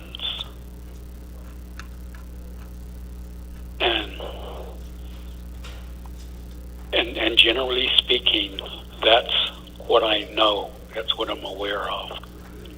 Now, the exact amounts that they might have in their emergency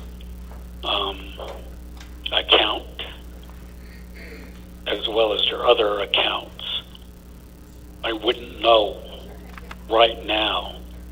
And in fact, the office that should have that information would be the Administrative Service Center in Division of Community Development, since they work with the chapters on their budgets and expenditures and so on and so forth. The other part of the question is regarding the Disaster Assistance Fund. There is a Disaster Assistance Fund that's located within the Division of Public Safety. And for this particular fiscal year 23, it was funded at a level of $500,000. Now, I know that they have made expenditures from that.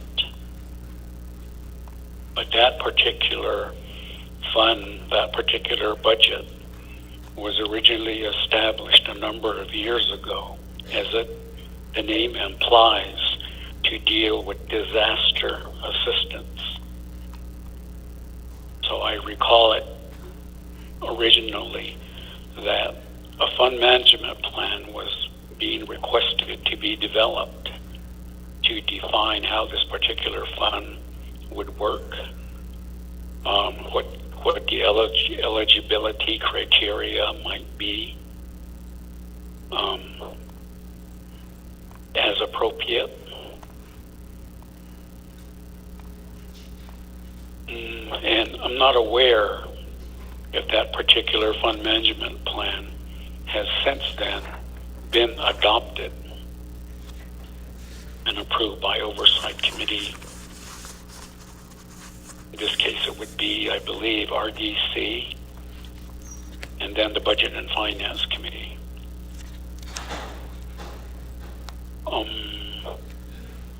The Department of Emergency Management is a part of this legislation, and I believe they're on the call, they're on the line, because they would benefit from this particular appropriation as well.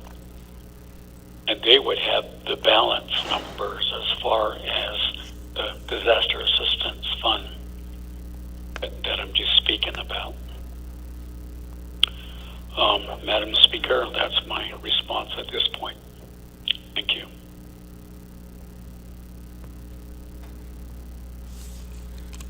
Okay, thank you, Mr. Mayal, for your responses.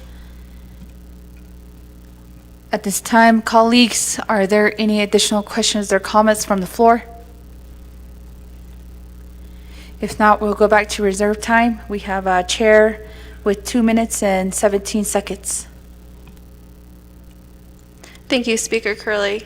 Thank you for allowing the Office of Management and Budget to respond. I expected the Executive Director of Office of Management and Budget to have those numbers and to be familiar with the discussion on the Disaster Assistance Fund business unit. I suppose we will ask from Budget and Finance, but because this legislation did not go before Budget and Finance, these are the questions that I have at this time. In addition to those questions, I also have a question in regards to the GoFundMe account that was identified by our presenter today. And my question is if the chapter has a fund management plan for that, the solicitation of funds, how that's going to be accounted for, how the chapter continues, what policies, procedures, regulations that the chapter is following in order to be accountable for those dollars. And if we could also allow time for the Department of Justice, the chapter unit, to also clarify maybe those regulations and any laws that are put in place on that at this time regarding emergency fund solicitation. Speaker, I reserve the rest of my time. Thank you.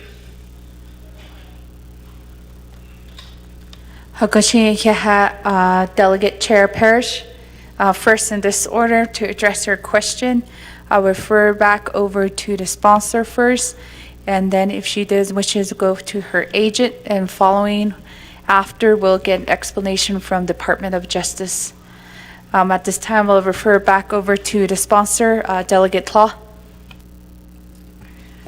Thank you. And first of all, I want to acknowledge and thank Mr. Bial for being on the call. And then also to our Madam Chair, Shandine Parrish, Shadeja, for the question. And so I will go ahead and divert the question to the agent on the call, who is our chapter manager, Mr. Walton Yazzie. And if he can go ahead and answer your question regarding the chapter's fund management plan, and then also the solicitation of the external funding. So Madam Speaker, if I can have time for Mr. Yazzie to give a presentation. Yeah. Thank you, Honorable Tlaw. Do we have Chinle Chapter Manager online, Mr. Yazzie? If you can, unmute or press star 6 to unmute. Madam Speaker, our chapter manager is not on the call at this time. They are currently gathering material. They are on the road. Delegate Tlaw? Madam Chair, Speaker Curley, I'm sorry. If we can have Chinle Chapter Administrative Service Officer respond to the call, I would appreciate it, to the questions. Thank you, Delegate Tlaw. Do we have the AMS from Chinle Chapter online? Again, we don't have any of the chapter staff on the call. But as far as the GoFundMe, I did mention that the information is through a donation, through nothing to do with the chapter government's name on it, but it is the donation that will be held accountable through our system. And I did mention it would go towards materials for the homes that have been affected. So we will have those reports as well if the council does wish to see those. But the balance of it as of 1 month into it is only $850. Thank you, Chinle Chapter. And do we have Department of Justice online here with us to address Madam Chair, Delegate Parrish's questions? Department of Justice?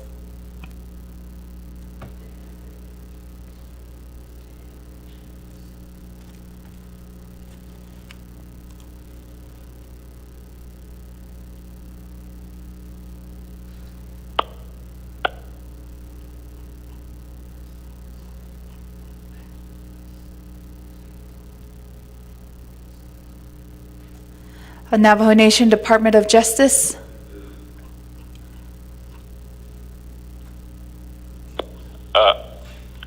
Hello, can you hear me? Yes, Mr. Begay, we can hear you.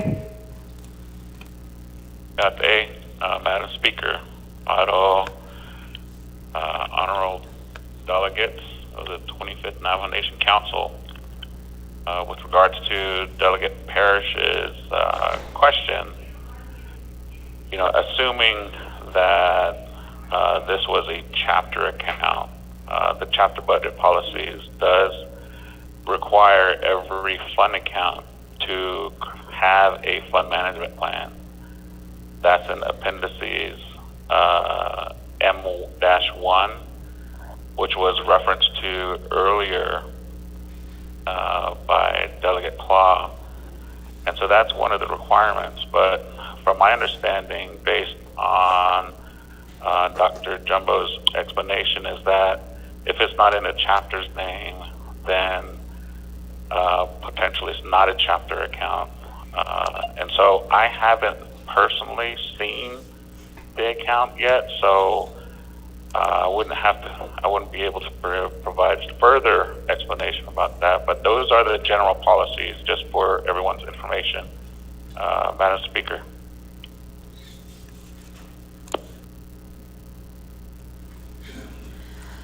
Thank you, Department of Justice, Mr. Begay. I believe he's within the chapter unit at DOJ. Colleagues, are there any additional questions or comments before we go back to reserve time? If not, we'll go back to Chair Parrish. You have 1 minute and 5 seconds. Thank you, Speaker Curley, and thank you, members of the 25th Navajo Nation Council. I believe the agent did not answer the question if there is a fund management plan associated with the GoFundMe account. Secondarily, it is my understanding that the GoFundMe account uses the chapter logo, and the chapter president has identified it in association with the chapter. So my question is, the progression of the formulation of the fund management plan, what is the status? And I'd like to know that. Thank you. I reserve the rest of my time. Reserve time of 32 seconds. And if so, our sponsor and also agent online, if you can specify specifically just to Chair Parrish's question regarding the chapter's fund management plan. Delegate Tlaw. Hagoshi, Shadeja, Madam Speaker. And so with that, I will go ahead and turn the question back over to the agent, Dr. Jumbo Fitch. And again, if we can go ahead and answer the question that was posed by our Madam Chair Parrish. Thank you.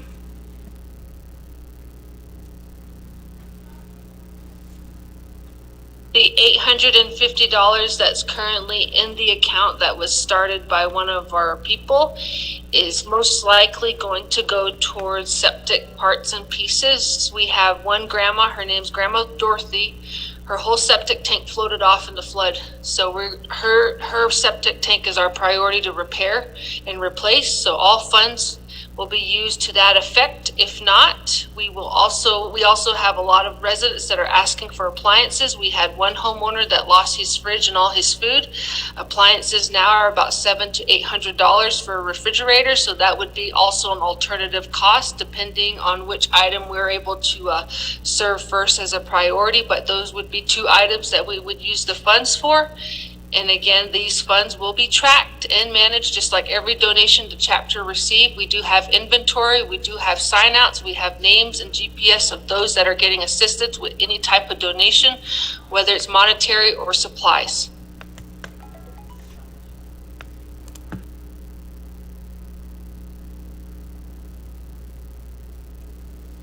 Gashi Ekeha, Delegate Law, and also your agent for those questions.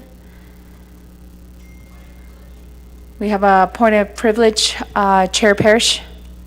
My point of privilege is the agent did not answer if there was a fund management plan in place.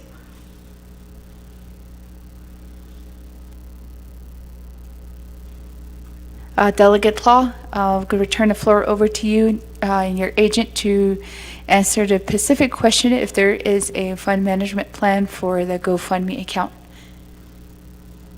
Delegate Law. Madam Chair Parrish, thank you for the question. So again, I will go ahead and restate the question that was posed. Does Chinle chapter have a fund management plan in place in regards to the GoFundMe? So if I can have our agent, Dr. Jumbo Fitch, respond to the question. Thank you. We'll have one in place and we will send the council a copy if they would like to see it for the $850 that we've currently got in donations.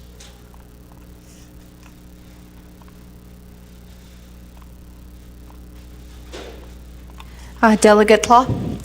Yes, Shadeja. Dr. Jumbo Fitch, if you could be more clear, there was a question again.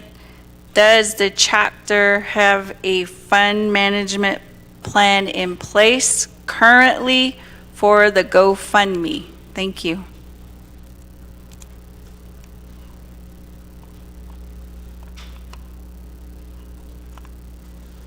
I'll get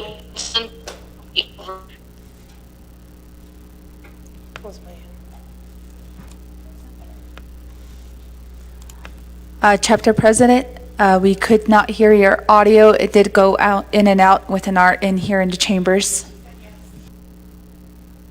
Yes, Madam Chair, we can send it over.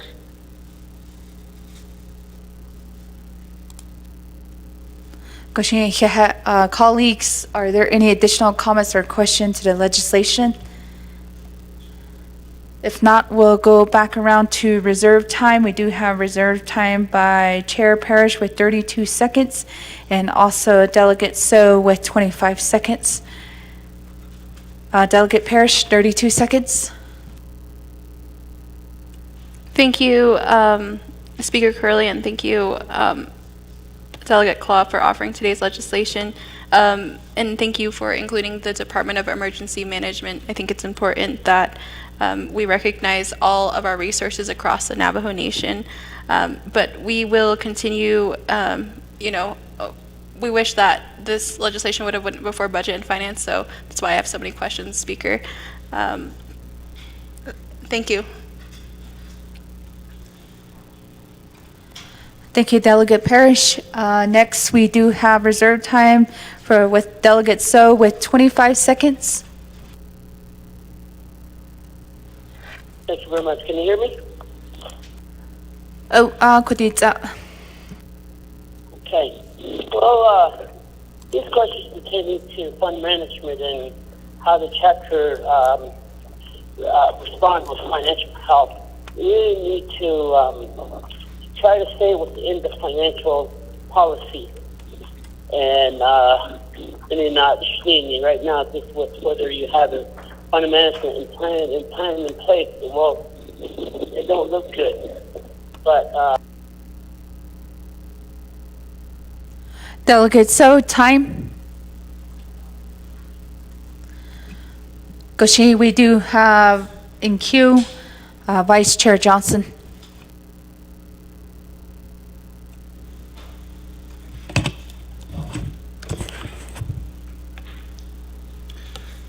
Yeah, Madam Speaker, thank you for allowing me to speak. Just want to, first and foremost, thank all my honorable colleagues here today, and thank those that are on the line and those that are all with us on the Zoom call. So, just want to thank Honorable Delegate Claw and the chapter officials, staff, and all those that participated in the collective effort of the flood impact of the Chinle community. So I just wanted to thank you, Tago, for taking care of our communities and being there and help with this. Everybody helping with this restoration, restoring Hojon, restoring harmony within the community. So I just want to thank you. I'd like to go ahead and yield the rest of my time to Chairman So.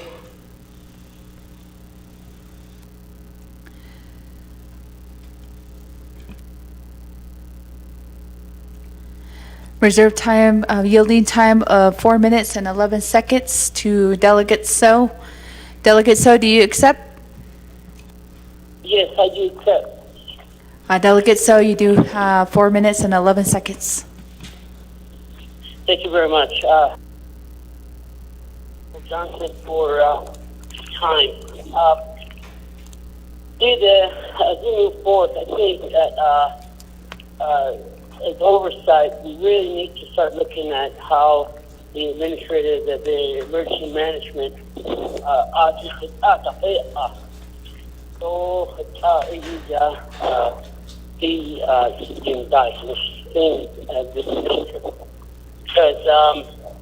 I am aware of the public safety aspect there, the funding, but I believe that's more geared to the operation services, if I can remember correctly, because emergency management, the oversight is law and order. And a comprehensive planning, again, really need to get something from the administration. I know the administration is, I explain it as a learning curve at the we have new division directors that are in place that are trying to learn the ropes of the tribal system. But again, we have managers that are in place that could really help and move and get the information out to the division directors so that a more comprehensive planning of this issue could be planned. Mr. Harlan Cleveland's office, I know that when they come before the Law and Order Committee, the advocacy was more of the emergency management office personnel and manpower when office of emergency management is needed. But the other aspect is, this legislation that we are talking about is requesting for funding to help indirectly the Navajo citizens that were directly impacted, and the chapter, because it looks like the chapter is bearing all the weight. And where's the nation? I always say this. Council delegates really shouldn't be involved in the manpower and the construction mechanism and so forth. That's the executive branch's job. They are there to execute these things. This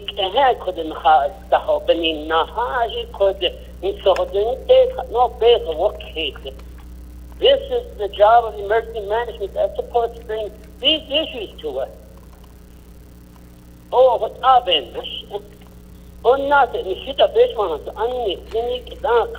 We're ready to put our tool bags on and our shovels to go out to try to help the community out there.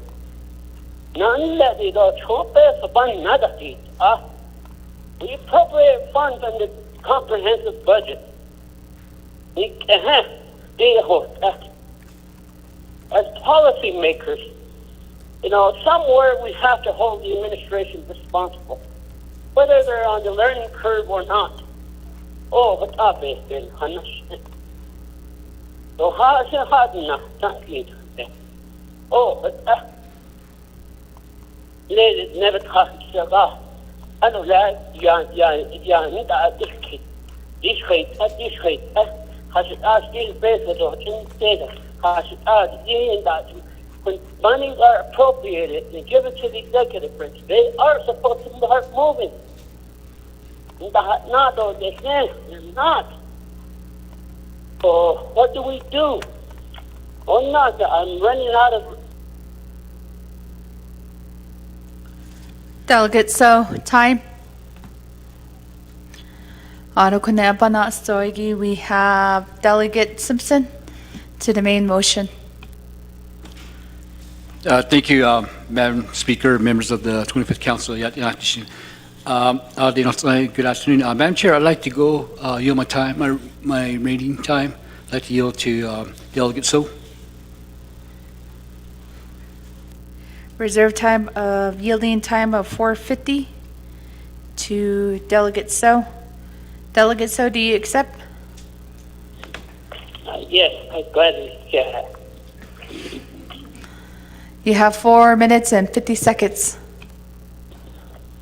Yeah, no, I did. For time. And could all be there. Yeah. Point of order called by Delegate Toth. And just to, before I recognize your point of order, just state the violation of rules that you're referring to your point of order. Delegate Toth. My point of order, Madam Chair, is why is there a rule saying that this individual gets the second time being referred to him, or is that a rule or not? I thought only one time you accept from delegates. Thank you.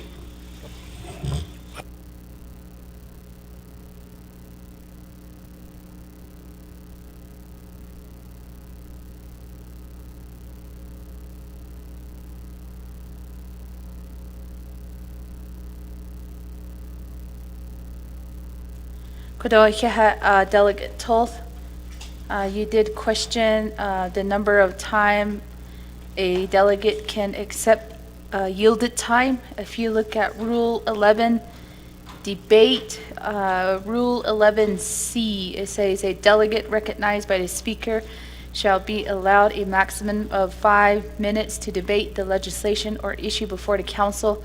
The delegate may yield his or her remaining time to other delegates.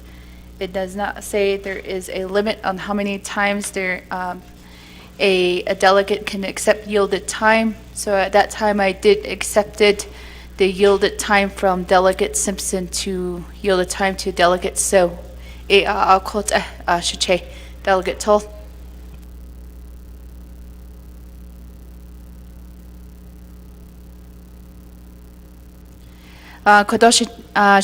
Delegate So, you still have a time of 4 minutes and 47 seconds. Yeah, thank you very much. Although, again, as policymakers, and when we get into situations of this nature, and we know that monies are identified, and we know that programs may have monies, and what do? How do we hold some of these programs responsible for not at least going to Chinle chapter, in this case, going to Chinle chapter and say, hey, we have the resources here. This is the parameter. This is what we can use these monies for. What do you have? And it looks like there's no collaboration on that. I believe there's $500,000 that was identified. And I think that $500,000 there, Chinle chapter, any chapter, going through an emergency could utilize those dollars if they're running low. Yeah, there's chapters out there that has that's over $100,000 in their emergency management budget. You know, and they're not, it's not being allocated. Hey, so how do we trigger that so that we do, I'm glad that they haven't triggered their emergency management fund. But how do we build these chapters next aid in that way so that they have resources that they could get to when things like this happen?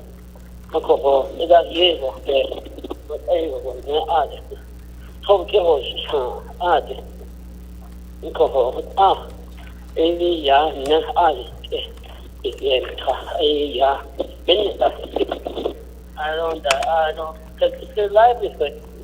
Just hearing, my son is indicating that hearing a lady on the phone saying, no, not my trailer. That's her home. Any person would say that. At least it's a home, at least, no life. But it's still, not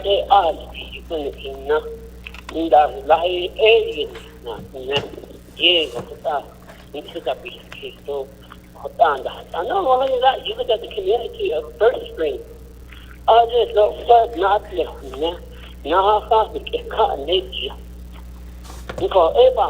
how do we move forward with comprehensive planning to try to assist these things so that we could try to prevent things like this, prevent things happening of this nature. And ICBAG, tribal programs really need to step up to this. And for those to listen to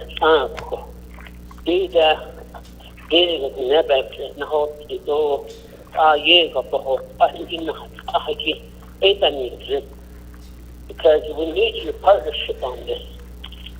But council can't do this alone.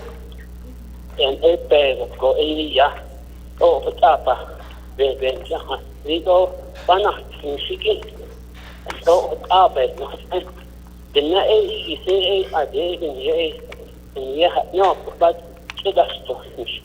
A cocoa egg bear, this other, no, party, the tree, yard.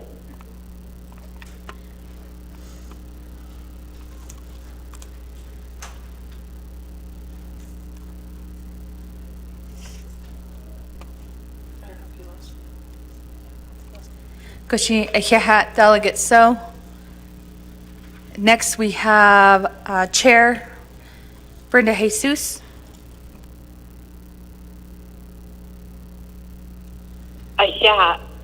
Madam Speaker Curley, and also to members of the 25th Navajo Nation Council, Honorable Shauna Clough, for putting this legislation before Council as emergency legislation.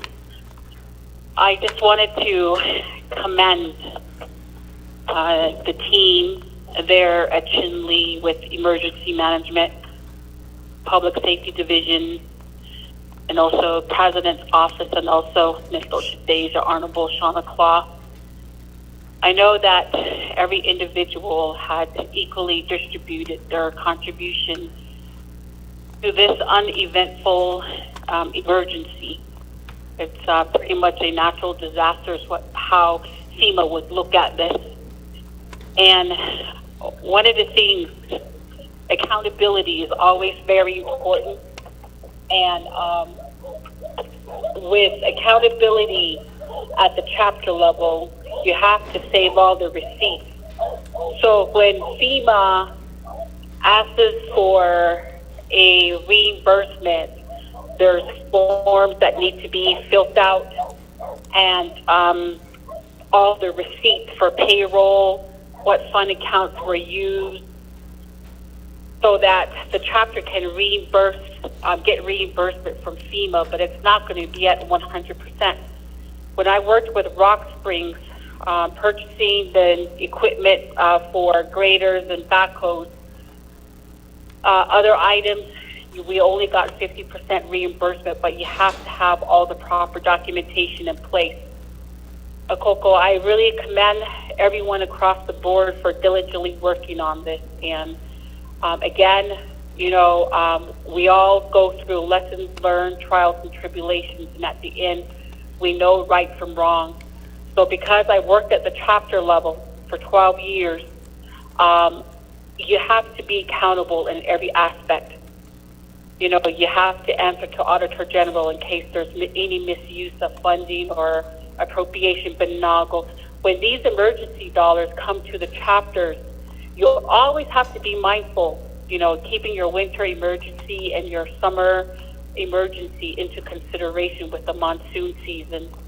So again, you know, everyone has done their part collectively to try to meet the needs of our constituents out there. And out in the Jurassic Park area, I've always ran along that road, and I know how the home situations are for people. And again, I just want to say a shout out to everyone being a part of this, and I am in support of this legislation. As chapters, you know, how to properly allocate these dollars so that we take, you know, winter and summer monsoon seasons into consideration, you know, proper budgeting practices.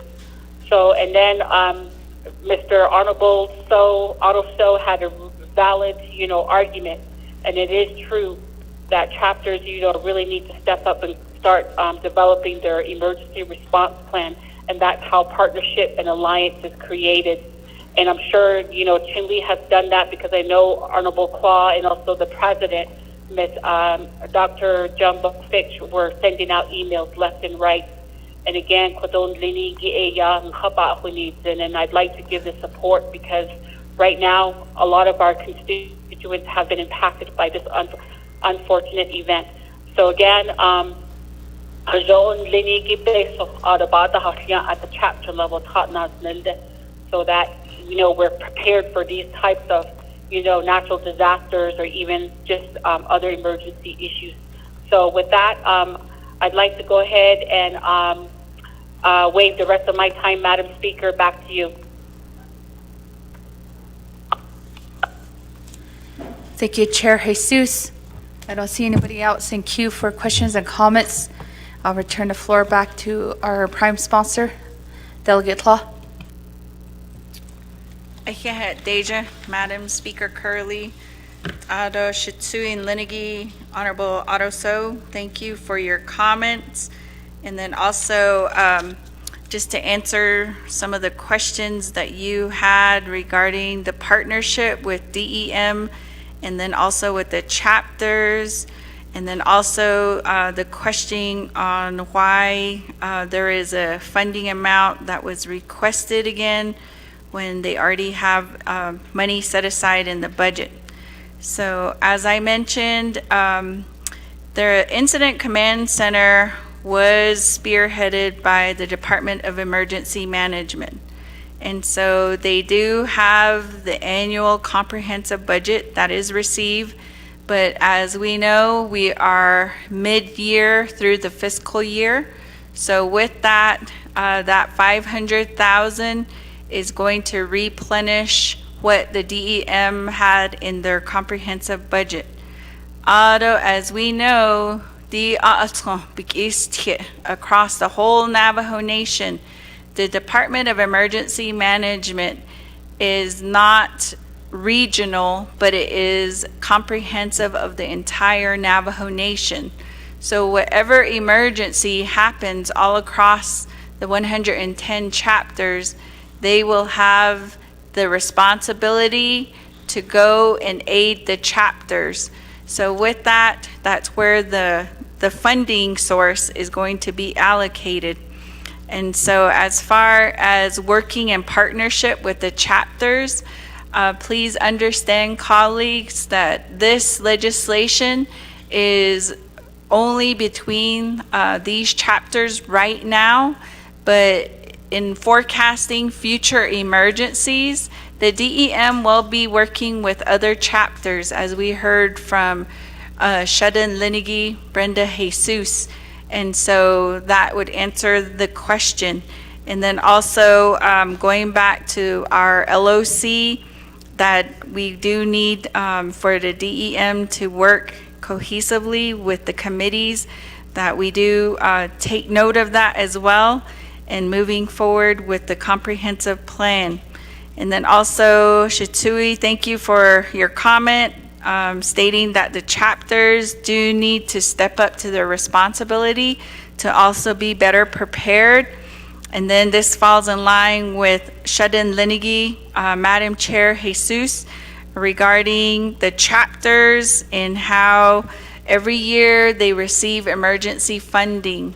It is up to the chapter to work on their quarterly budgets, and so I do agree, as many of the colleagues here have stated, that the chapters do need to carry those funding throughout the year. And as we heard from other delegates this afternoon, they did say that we cannot be coming here every quarter and requesting for funding. So we do acknowledge that our chapters do have to be more cognizant. They have to be more proactive in spacing out those funding. And so as Shedden Linigi stated, that the emergency funding that was recently received in February, that those need to carry chapters forward throughout the full year, but we do understand that emergencies do come forward. So with that, I do appreciate the comments and the questions from the honorable colleagues, and I will go ahead and turn the floor back over to you. Shadeja, Madam Speaker Curley.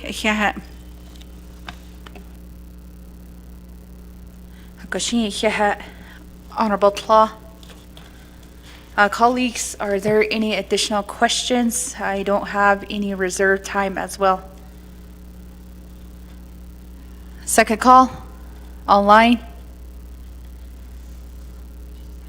We have Delegate Damon here. Delegate Damon? Thank you very much,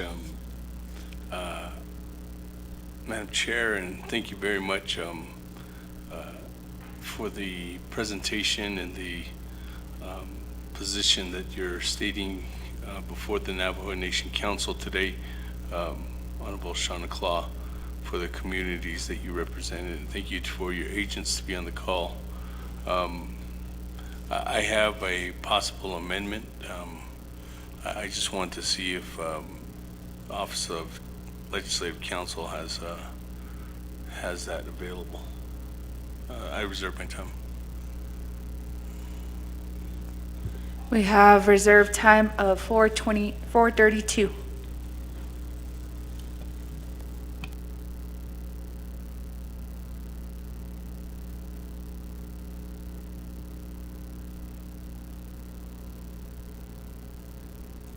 All right, thank you, colleagues. Office of Legal Counsel did say they need about 5 to 10 minutes to get that amendment ready. Colleagues, are there any other additional questions or comments to the main motion?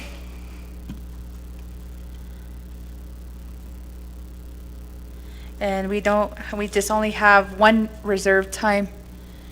Online via Zoom.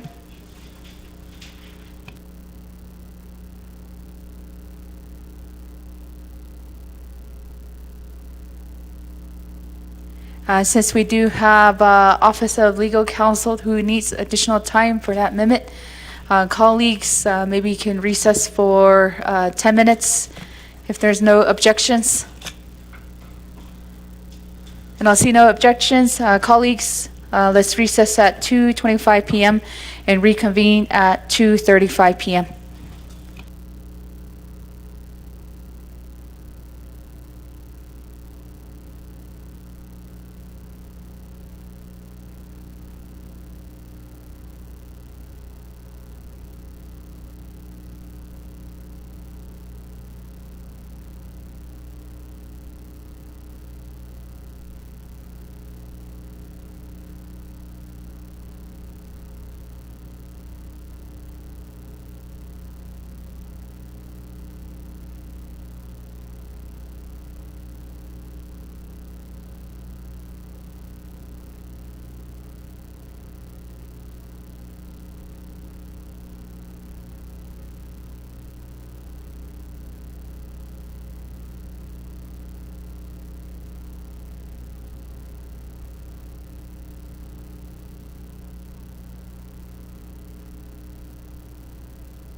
Thank you, colleagues, again.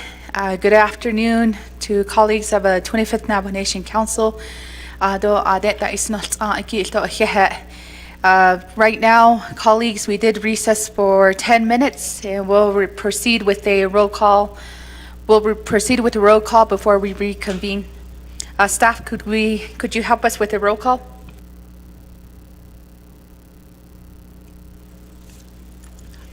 Honorable Stephen Arvizo. Honorable Stephen Arvizo. Honorable Stephen Arvizo did not answer roll call. Honorable Lamardo Asteret. Honorable Lamardo Asteret answered roll call. Honorable Helena Nesbegay. Honorable Helena Nesbegay. Honorable Helena Nesbegay did not answer roll call. Honorable Norman Begay. Honorable Norman Begay. Honorable Norman Begay did not answer roll call. Honorable Shauna Ann Claw is present. Honorable Seth Damon is present. Madam Speaker, Crystalline Crowley is also present. Honorable Herman Daniels. Honorable Herman Daniels is present. Honorable Vince James.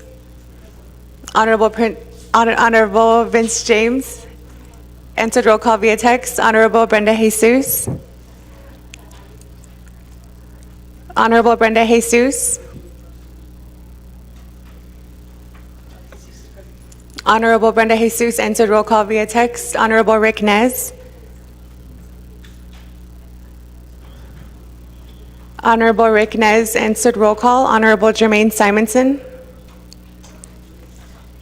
Honorable Jermaine Simonson. Honorable Jermaine Simonson did not answer roll call. Honorable Otto So. Honorable Otto So.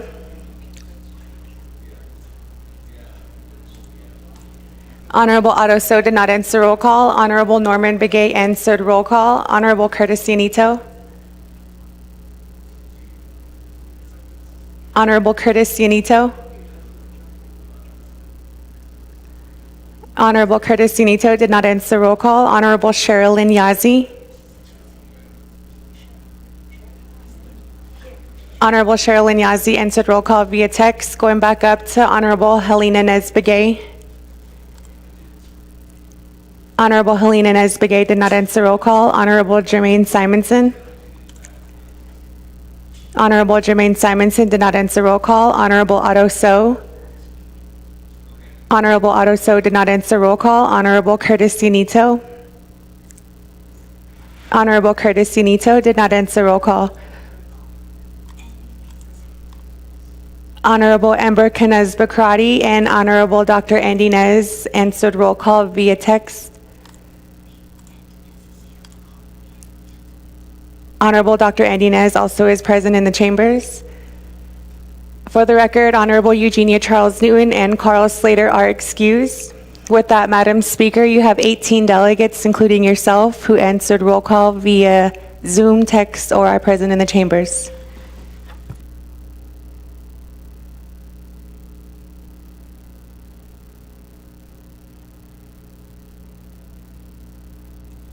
Thank you, staff. We did also have a roll call, including Delegate Otto So, who did mark present, so that is 19 council members present here today. We reconvene at 2:40 p.m.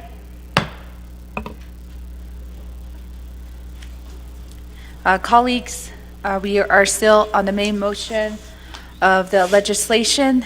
We do have one reserved time. We do have Delegate Damon with 4 minutes and 32 seconds. Thank you very much. Good afternoon again. Thank you very much, Madam Chair, for the time, and Honorable Shauna Claw for the presentation on the request for additional funding for the community of Chinle for your emergency process and I guess the overall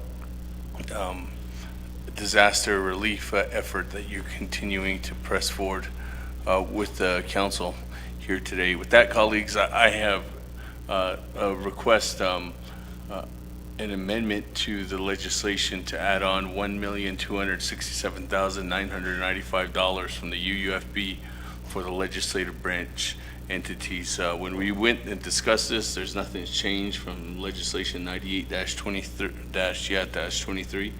I don't think there was any specific questions that are hindering working together on the other questions that you were posed to me.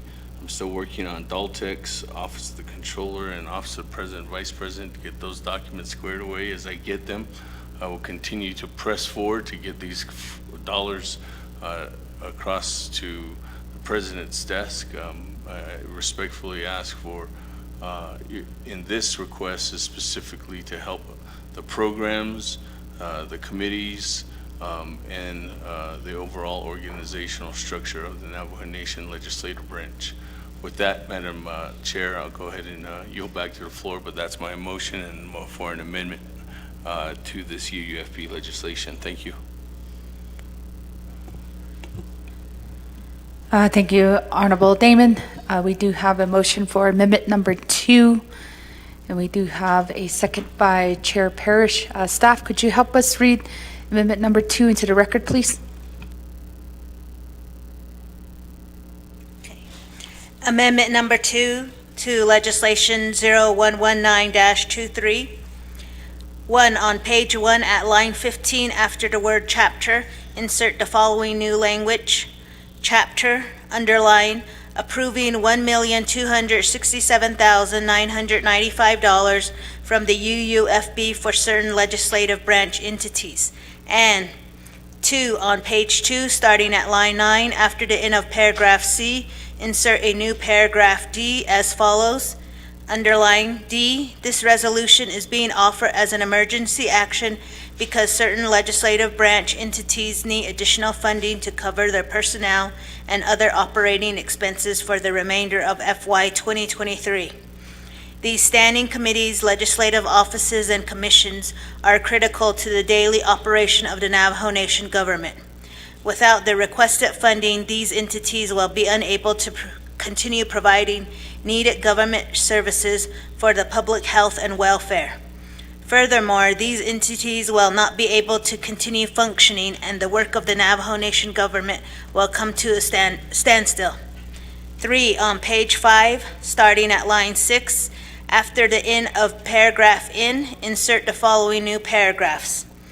O, underline, the Navajo Nation Council and the Budget and Finance and the Health, Education, Human Services, the Resource and Development, and the Law and Order Committees of the Council, as well as various office and commissions under the Executive Branch, are requesting a total amount of $1,267,995 in UUFB funds to cover their personnel and other operating expenses for the remainder of FY 2023. Bold, Exhibit 1.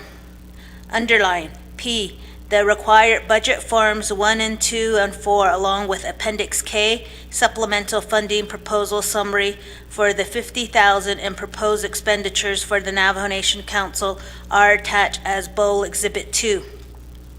Q, the required budget forms 1, 2, and 4, along with Appendix K, supplemental funding proposal summary for the $20,000 in proposed expenditures for the Budget and Finance Committees are attached as Bold Exhibit 3.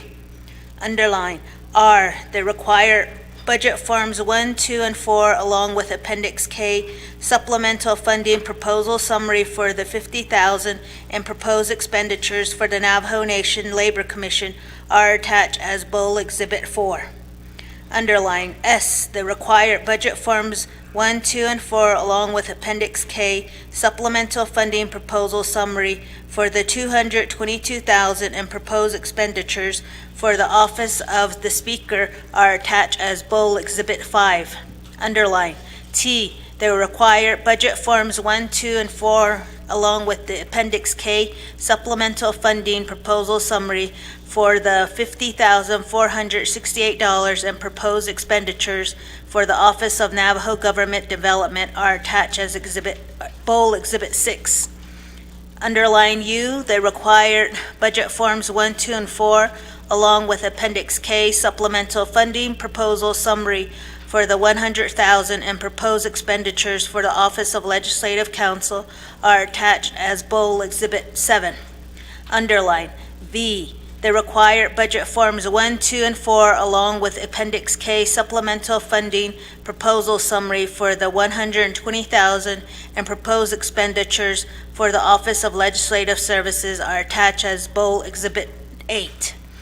Underline. W, the required budget forms 1, 2, and 4, along with Appendix K supplemental funding proposal summary for the $269,400 and proposed expenditures for the Office of Auditor General are attached as Bowl Exhibit 9. Underline. X, the required budget forms 1, 2, and 4, along with Appendix K supplemental funding proposal summary for the $85,000 and proposed expenditures for the Eastern Navajo Land Commission Office are attached as Bowl Exhibit 10.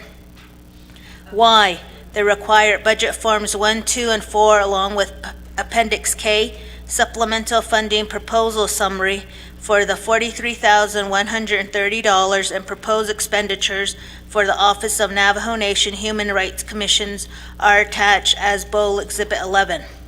Z, underline, the required budget forms 1, 2, and 4, along with Appendix K supplemental funding proposal summary for the amount of $184,410 and proposed expenditures for the Health, Education, and Human Services are attached as Bowl Exhibit 12. Underline. AA, the required budget forms 1, 2, and 4, along with Appendix K supplemental funding proposal summary for the $19,587 and proposed expenditures for the Resource and Development Committee are attached as Bowl Exhibit 13. Underline BB, the required budget forms 1, 2, and 4, along with Appendix K supplemental funding proposal summary for the $54,000 and proposed expenditures for the Law and Order Committee are attached as Bowl Exhibit 14. Underline CC, the Office of the Controller, OOC, has provided a memorandum regarding the proposed expenditures for the Navajo Nation Council, for the 4 standing committees of the Council, and for the various offices and commissions under the legislative branch, as required by 12 NNC subsection 820L. The Controller's memorandum indicates that the proposed expenditures are reoccurring. Bowl Exhibit 15. DD, underline, the Office of Management and Budget, OMB, has provided a memorandum regarding the proposed expenditures for the Navajo Nation Council, for the 4 standing committees of the Council, and for the various offices and commissions under the legislative branch pursuant to 12 NNC subsection 820M. Bowl Exhibit 16.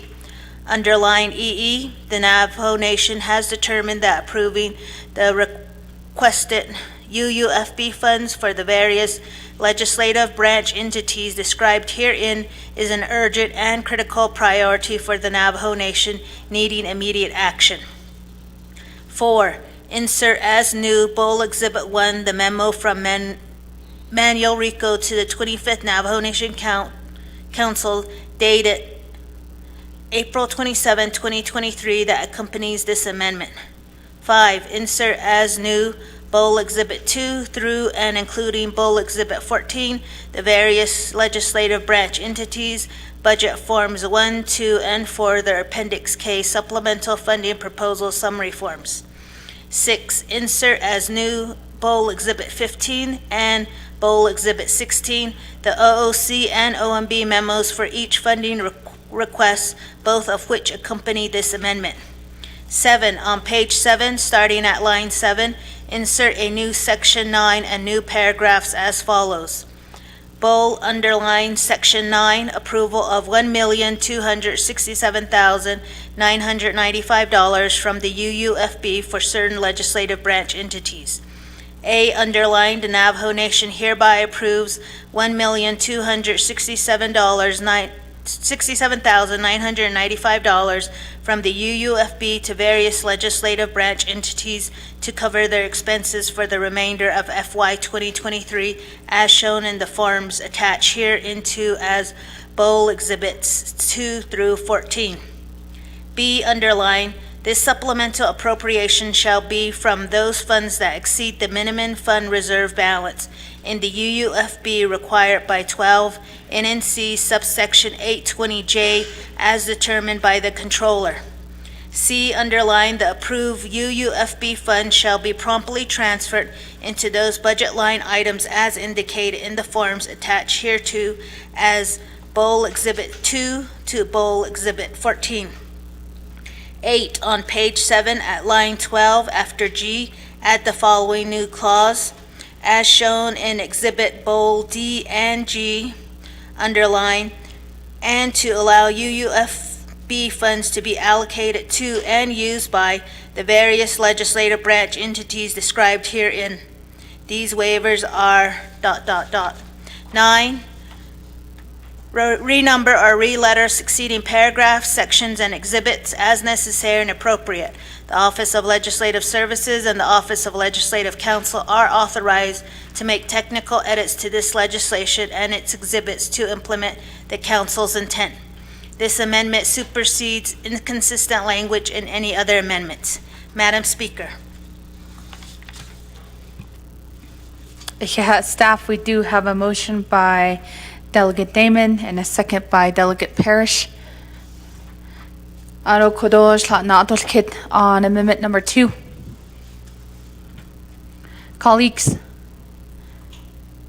online, second call.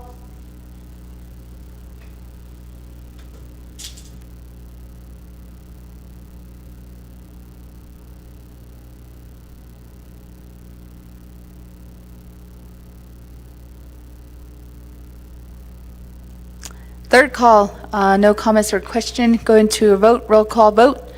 Colleagues, on amendment number 2.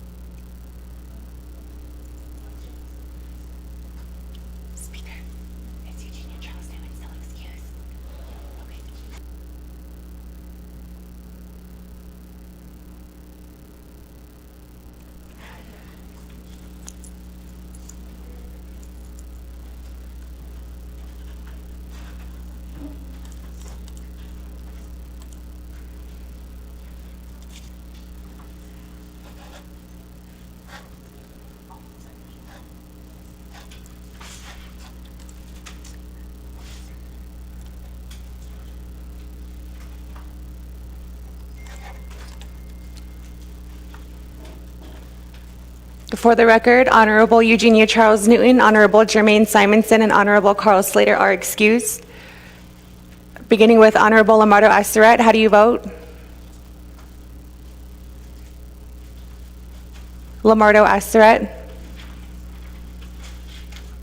Honorable Lamardo Aseret did not vote. Honorable Helena Inez Begay, how do you vote? Honorable Helena Inez Begay votes green. Via text, Honorable Norman Begay, how do you vote? Honorable Norman Begay. Honorable Norman Begay did not vote. Honorable Shauna Ann Claw, how do you vote? Honorable Shauna Ann Claw votes green. Honorable Amber Canez Bacrati, how do you vote?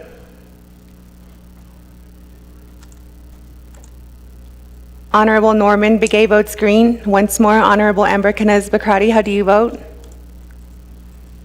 Honorable Amber Canez Bacrati did not vote. Honorable Herman Daniels, how do you vote? Honorable Herman Daniels. Honorable Herman Daniels votes green via text. The voting is now locked. Honorable Amber Canez Bacrati votes green via text. Honorable Vince James, how do you vote? Honorable Vince James. Honorable Vince James did not vote. Honorable Brenda Jesus, how do you vote? Honorable Brenda Jesus votes green via text. Honorable Rick Nez, how do you vote? Honorable Rick Nez votes red. Honorable Otto So, how do you vote? Honorable Otto So. Honorable Otto So did not vote. Honorable Curtis Unito, how do you vote? Honorable Curtis Unito votes green. Honorable Sherilyn Yazzie, how do you vote? Honorable Sherilyn Yazzie votes red via text. Going back up to Honorable Lamardo Astaret, how do you vote? Honorable Lamardo Astaret votes green. Honorable Vince James, how do you vote? Honorable Vince James did not vote. Honorable Otto So, how do you vote? Honorable Otto So votes green via text. With that, Madam Speaker, you have 16 delegates who voted in favor, 3 delegates who opposed, with Madam Speaker Crystalline Curley not voting.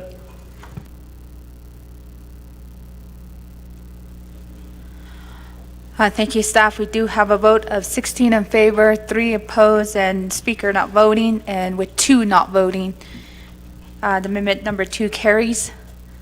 Thank you, colleagues. Going down next the line, back to the main motion. Colleagues, do you have any questions or comments? We do have 1 reserve time. We have Delegate Damon with waives his time. Colleagues, are there any additional comments or questions? I do not see any reserve time.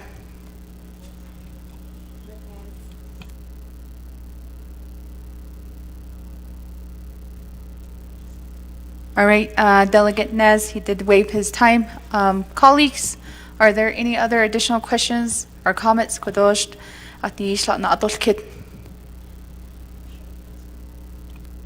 We have Delegate Yazzie via Zoom.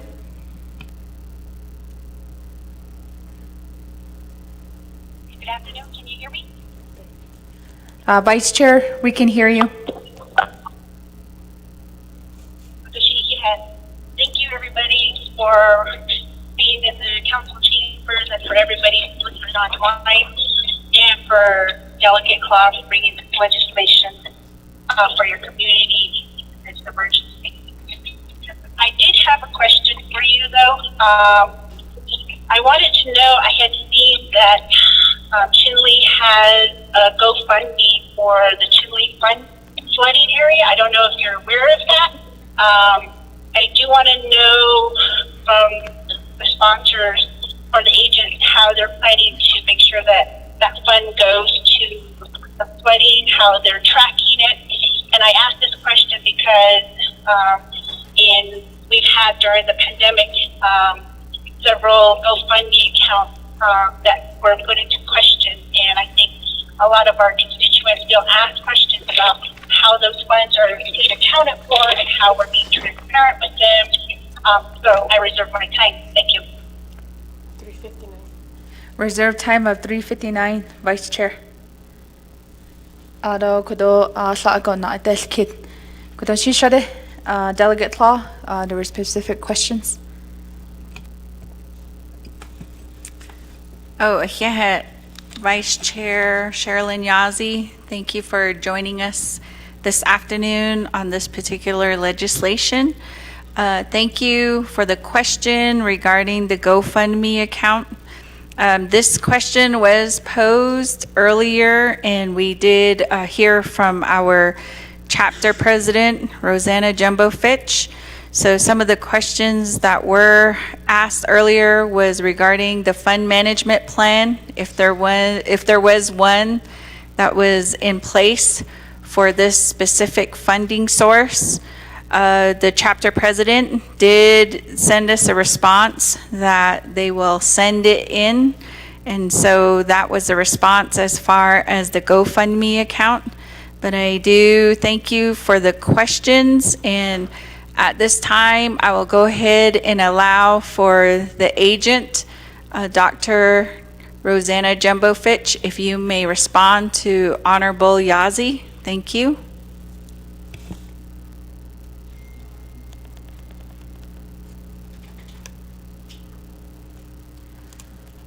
Chinle Chapter President, Dr. Rosanna Jumbo Finch. Yes.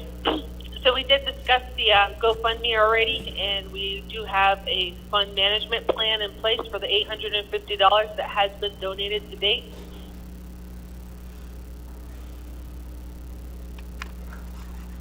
Thank you, Delegate Law and your agent for addressing that question. Colleagues, are there any other additional comments or questions before I go back to reserve time? We have reserve time, Vice Chair Yazzie with 3 minutes and 59 seconds. Vice Chair? Thank you for answering my question. That is all I have. I waive the rest of my time. Thank you. Vice Chair waives the rest of her time. We did debate this legislation for many hours. If there's not any more questions online or in person, second call. Third call. Colleagues, staff, could we do our second reading of our legislation before we go to a vote?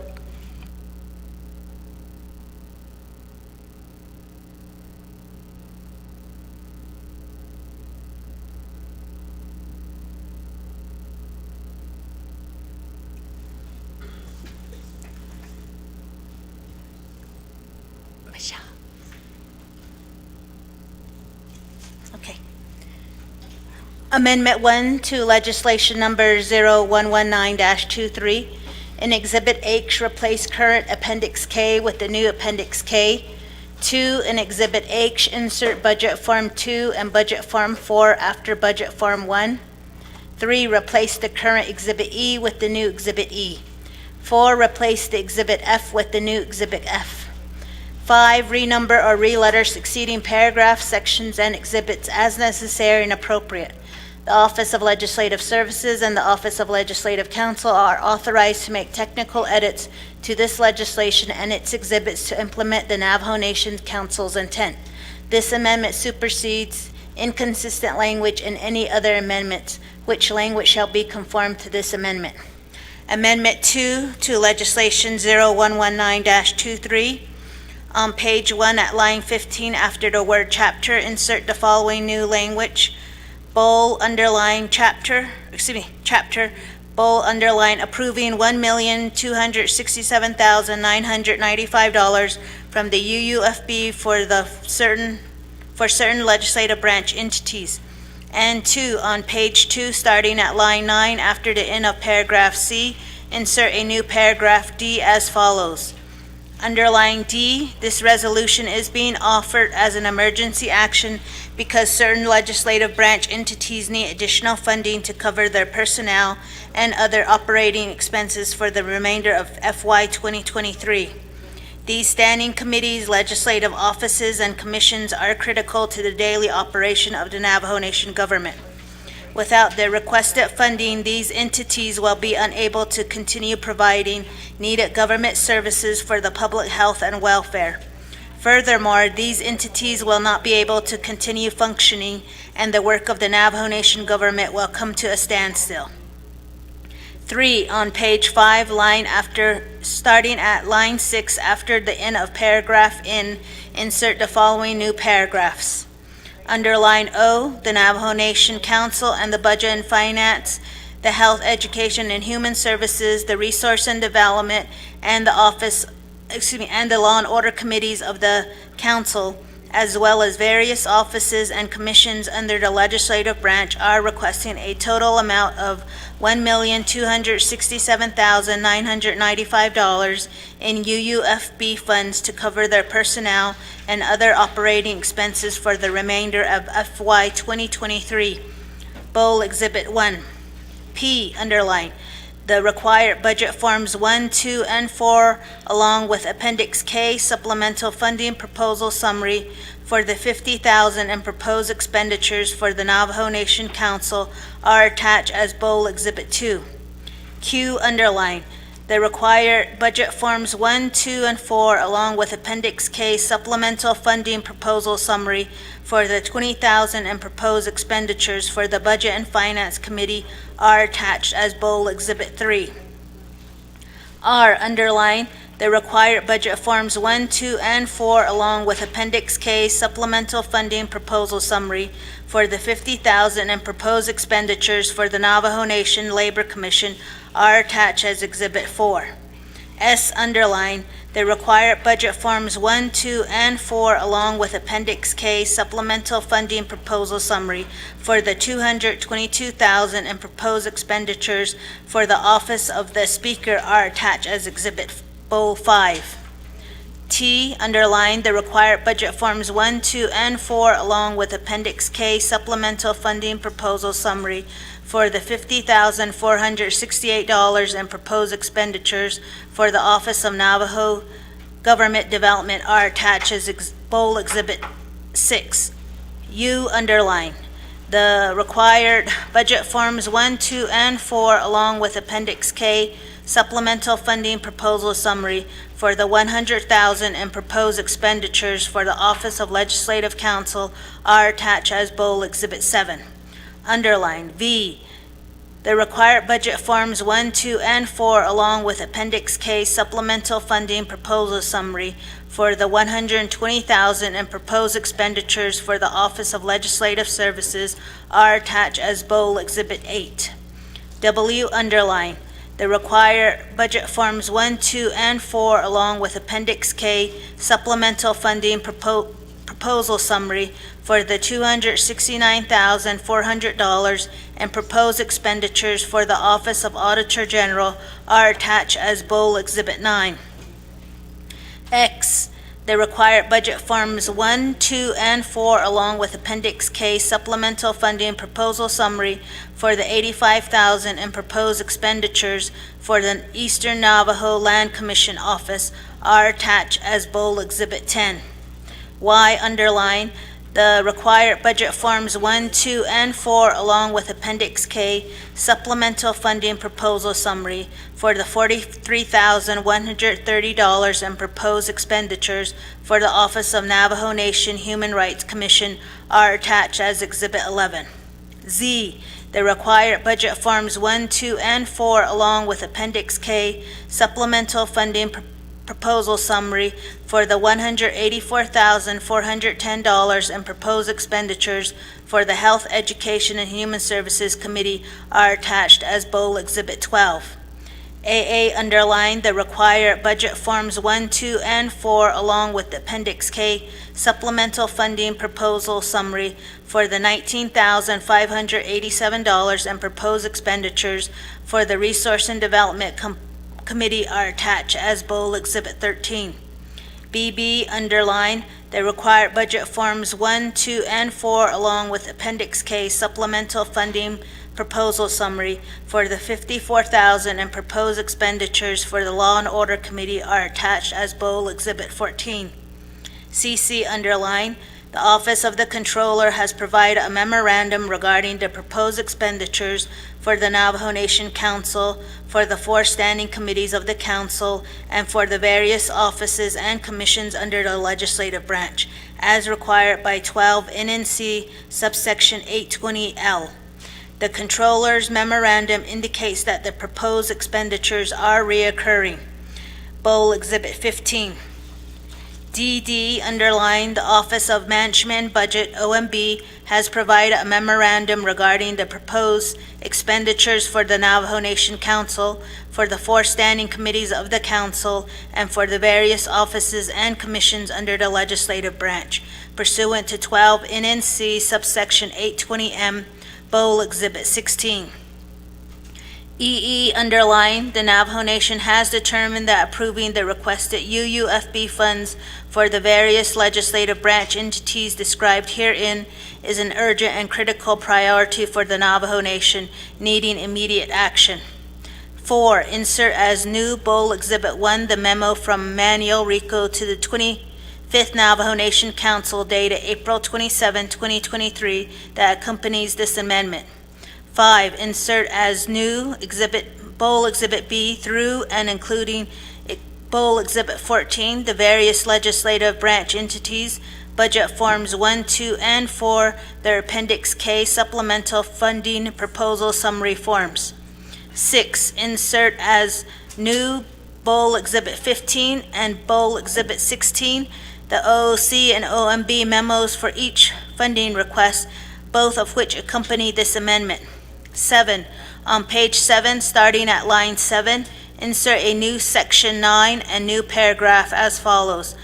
Bold underline Section 9, approval of $1,267,995 from the UUFB for certain legislative branch entities. A, underlined, the Navajo Nation hereby approves $1,267,995 from the UUFB to various legislative branch entities to cover their expenses for the remainder of FY 2023, as shown in the forms attached hereto as Bold Exhibits 2 through 14. B, underlined, this supplemental appropriation shall be from those funds that exceed the minimum fund reserve balance in the UUFB required by 12 NNC subsection 820J as determined by the controller. C, underlined, the approved UUFB funds shall be promptly transferred into those budget line items as indicated in the forms attached hereto as Bold Exhibits 2 through Exhibit 14. 8, on page 7 at line 12 after G, add the following new clause, as shown in Exhibits Bold D and Bold G, underline, and to allow UUFB funds to be allocated to and used by the various legislative branch entities described herein. These waivers are ... 9, renumber or re-letter succeeding paragraphs, sections, and exhibits as necessary and appropriate. The Office of Legislative Services and the Office of Legislative Counsel are authorized to make technical edits to this legislation and its exhibits to implement the council's intent. This amendment supersedes inconsistent language in any other amendments. Madam Speaker, those are the two amendments that accompany Legislation 0119-23. Thank you, staff, for our second reading of the legislation. Colleagues, we'll do a roll call vote. Staff?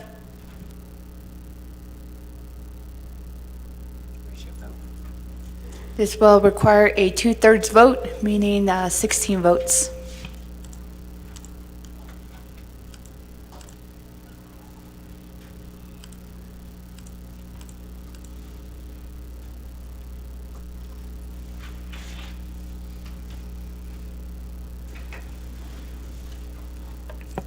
Honorable Lamardo Astaret, how do you vote? Honorable Lamardo Astaret. Honorable Lamardo Astaret didn't vote. Honorable Helena Nesbegay, how do you vote? Honorable Helena Nesbegay. Honorable Helena Nesbegay votes green via text. Honorable Norman Begay, how do you vote?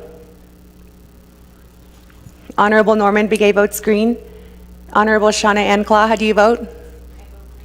Honorable Shauna Anclaw votes green. Honorable Amber Knez Bakrati, how do you vote? Honorable Amber Knez Bakrati. Honorable Amber Knez Bakrati didn't vote. Honorable Herman Daniels, how do you vote? Honorable Herman Daniels votes green via text. Honorable Vince James, how do you vote? Honorable Vince James. Honorable Vince James did not vote. Honorable Brenda Jesus, how do you vote? Honorable Brenda Jesus votes green via text. Honorable Casey Johnson, how do you vote? Honorable Casey Johnson votes green. Honorable Dr. Andy Nez, how do you vote? Honorable Dr. Andy Nez. Honorable Dr. Andy Nez did not vote. Honorable Rick Nez, how do you vote? Honorable Rick Nez. Honorable Rick Nez did not vote. Honorable Otto So, how do you vote? Honorable Otto So. Honorable Otto So did not vote. Honorable Curtis Nito, how do you vote? Honorable Curtis Nito. Honorable Curtis Nito votes green. Honorable Sherilyn Yazzie, how do you vote? Honorable Sherilyn Yazzie. Honorable Sherilyn Yazzie votes green via text. Going back up to Honorable Lamardo Astaret, how do you vote? Honorable Lamardo Astaret. Honorable Lamardo Astaret did not vote. Honorable Amber Knez Bakrati, how do you vote? Honorable Amber Knez Bakrati. Honorable Ember Canes Bacrati did not vote. Honorable Vince James, how do you vote? Honorable Vince James. Honorable Vince James did not vote. Honorable Ember Canes Bacrati votes red via text. Honorable Dr. Andy Nez, how do you vote?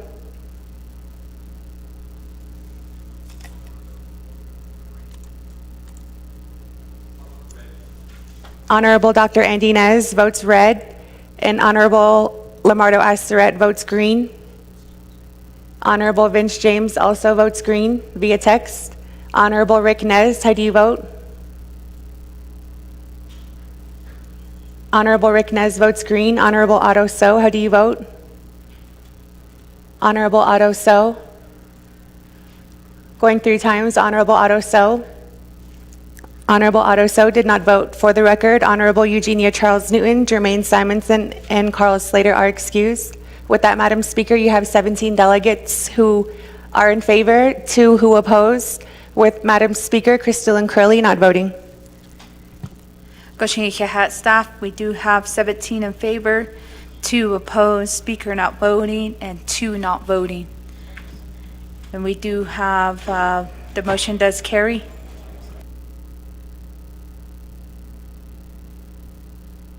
Honorable Delegate Otto So votes green, so that changes the vote to 18 in favor, 2 opposed, Speaker not voting, and 1 not voting.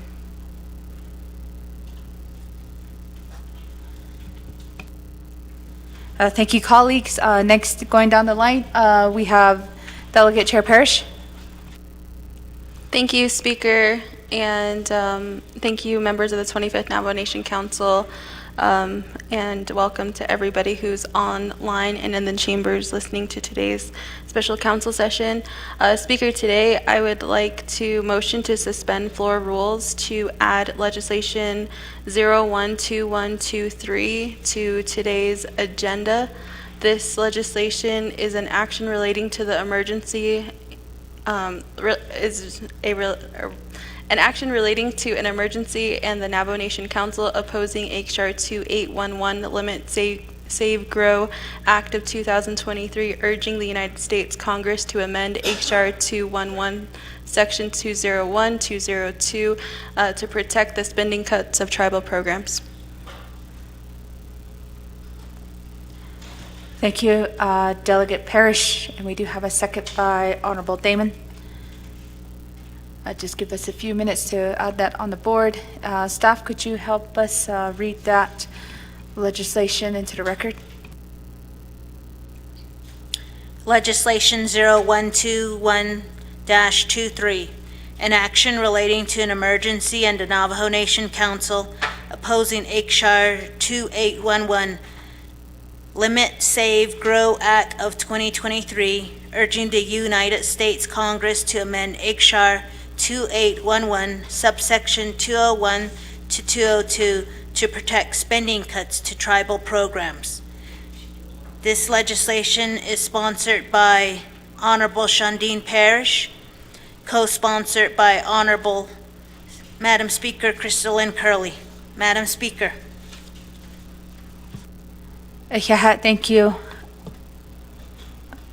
staff, for reading that legislation into the record. We do have it here on the board. That is for legislation 0121-23. And for suspension of floor rules, it will require a 2/3 vote of the full council. Colleagues, are there any questions to the suspension, to that motion?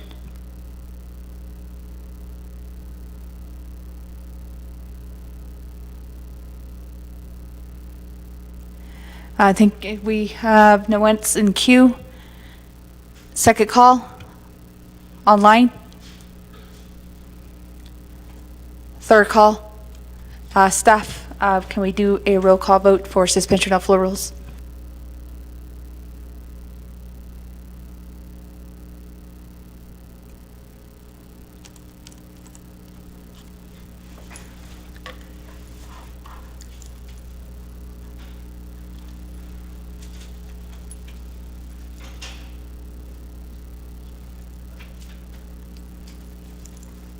Honorable Lamardo Asteret, how do you vote? Honorable Lamardo Asteret votes green. Honorable Helena Nesbegay, how do you vote? Honorable Helena Nesbegay. Honorable Helena Nesbegay did not vote. Honorable Norman Begay, how do you vote? Honorable Norman Begay votes green. Honorable Amber Kines Bakrati, how do you vote? Honorable Amber Kines Bakrati votes green via text. Honorable Seth Damon, how do you vote? Honorable Seth Damon votes green. Honorable Herman Daniels, how do you vote? Honorable Herman Daniels. Honorable Herman Daniels did not vote. Honorable Vince James, how do you vote?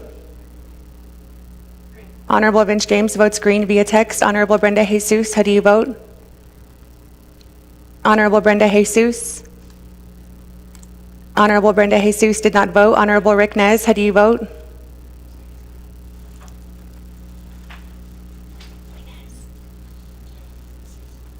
Honorable Rick Nez. Honorable Rick Nez did not vote. Excuse me, Honorable Rick Nez votes green. Honorable Brenda Jesus also votes green via text. Honorable George Toth, how do you vote? Honorable George Toth. Honorable George Toth did not vote. Honorable Otto So, how do you vote? Honorable Otto So. Honorable Otto So did not vote. Honorable Curtis Nito, how do you vote? Honorable Curtis Nito votes green. Honorable Sherilyn Yazzie, how do you vote? Honorable Sherilyn Yazzie votes green via text. Voting is now locked. Going back up to Honorable Helena Nesbegay, how do you vote? Honorable Helena Nesbegay votes green via text. Honorable Herman Daniels, how do you vote? Honorable Herman Daniels. Honorable Herman Daniels did not vote. Honorable George Toth, how do you vote? Honorable George Toth votes green. Honorable Otto So, how do you vote? Honorable Otto So votes green. Once more, Honorable Herman Daniels, how do you vote? Honorable Herman Daniels did not vote. For the record, Honorable Eugenia Charles Newton, Jermaine Simonson, and Carl Slater are excused.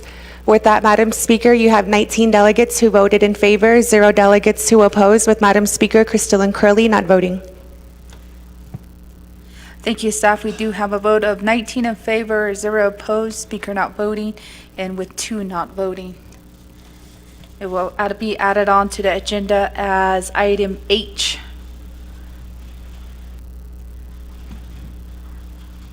Okay, going down the line, Delegate Nota. Thank you, Madam Speaker.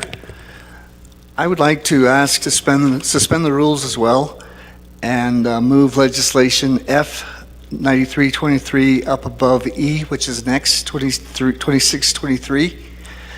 Ms. Warren is here. She's being added to the commission, and she's been here all afternoon. She was here the last Nabikiat. She spent the whole day here from 9 to 6:30 when we broke, and she got added to the Nabikiat with the consent. And so she didn't get to testify or anything like that. She's been here again all afternoon. I'd like to make that request to the council. Colleagues, we do have a motion on the floor to suspend floor rules to have legislation 0093-23 as the new E. Do we have a second? Second by Delegate Pla.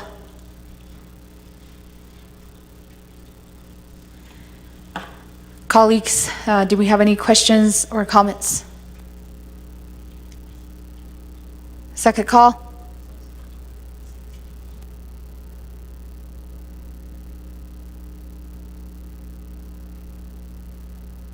For clarification, we do have a motion by Delegate Nathan Nota and second by Delegate Shauna Antla.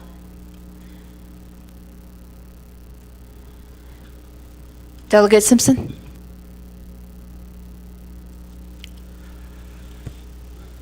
Thank you, Madam Speaker, members of the 25th Council, and also guests are here, and also our Navajo people that are listening.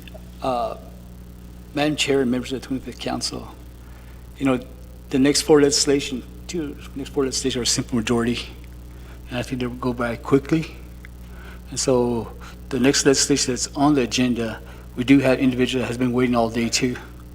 So yes, we do have certain agents that have been waiting all day, so I think we should just keep track on the way the agenda was approved. So anybody to here, Madam Chair and members of the Twin Falls Council here. Question Kahat Delegate Simpson. With that comment, this will require any suspension of floor rules during council will require 2/3 vote, so it'll be 16. That will be up to your vote as a red or green. Are there any questions or comments? Second call.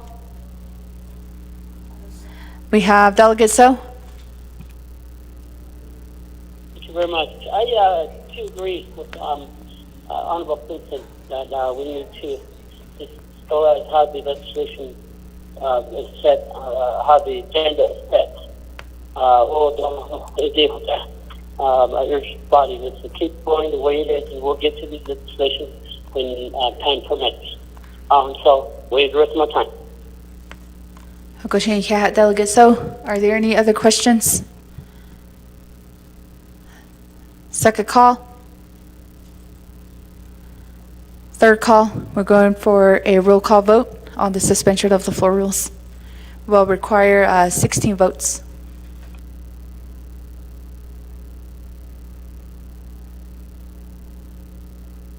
Open. Honorable Lamardo Astaret, how do you vote? Honorable Lamardo Astaret votes red. Honorable Helena Nesbegay, how do you vote? Honorable Helena Nesbegay votes red via text. Honorable Curtis Unito votes green via text. Honorable Helena Nesbegay. Honorable Helena Nesbegay votes red via text. Honorable Norman Begay, how do you vote? Honorable Norman Begay votes green. Honorable Amber Canez Bakrati, how do you vote? Honorable Amber Canez Bakrati votes red via text. Honorable Seth Damon, how do you vote? Honorable Seth Damon. Honorable Seth Damon did not vote. Honorable Herman Daniels, how do you vote? Honorable Herman Daniels votes green via text. Honorable Vince James, how do you vote? Honorable Vince James. Honorable Vince James did not vote. Honorable Brenda Jesus, how do you vote? Honorable Brenda Jesus. Honorable Brenda Jesus votes green via text. Honorable Casey Johnson, how do you vote? Honorable Johnson votes red. Honorable Rick Nez, how do you vote? Honorable Rick Nez votes green via text. Honorable Shandine Parrish, how do you vote? Honorable Shandine Parrish. Honorable Shandine Parrish did not vote. Honorable Otto So, how do you vote? Honorable Otto So. Honorable Otto So votes green. Honorable Sherilyn Yazzie, how do you vote? Honorable Sherilyn Yazzie votes red via text. Going back up. Voting is now locked. Honorable Vince James, how do you vote? Honorable Vince James. Honorable Vince James. Honorable Vince James did not vote. For the record, Honorable Eugenia Charles Newton, Jermaine Simonson, and Carl Slater are excused. With that, Madam Speaker, you have 13 delegates who voted in favor, 6 delegates who opposed, with Madam Speaker, Crystalline Curley not voting. Thank you, staff. We do have 13 in favor, 6 opposed, and speaker not voting. We do have the suspension of floor rule fails. Colleagues, that goes back down the line to our agenda. We do have item E, legislation 0026-23. We do have the prime sponsor here. Staff, could you help us read the legislation to the record? Legislation 0026-23, an act relating to the law and order, health, education, and human services, resource and development, budget and finance, and Nabakia committees and the Navajo Nation Council, amending CAP-35-18 as amended by CJA 2023-03-21 to extend Sihasan funds reversion deadlines for all projects to 72 months. Sponsoring this legislation is Honorable Danny Simpson, co-sponsor Honorable Helena Nesbegay, co-sponsor Honorable Casey Allen Johnson, co-sponsor Honorable Shandine Parrish, co-sponsor Honorable Sherilyn Yazzie. Madam Speaker. Thank you, staff. Colleagues, do we have a motion? Motion by Delegate Parrish, second by Delegate Arvizo.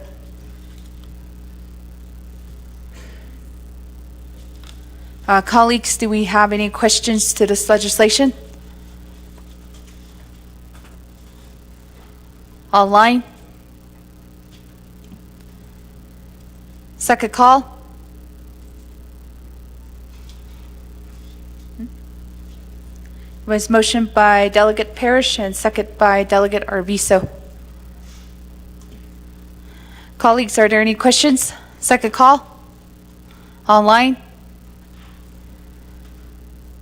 Third call? We're going straight to a vote. We'll do a roll call vote. Staff?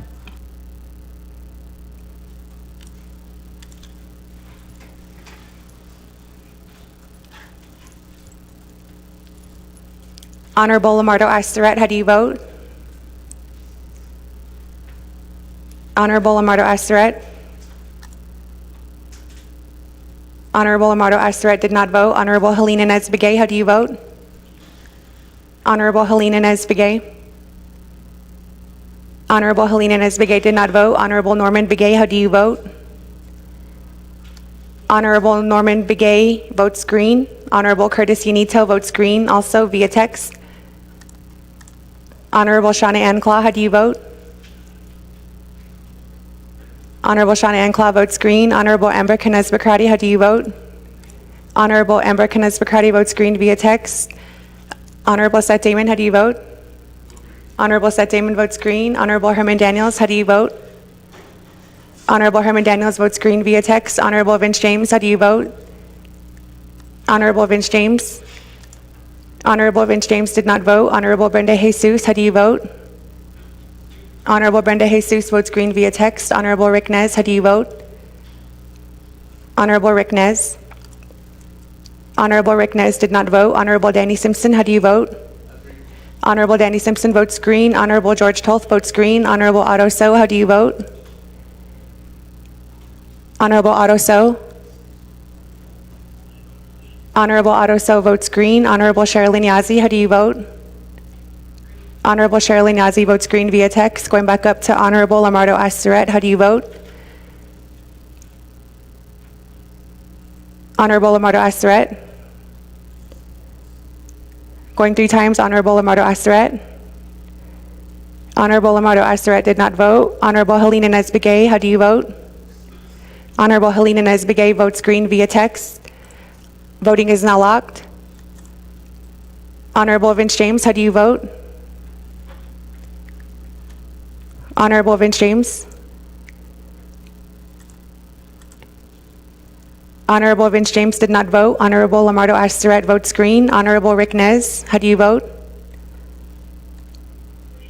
Honorable Rick Nez votes green. Going 3 times, Honorable Vince James? Honorable Vince James did not vote. For the record, Honorable Eugenia Charles Newton, Jermaine Simonson, and Carl Slater are excused. With that, Madam Speaker, you have 19 delegates who voted in favor, 0 who opposed, with Madam Speaker Crystalline Curley not voting. Thank you, colleagues. We have 19 in favor, 0 opposed, and Speaker not voting. The motion carries. Going down to item F, legislation 0093-23. We do have the sponsor online, and we also have the co-sponsor here within the chambers. Staff, could you help us read the legislation to the record? Legislation 0093-23, an action relating to the Nabakiatik Committee and Navajo Nation Council, confirming the appointment of Ms. Sharon Warren to the Commission on Navajo Government Development for a term of 4 years as the Fort Defiance Agency Council Representative. Sponsor, Honorable Brenda Jesus. Co-sponsor, Honorable Nathan Nota. Madam Speaker. Hakoshi Ikiahat Kodo and Kainain Taki. Motion by Delegate Arviso. Ado Nike Nihagisha. Second. Second by Delegate Tolth.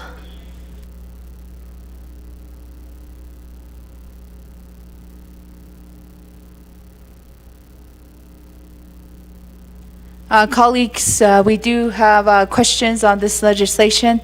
We will give the co-sponsor, the sponsor, and the agent 20 minutes to present their legislation.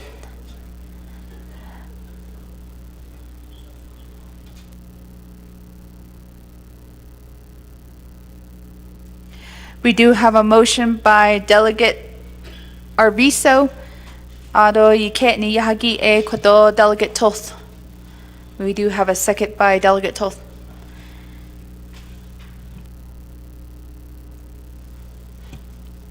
Delegate Nota.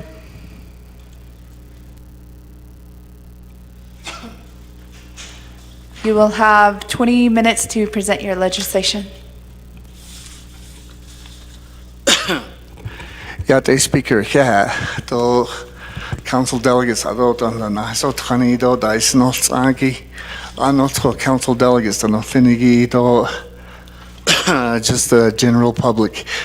This is legislation 009323, and it's to appoint Ms. Sharon Warren. She is one of my constituents from Coyote Canyon, my Tate Treasudo. We're confirming her for the appointment of the Commission on Navajo Government Development for a term of 4 years. She will be the Fort Defiance Agency Council representative, and you have the packet with you. It has all the information about her. It has her letter of interest, has her resumes, and the resolutions from Fort Defiance Agency to appoint her into that committee. It's within your packets, and at that moment, or at this point, I'd like to maybe turn the floor over to Ms. Warren herself, and she can give you why she's running, her credentials, and her interest. Ms. Warren, go ahead.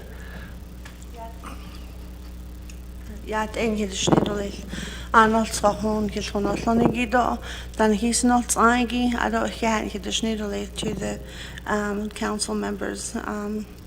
Sharon Warren in Shea. I don't had songs not to the cheatney, but she's chain. Twenty Stanley the Chanel go to a head leany the che. I could a son and shla. I don't might hate leisure in Asha. I don't shajaya big about what's under naranda. I don't the Fort Defiance Agency government representative should don't need basic hodini. Bininaige let's say that as a daigi he was Sean Vendale a daya Basisk on there a dashista. A coho eshik hodini ade. Ado hakuigoshi abdene ashim bil adahozeligi bikidahadini in the ye dot dadano ya tanke hade ya eko eya she hone shidol do hone eya ashon anha na nado le shidon nido eya hota eya shija basic hadini do basic shija isna ado eya benti j Ado be ado shall ahosen that bit the schneinde be oho ahat ashit on need a call benina hona ado maquigo shins istra ado the she credentials she the not e kadeya shma ba hashia do bigeden she shmai 91 benachego. I took my early retirement from my work. So nasha ado tatnas lili ainsle Coyote Canyon do not sosis in bandi short this is my second term. a kohok area kodo the shidol kid I don't get you dows this zine I don't get none of the schneedle list Arnold so honorable council delegates I pretty much appreciate you guys all for your generosity and for your acknowledgement in moving our government along. Thank you, Speaker Curley. So now I'm open for questions. Hakashin Heha, Delegate Nota, and also your agent here this evening. No kodo na dedesh kilniniki kodo shiaj. Delegate Ricky Inez via Zoom. Thank you, Madam Speaker, fellow colleagues, and Delegate Nota for co-sponsoring this legislation that's before us. And I do have a few questions and a statement to make on this position here. Ms. Warren, thank you for introducing yourself to us.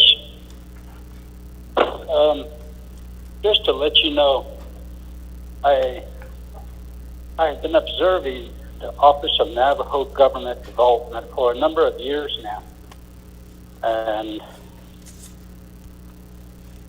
there was a purpose, there was a reason why that office was created. Government development. And then government reform, Doyen Daha'ada.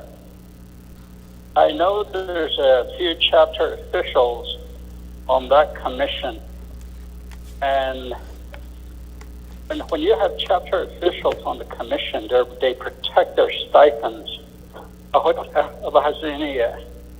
And to actually have some sort of reform at the local level, they block it.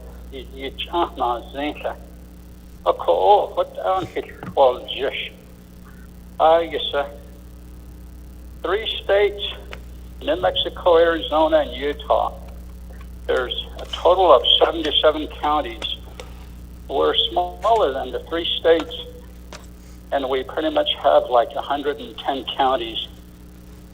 The Navajo Nation spends a lot of money, and we have a lot of employees, chapter employees. We have chapters that are real close to each other. Regionalization, the nation,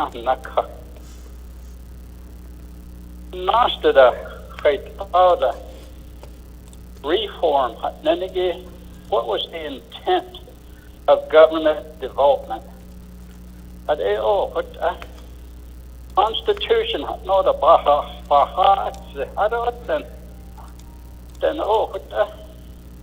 nothing has really changed within the government. But then we spend a lot of money, we waste a lot of money too.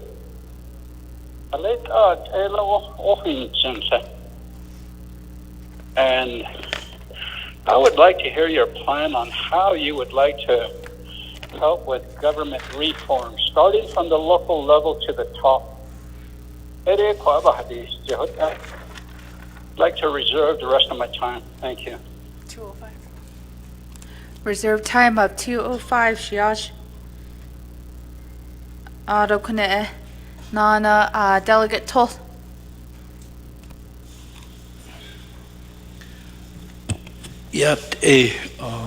Madam Chair, do Hanet Nasi Tani, do Dyson Altsage. Do Mr. No Tato, your appointing Le Tati Liagi Commission. Madam, what is your same question as Mr. Ricky Naz? What is your agenda? How are you going to come out with the government itself? We got 3-branch government. And again, this was initiated back in 1989. It became effective in 91, I believe. So our people out there are wondering if this can be changed. Since your office that you're going to join them, as what is your plan? How are you going to approach? The other thing is the council that was downsized up to 24. You probably know that myself and also Mr. Danny Sampson had 8 chapters. All the rest are 4 and 5. How are you going to work on this if we ask you to do a reform? It is true that a lot of the officials are opposing regional or decrease among the officials that no. The reason why I'm saying that some of these officials been in there for a long time and they don't want to change. And also one of the problems we have is the election, the qualification without Egi. Even we appoint, people are being voted into the chapter position as a president, vice, and secretary. They live way in Albuquerque, border town, and there's no leadership at local. So if one of the community, your constituents come up to you and complain that this is not, what can you do about it? A lot of chapter are together, yes. Like state of New Mexico, what is your knowledge in these checkerboard, freeland, those executive order? Because you're going to be appointed from New Mexico, so those way beyond that you're going to be covering Eastern too. So there's a lot of issue. What will be your strategy or your plans to encourage the rest of the commissioner? And the other parts that we're having problems is the way Title 26 is structured, and also non-certified and certified chapter. The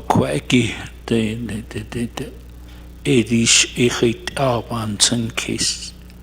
Certified, not certified. There's a conflict between the administration, chapter administration, and the chapter official. A lot of these administration are telling their current chapter official, the only time you come is chapter meeting and planning meeting. The rest of the time you stay out. You don't belong to this chapter. House down Noda.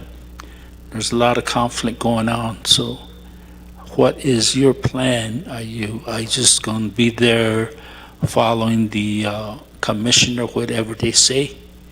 Are you going to have your own plan?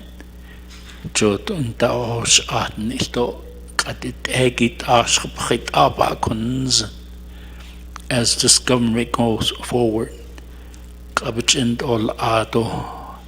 the reform in the Navajo Nation 3-branch government, what are some of the ideas you have so you can present it to the council? So,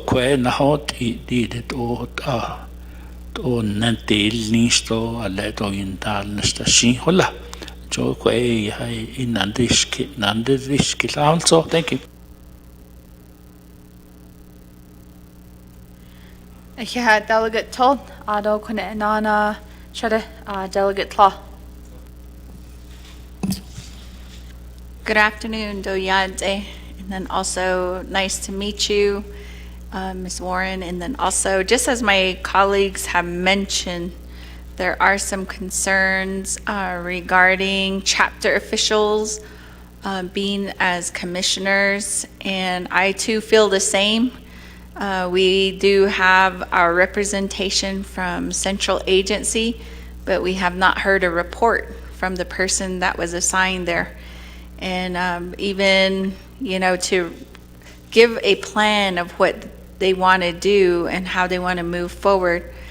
And so I wanted to find out, what are your thoughts as far as reform for Title 26?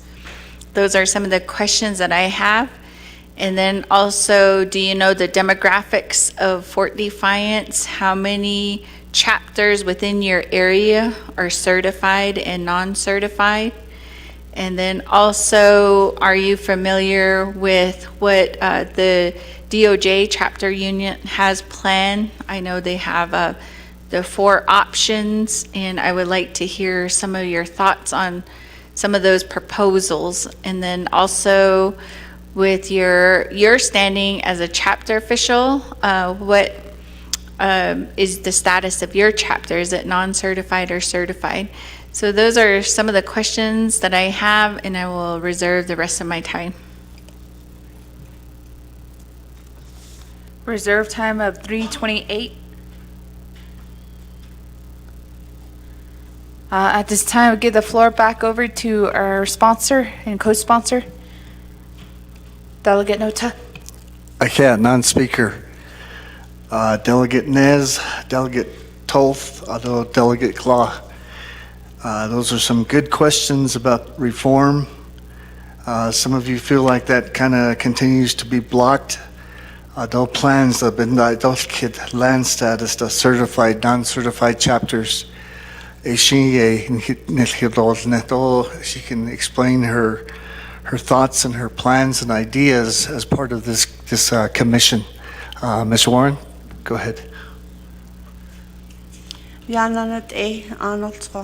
Aroin dati kode kwikushi nashid kid. Atsahige ya I'm gonna go ahead and finish direct my question to Delegate Law. Chapter A, it's non-certified, and then within my chapter, I believe there is 28 chapters. Well, within my agency, Fort Defiance agencies.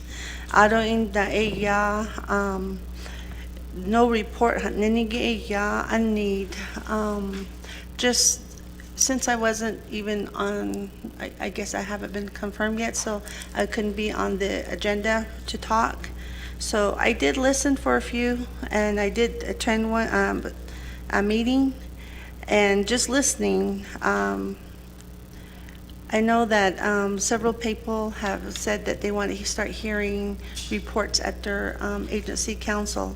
I, for one, at Fort Defiance Agency, would like to give my report. I am one to always give reports.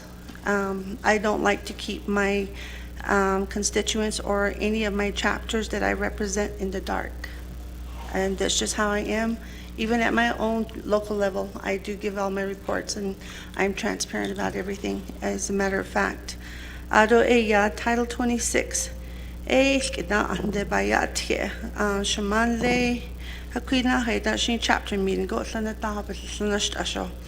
Ande Bahuinte Adon Nanak Asat no Ado the Nadan Bito Nadik As Haquidashi Basla Nasli to Haquidashi Bayate and the Bayate. I would like to see some changes in that too. I would like to have it completely certified and signed it into law. Adoing the DOJ, the Ninige, yeah, from their chapter perspective, we send all our questions if we need anything if we have concerns from our chapter, we send it through DOJ, and we always get a response back. Adoing the Naikego Ne, yeah, Mr. Toth, the Kwaigi chapter 24 council, reformed the Ninigi. Estos que na the bayatye. In 1934, yeah, da shishneya and the reorganization had no bayatye. She and need 1985 at Nashimath chapter meeting go but lanash asho and the bayatye. I don't the reorganizing the lia no, I don't know like us. How quit she nalsos, I don't the ben not itja. Adonanalsos, Adonanakas, and the Ahote, Atonas the Nata, Atonas Quinata, Ado in da kad council da na so tani gi in hajin shle di de yes nas al schodo the Navajo Nation Treaty be not so san hatne de sto June 1st 1868 na da be la azli ya kwigashin ba iltra to hojon dande ba iltra Adon the Constitution draft ninigi 1937 yet na shishin ya at sahigi ya the governing body no ya nasal ya adon da a quarter blood degree adon da our sale of land. Those are three things that was in our Constitution back in 1937. Adon da nasnana 1953. It was 1953. Adon da Congress na natsed in the banan yananasti the ahot and the nas and the do I send here don do ane here in today Casey Yego Bentonil Esta. She in single and hidden any lini belashly. Yego Benel National Sauce. Yes, Bantes Kazo lend him Massan don't hit che in the has Anna don't the ends and yes a bain the height ashing yes a nasco don't need to bain to lefty not sauce reform hat ninigi. Oh should I ask it's but for me on my perspective I would like to see it to be I would like for it to be moved forward. She Huinson. Doing the Eastern Agency, the Ninigi, Anhid Shla chapters, Fort Defiance Agency, Aja beyond Hidonel. I will be representing Fort Defiance. I will be working with your Eastern Agency Commissioner, and I believe that's Angela Morgan, Aja Desta. Hadanshi is 1997 he was one of our AAC at Crown Point LGA office. So I do remember him. I don't recall too much what's going on with him, but I do know that he was under Crown Point LGSC legislative government.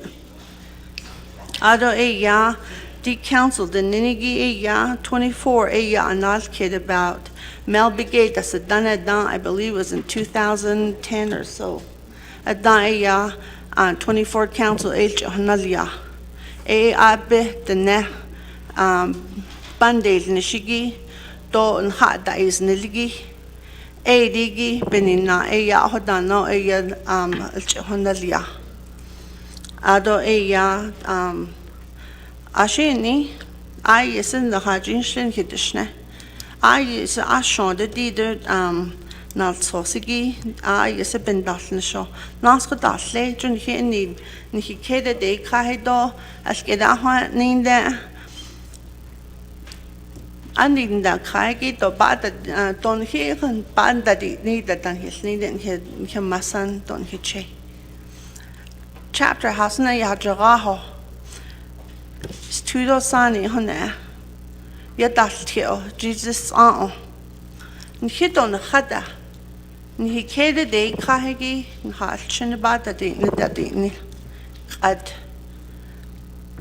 Adanshi, Shimashan there. Kadeshi, Shatchin about the schnitzel. I don't hit the ahot and hit so you don't hear nalishing and he nalikashing the halong. Is she bad at donne? And Kohadid as not sausage, as shode, Nasa doha, Ado ya, a hisna anish. Benas, yidal, a hisna anish dog, etchna, dosk in days nishta, dosk, etchin dajil nishta, needles get that. A call a nasi god. Adon denai kegune the Executive Order, Eastern Agency. I do know there's a 3-branch government. Dani do in Dalia. I'd say that term that's a dahadan eya. It was, I believe it was a two-branch government. Ado in the Bicado 1989, don't understand. A three-branch government. Saline, Beninaige, we had to have a check and balances. And so we ended up with an executive, judicial, and legislative. Ado in the Naikego Neya conflict chapter administration do official tane ni hoda nde shido the nebetla anish a joban tzi keso the nebetla anish dod achkhla bich yat hita dodo yahajel go do achkhla yahajel go do achkhla khajitzeta shiyaje sho ashode that goes a long way ashode shikatan lied ashode that means help in Navajo. That's what we stand for. That's what we should always remember. When you say that to someone, "Khayda qatabaj ashode shmasan shma yad bene o yahat nakhayniya kwa khalit an hika ishied." Qada nebetla anish. Chapter government, do chapter administration. Qadan hin chapter del eshkeshin delnish. I can tell Mr. Nota the same thing. We don't go in and we have our community members calling us. They call us and text us in the middle of the night. You know, at lay isni gonde shlodwale. Khashin hot inho. I love my community. I love my entire Navajo Nation. Studo sani shishbajo baya. Adunda hun handal nishigisto. Jobachi yatio. Ado jo abijaniho. It works. Ado la shi ani dal kitchen darnish. Doshi banda hachi. And you have to have respect for one another. And you have to be professional about it. Qeydad nahot ziho shahanshin ajat salin josli shimasan ehoshlina. Ado nahanshin dadal washo ahanshi itqatal washish ninda. Edo da.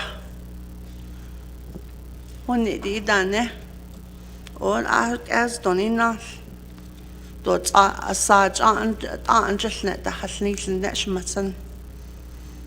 Ya an si keso banchizi keso haj dotse she the nahaj the delosha but hajit ze ho the delosha bito do jo ashtahadonil dahanin that.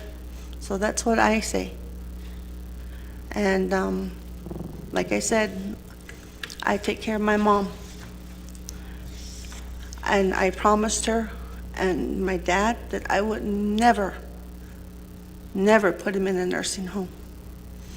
And that's why I take care of my mom. And I love my elders in my community. We've lost so many. I know every one of them.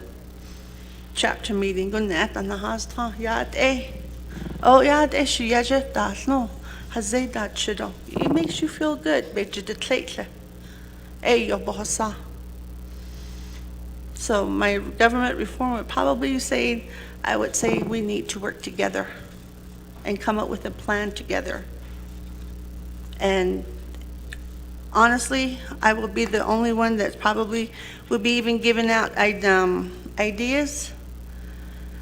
I know a lot. I don't say much. You just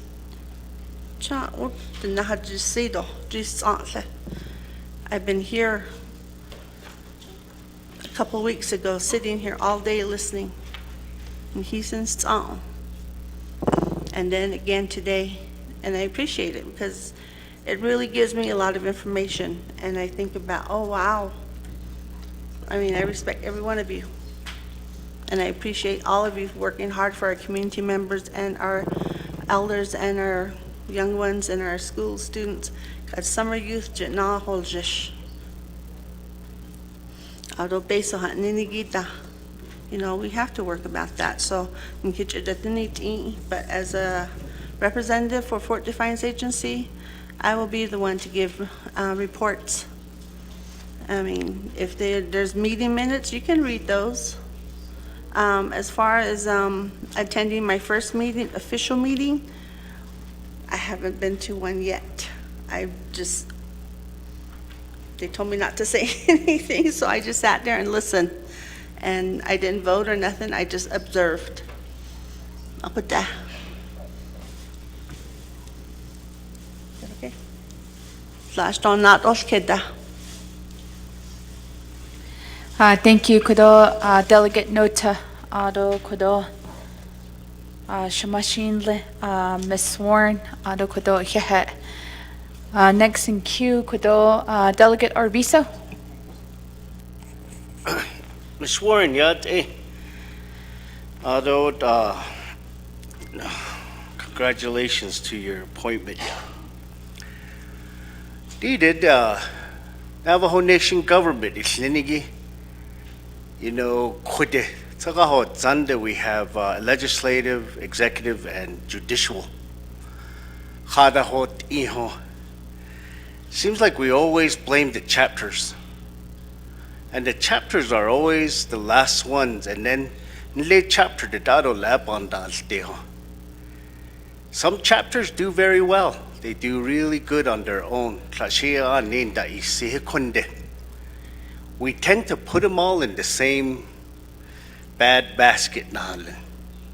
And I wish there was a way that nile chapters that do well, I wish there was some type of incentive for them. You know, like a reward or something. Lay at the end, hot out, you know, just I don't know, maybe we got to develop something for them. The chapters that do well, that go through good audits, so that they can continue to do well. And that's not the only place we need reform at the chapter level. We need it in all three branch government of the Navajo Nation. That's what our people want to see. They want to see a whole new tribal government. A government that's actually leading has tuisani dan linigi kaan nalwotole. Kadeya nanta. We're working. Kodo baseball sa anni linigi aba a kaan delwo do apan panda itilinde. You know, we need to help our chapters. Our chapters is our last place that we're going to have communication with our grassroots people. We're going to lose communications with our people. Everything from lesi naja naltlosi naja don len da gajita kadedin da soshita at ani doti. That's what I believe. Already, the last thing that's going to go is our language. Aro tendole. So ari gi eya hajo at be fair across the board.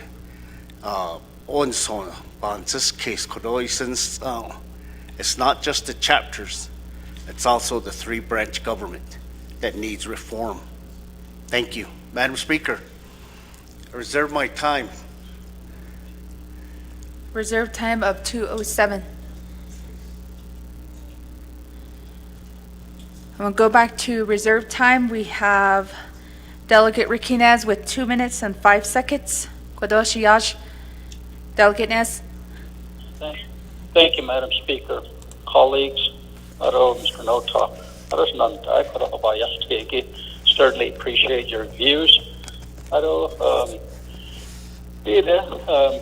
Chapters we have 110 chapters to Shnobahashti. I believe that if the Office of Navajo Government Development is not willing to to look at government reform all the way to the top. I didn't only say the chapters 8 or 10, all the way to the top. Ako, data, I live in the office of Alan Sunset.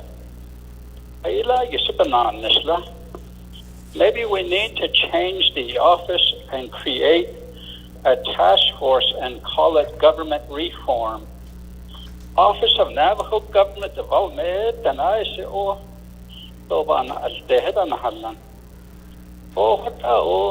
just my observation. I just thinking. I don't. When I say we waste a lot of money, I say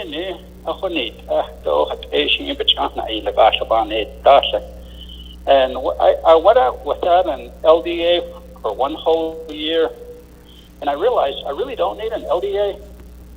Things like that, we need to look at things again and maybe do away with the LDA program. We'd save some money there too. They get very limited money for gas. Some of them get on the call and they listen and learn and all that, but overall,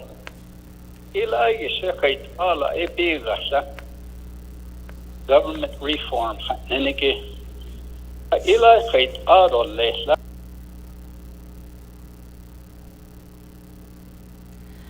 Delegate Nez, you do have time.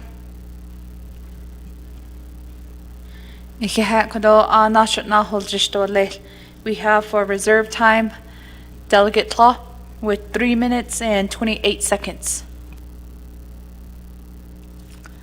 Thank you, Shadeja. And then also thank you, Ms. Warren, for your response.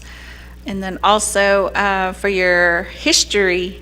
So that's the type of response we like to hear, is that you are familiar with the Navajo Nation government.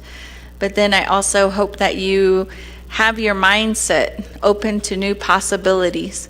And as we are hearing that there is a push for reform, and although it has been a long time discussion, I think now with where the financial state of the Navajo Nation is at, it has to propel the nation into creating some sort of change.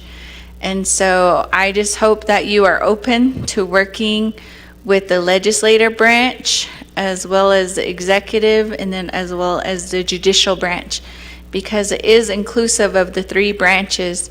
And I'm very happy to hear that you will be giving your reports to not only Fort Defiance, but hopefully here at council. And then right now, there are some delegates that are working with the Government Development Office. So I know for myself, I have approached the Government Development Office and they have been willing to sit down with me as a delegate. So I know that they have been providing information, and I know that they are fully staffed with individuals. They did share information as far as conducting public hearings. They know about the initiatives and the referendums of the people. So they did share that information. You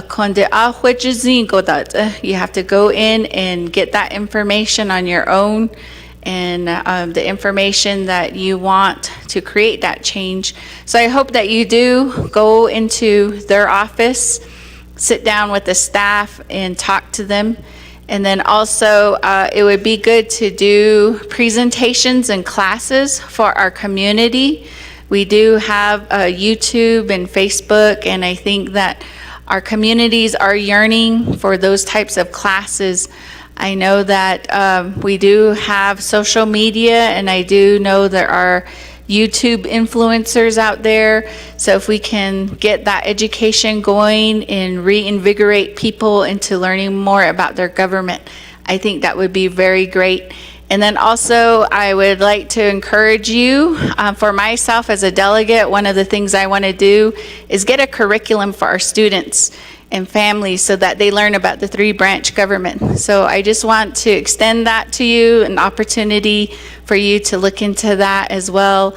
And I just thank you for your presentation today. And then also thank you, Nathan Shana, for presenting today, for being a sponsor.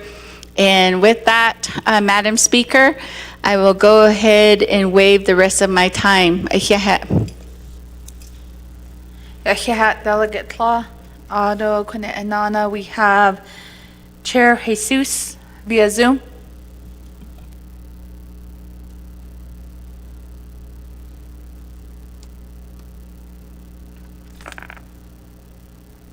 Good afternoon, Deja, Madam Speaker.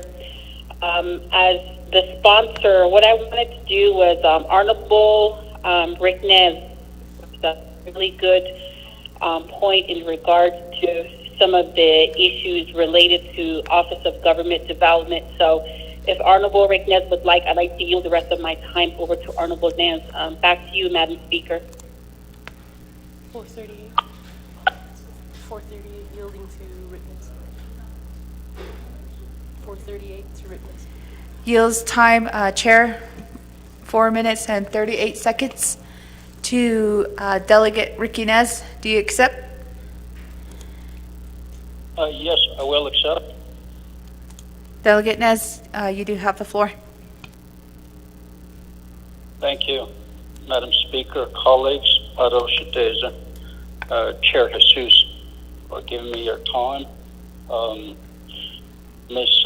Warren, it sounds like you've been around the government for quite some time with quite a few experiences within your backpack there.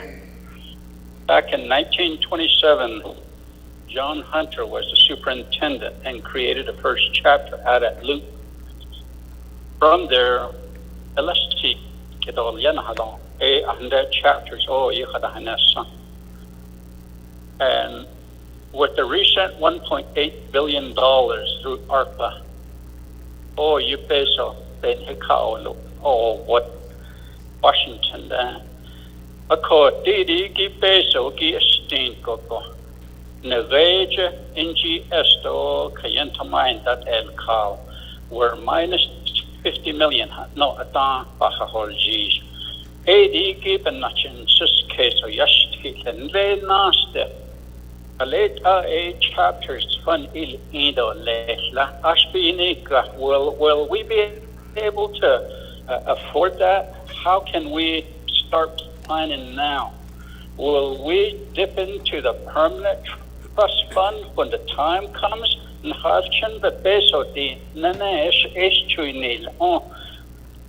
government from the local to the top is paid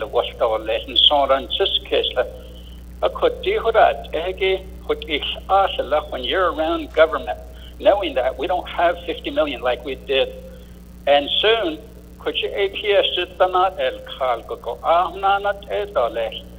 we're going to have to somehow start looking at government reform.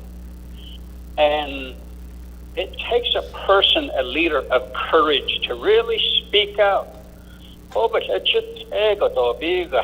Ms. Warren, where she has it, but you know, Hasquito Sani, Tanaya, away just on, so there'll be that.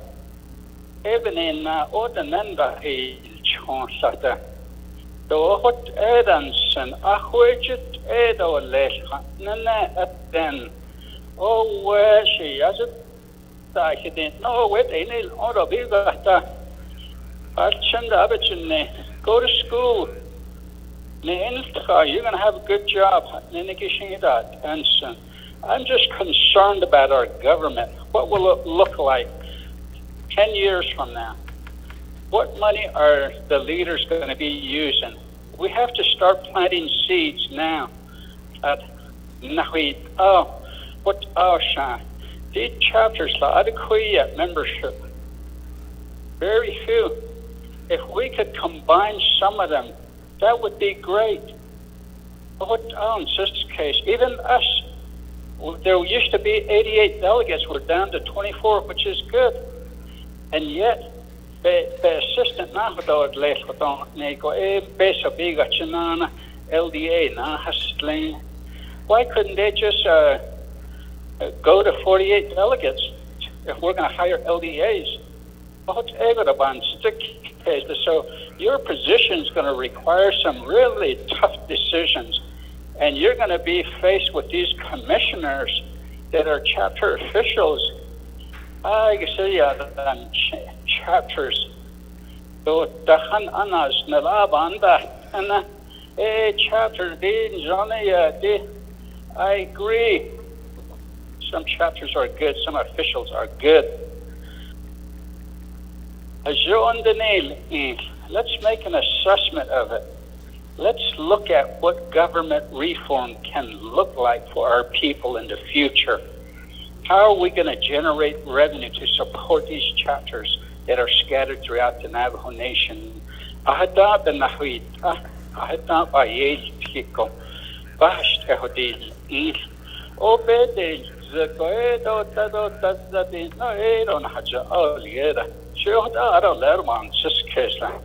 When I vote red, I get text messages.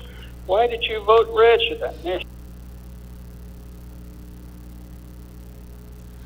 Delegate Nez, time.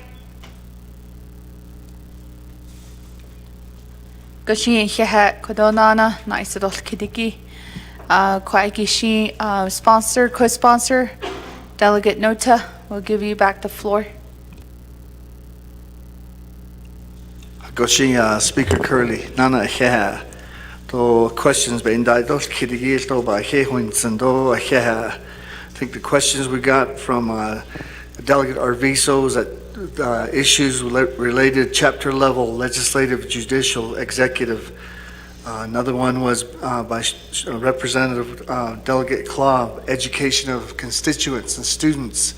We really need to do a better job of educating the people at the chapter levels. Although reports in Dahatni, I will say this as a sponsor, that in my district I have 5 chapters. Apideya, she's the only one that makes me submit a report. And that has to be a written report, and she's the only one that does it. So she does espejos, and so I want to mention that. Go ahead, you can answer those questions. Yeah, they,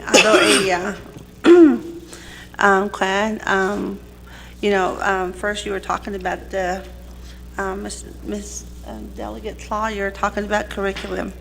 At our chapter, I do know that, and this is just something that I would like to strongly suggest to maybe all chapters and to all the delegates to remember that you can reach out at the chapter when you do hire your summer youth employment.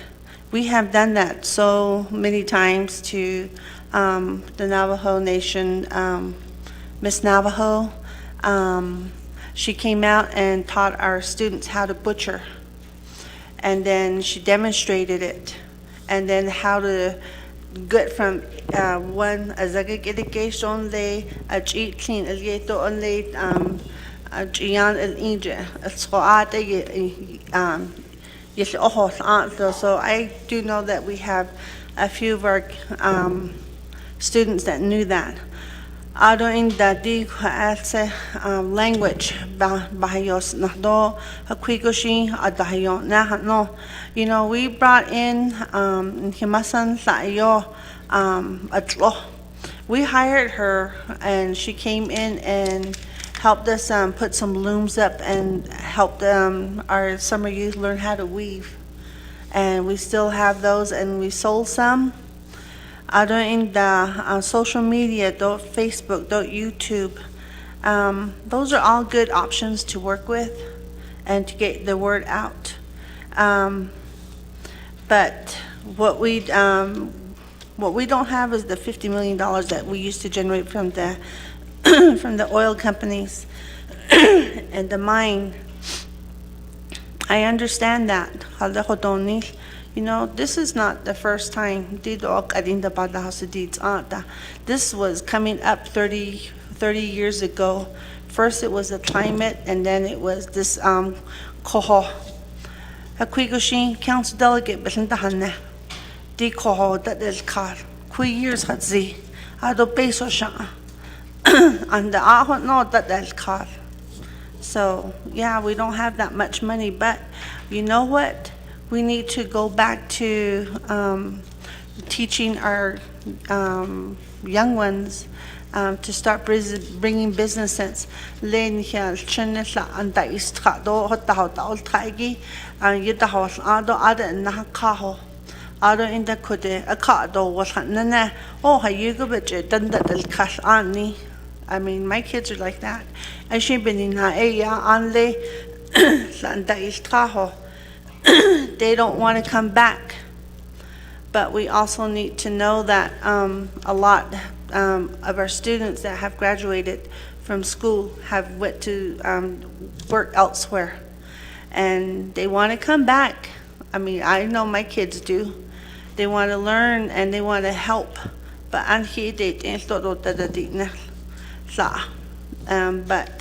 that's just the whole truth. Adoin the Nai Kego Nayadi region, 48 delegates, 24 delegates. Patninigi, that's up to our community members. Nakata is Niligi. We can, yes, run with the legislations, we can pass it. But then it goes back out to our community lane here, grassroots people. Patninigi, Nakata is Niligi. Ebe Bonahotling, Nhidana. Nkhada jos ba adon khada zolego eya adon khada isnel adon hichahata silna adon kha lahna this day. So that would be up to you, but as far as government reform, that would be up to someone to sponsor it. And if you want to be strong and you feel like you have the strength to do it, then run for it, go for it. Adoin the kwaiki nahatna as far as for me, I'm thinking solar panels, and there's even planting. We have so many options. We can plant corn, we can plant squash, we can plant so many things. You know, we need to bring it into the Navajo Nation and be able to start from there. Ado, wa hatninigi, and being a pushover. You know, sometimes you have to stand up for yourself to get heard. If you want to get something and you want to get something done, and you know people just want to hear wa ahiha ashode, but no, if you want to. You want to put your point across. You want to get your reasoning across. You have to raise your voice a little bit. You're not shouting. You raise your voice.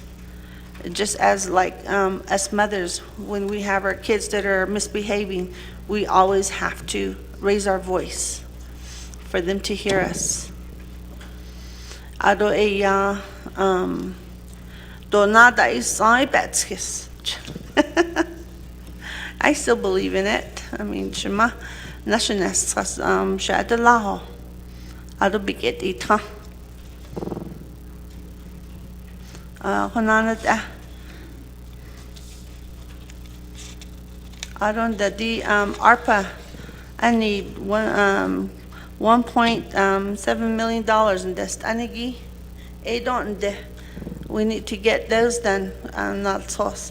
In here chapters, Ashin, Arnold, Toshin, you talk to your chapters and to have these resolutions passed at the local level, so you'll be able to get some of these funds to where they need to go.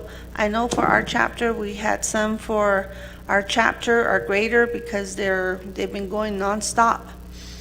And then summer youth, and then some for scholarship. And then we have a patio for our senior center, parking lot upgrade. And then we have a lot of community members that need help with housing discretionary. I need all on the hastado niyol. She says hada taho and here hawan bigit the hayol satin himasan windows but also hada hayol edo diet lota.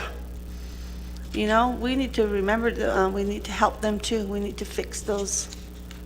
Who would sleep in a house that has dirt coming through it? Yeah, I mean, it's just, you hear so many things about our grandmas and grandpas. That okay, but we have to, at the local level, you have to look. You have to seek. I drive around in my community asking who needs help. My chapter president, my vice president, they drive around. And then we have our council delegate. He gets bombarded with questions at our chapter meeting. So I think that we need to give reports to everybody in our community. And I think I cleared the room. I'm done.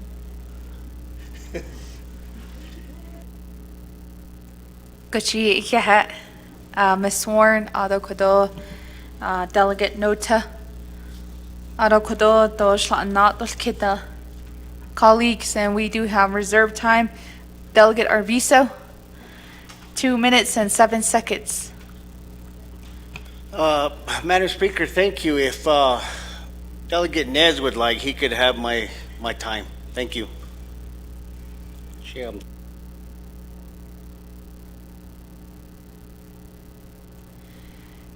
He did not accept the yielded time. We'll waive time. Ado Koigi colleagues, are there any other additional comments, recommendations? Online? Second call? Third call? Colleagues, we'll go for a roll call vote.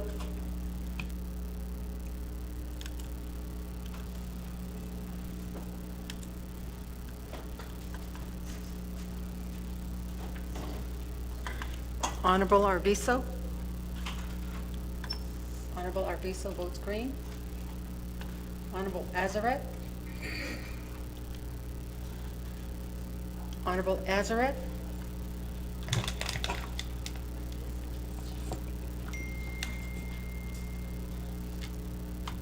Honorable Azaret did not vote.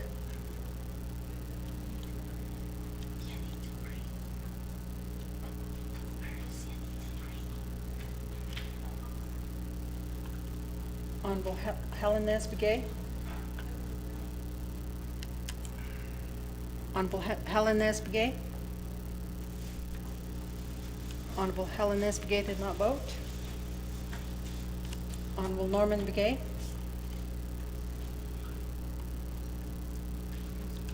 Honorable Norman Begay votes green. We have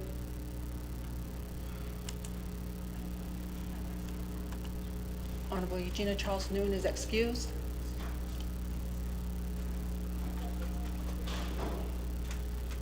Honorable Shauna Ann Claw votes green.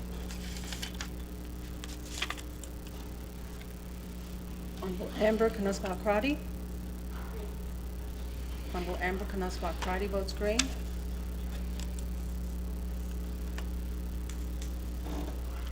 Honorable Seth Damon is excused. Honorable Herman Daniels.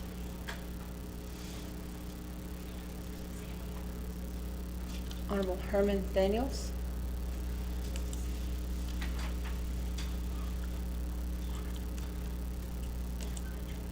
Honorable Herman Daniels did not vote. Honorable Vince James.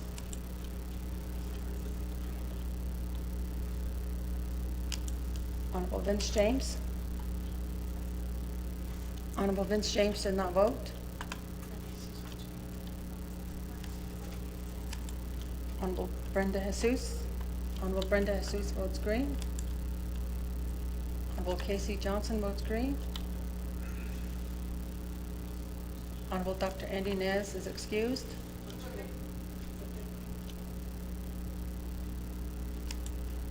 Honorable Dr. Andy Nez votes green.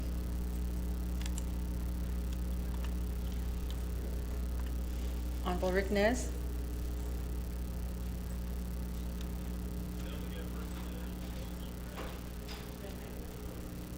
Honorable Rick Nez votes red.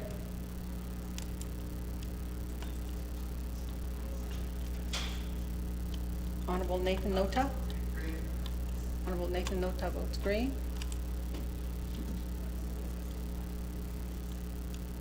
Honorable Shondine Parrish. Honorable Shondine Parrish votes green.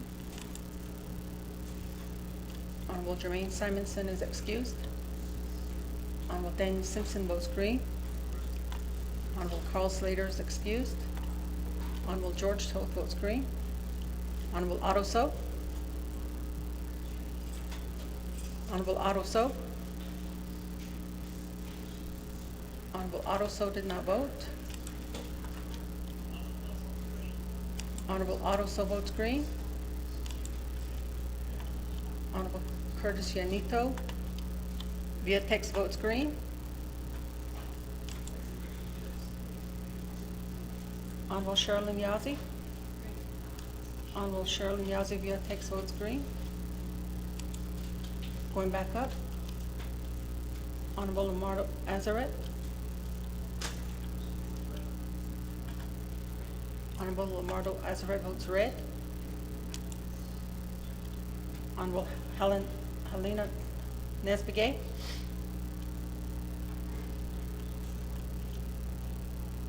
Honorable Helen Nesbegay. Honorable Helen Nesbegay did not vote.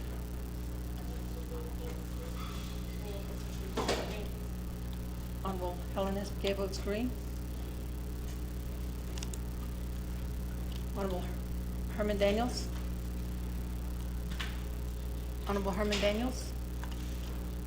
Honorable Herman Daniels did not vote. Honorable Vince James. Honorable Vince James votes green.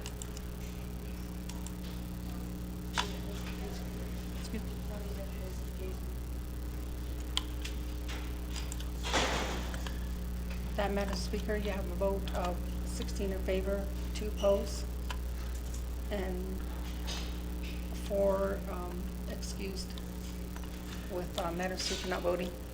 Madam Speaker? Thank you, staff. We do have a vote of 16 in favor, 2 opposed, and Speaker not voting on the legislation. The motion does carry forward. Congratulations, Ms. Warren. The Kune'anana, we have item G, legislation 0118-23.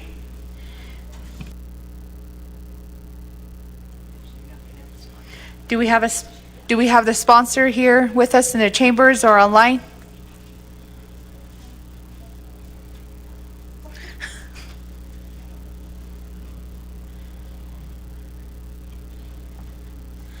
Second call for sponsor. Third call, no sponsor. We're going back down to the line to next portion of our agenda, H. We have legislation 0121-23. Staff, could you help us read the legislation to the record? Legislation 0121-23, an action relating to the emergency and the Navajo Nation Council opposing H.R. 2811, Limit, Save, Grow Act of 2023, urging the United States Congress to amend H.R. 2811, subsection 201 and subsection 202 to protect spending cuts to tribal programs. This legislation is sponsored by Honorable Shondine Parrish. The co-sponsor is Honorable Madam Speaker Krista Lynn Curley. Madam Speaker. Thank you, staff, for reading that legislation to the record. Colleagues, do we have a motion? Motion by Delegate Tlaw, second by Delegate Toth.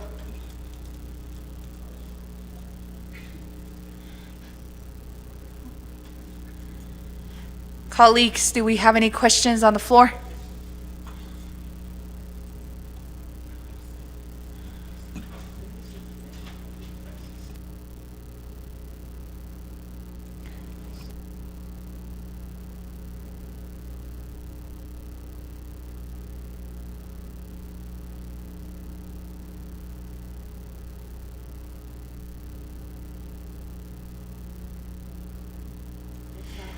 There is a request from the sponsor for an amendment to this legislation.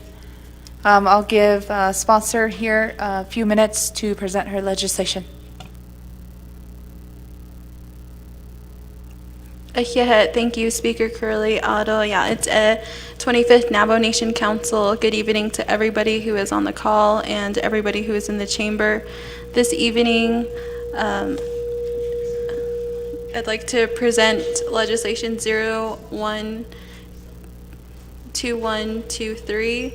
The legislation is opposing HR 2811 Limit Save Grow Act of 2023 and urging the United States Congress to amend HR 211 subsection 201 to 202 to protect the spending cuts to tribal programs. The legislation on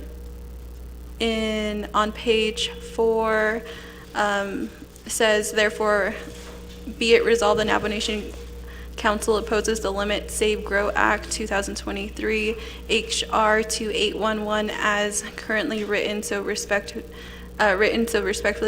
request Congress to amend subsections 201 to 202 to reflect languages favorable to tribal government, still seeking approval for unobligated funds for the Navajo Nation and other tribal programs, and protect funding for applicants awaiting final approval. Section B, the Navajo Nation Council authorizes the Navajo Nation President and the Navajo Nation Speaker to take any steps necessary to affirm the Navajo Nation's position of protecting and preserving the health, welfare, and economic interests of the Navajo people.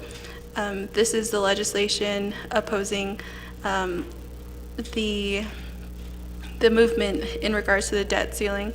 And today, members of the 25th Navajo Nation Council, there is an amendment for a technical change to update the letter from the Treasurer of the United States to change the date to today's date. The letter was addressed to Speaker McCarthy on May 22nd, 2023. There's a new letter that was sent out on May 26, 2023, updating the information in regards of to the stance of the Treasurer of the United States.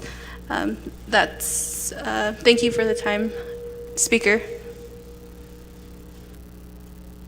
Thank you, Chair Parrish. Colleagues,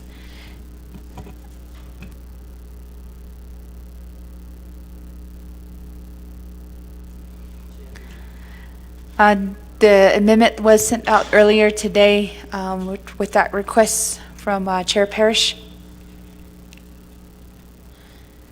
Colleagues.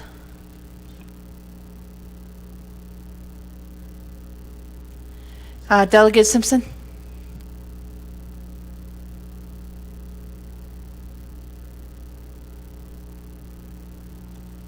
Thank you, Madam Speaker, members of the 25th Council. Thank you for recognizing to speak. Madam Speaker, I'd like to offer an amendment. And I believe it was emailed to all the delegates. And can you have your staff read those amendments? That's Madam Speaker.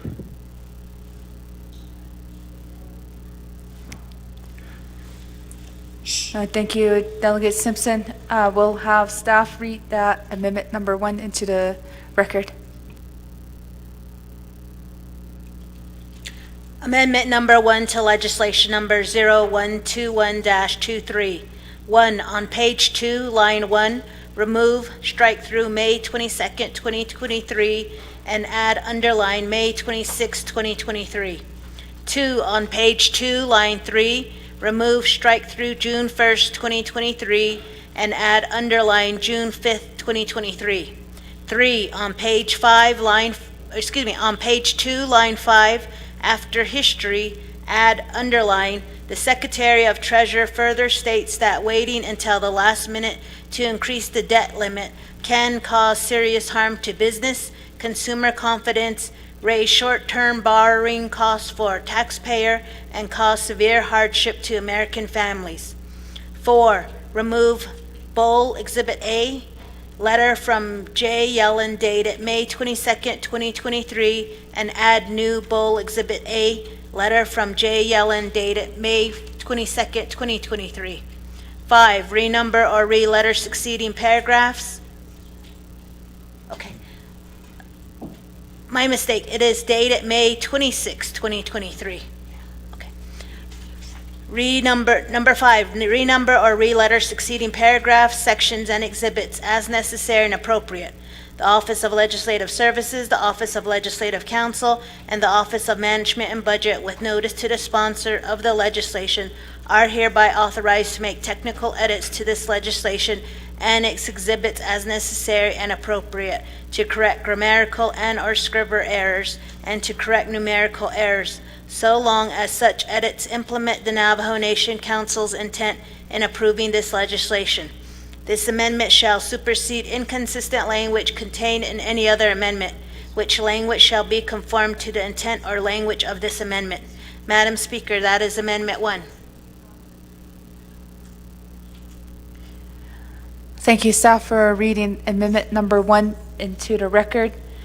We do have it on the board here. Colleagues, do we have a second?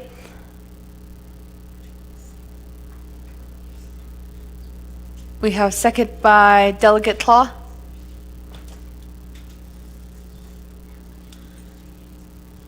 Right, colleagues, are there any questions to the amendment?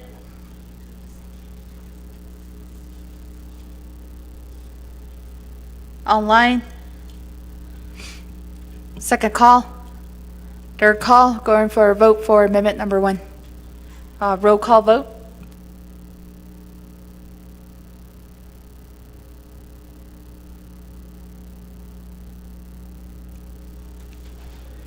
Honorable Arvizo?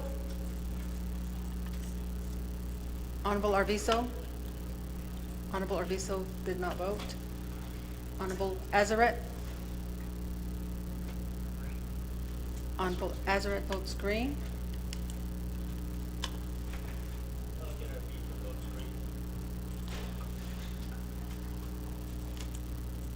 Honorable Arvizo votes green. Honorable Helena Nesbegay? Honorable Helena Nesbegay votes green.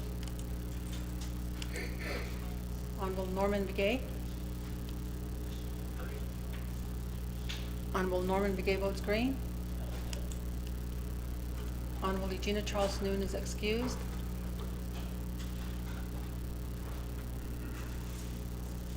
Honorable Shauna Claw votes green. Honorable Amber Knesbat-Crotty? Green. Honorable Amber Knesbat-Crotty votes green. Honorable Damon is excused. Honorable Herman Daniels? Green. Honorable Herman Daniels via text votes green. Honorable Vince James? Green. Honorable Vince James votes green via text. Honorable Brenda Jesus is excused. Honorable Johnson votes green. Honorable Dr. Andy Ness.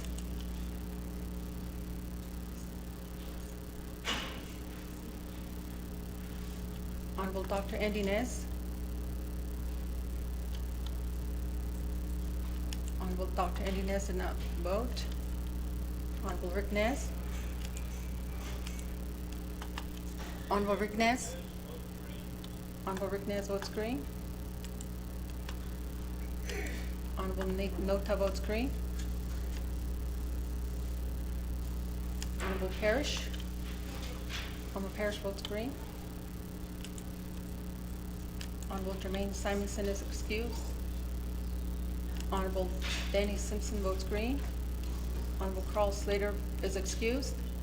Honorable George Toll votes green. Honorable Otto So.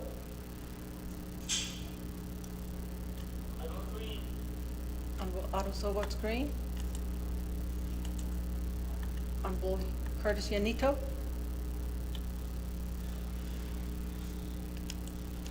Honorable Curtis Yanito. Honorable Curtis Yanito votes green. Honorable Sherilyn Yazzie. Honorable Sherilyn Yazzie via text votes green.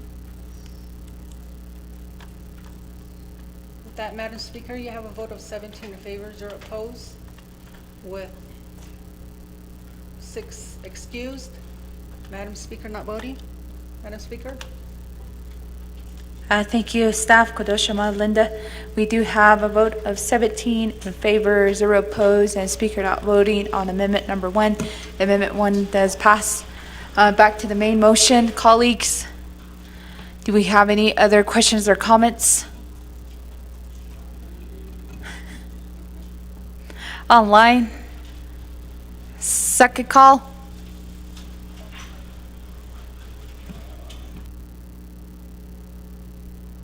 We have Delegate Ricky Nez online.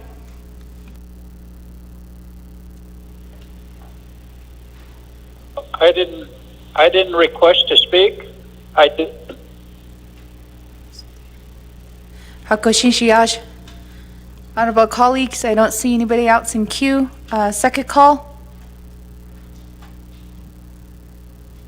Third call. Staff, could you help us with the roll call vote? We would do a second reading first before we go to a roll call vote.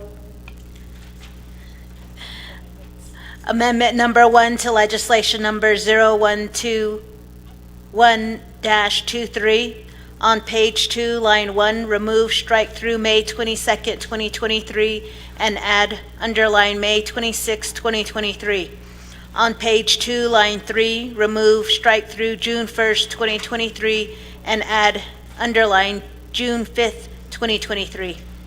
3, on page 2, line 5, after history, add underline, the Secretary of Treasury further states that waiting until the last minute to increase the debt limit can cause serious harm to business, consumer confidence, raise short-term borrowing costs for taxpayer, and cause severe hardship to American families.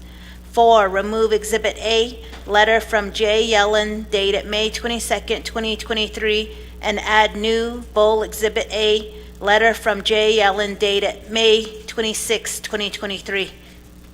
5, renumber or re-letter succeeding paragraphs, sections, and exhibits as necessary and appropriate. The Office of Legislative Services, the Office of Legislative Counsel, and the Office of Management and Budget, with notice to the sponsors of the legislation, are hereby authorized to make technical edits to this legislation and its exhibits as necessary and appropriate to correct grammatical and/or scrivener errors and to correct numerical errors, so long as such edits implement the Navajo Nation Council's intent in approving this legislation. This amendment shall supersede inconsistent language contained in any other amendment, which language shall be conformed to the intent or language of this amendment. Madam Speaker. Thank you, staff, for that second reading. Staff, could you do a roll call vote for us?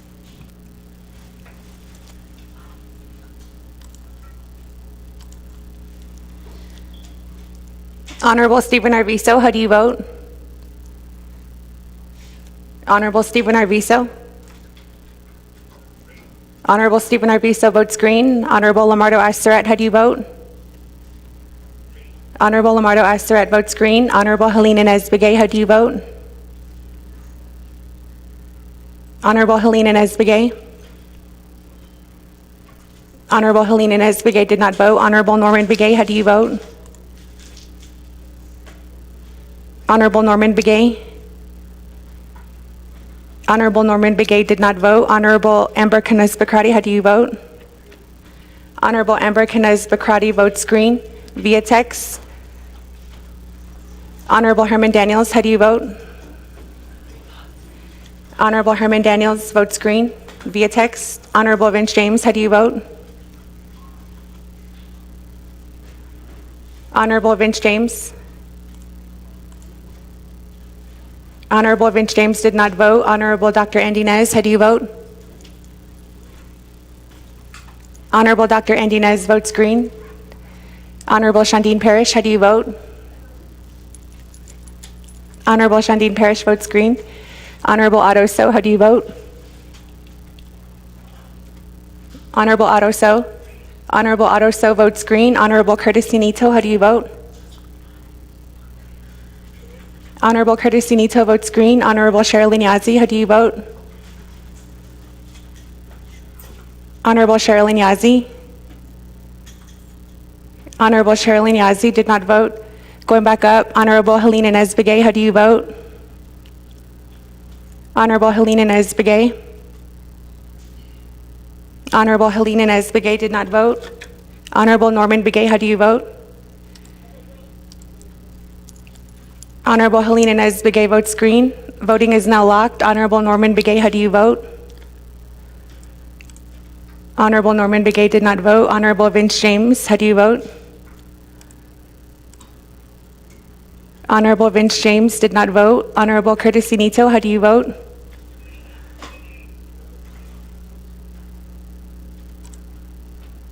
Honorable Vince James votes green. Honorable Sherilyn Yazzie. Honorable Sherilyn Yazzie votes green via text. Once more, Honorable Norman Begay, how do you vote? Honorable Norman Begay did not vote. For the record, Honorable Eugenia Charles Newton, Seth Damon, Brenda Jesus, Jermaine Simonson, and Carl Slater are excused. With that, Madam Speaker, you have 17 delegates who voted in favor, 0 who opposed, with Madam Speaker Crystalline Curley not voting. Yeah, thank you, staff. We do have a vote of 17 in favor, 0 opposed, and speaker not voting. The motion does carry forward. Colleagues, we are towards the end of our agenda. Item 6, close of session. Are there any announcements? Delegate Toth.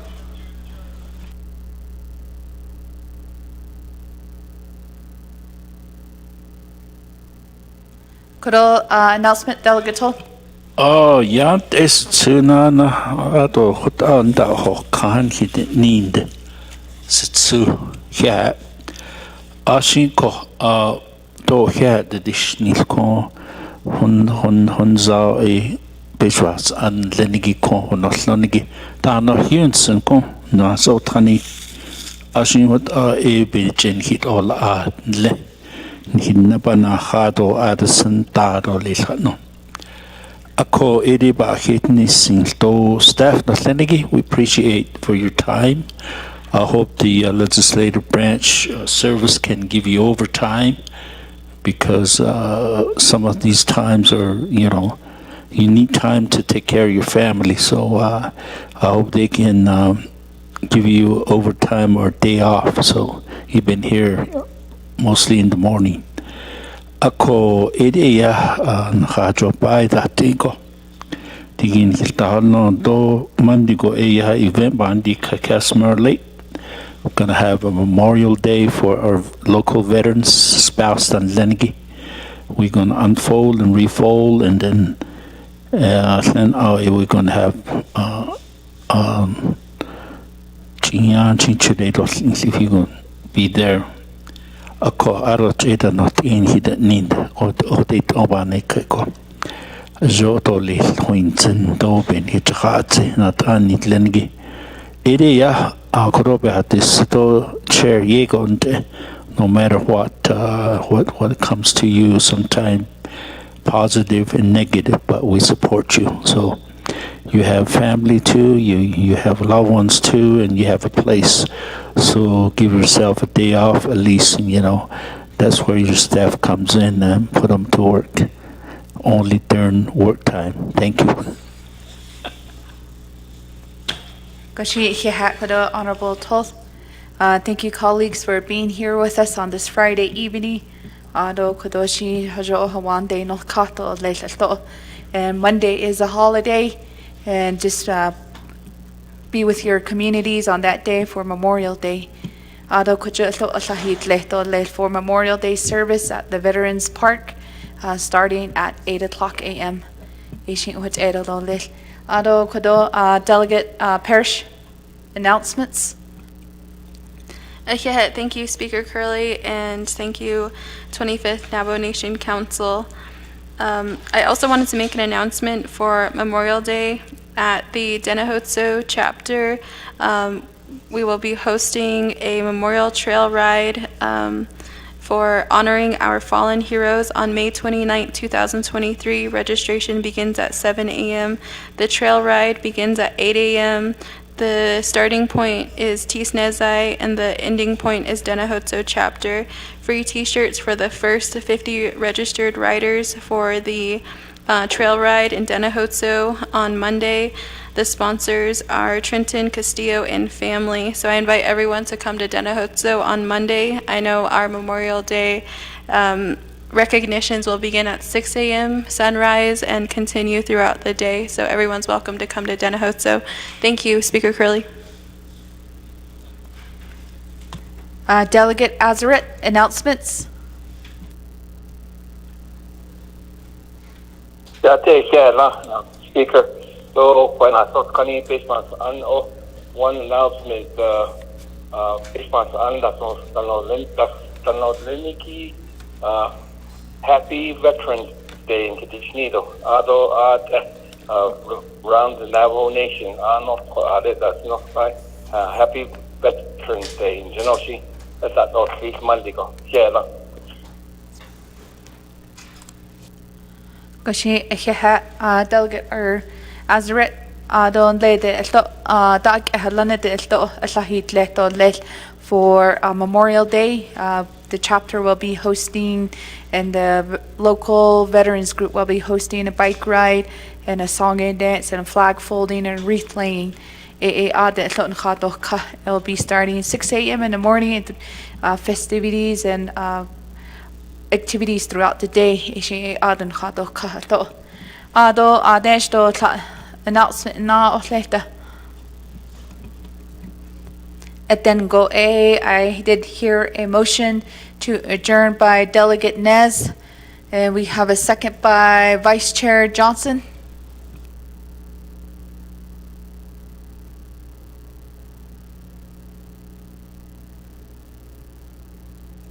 Colleagues, I don't see no objections. We go to a roll call vote for adjournment.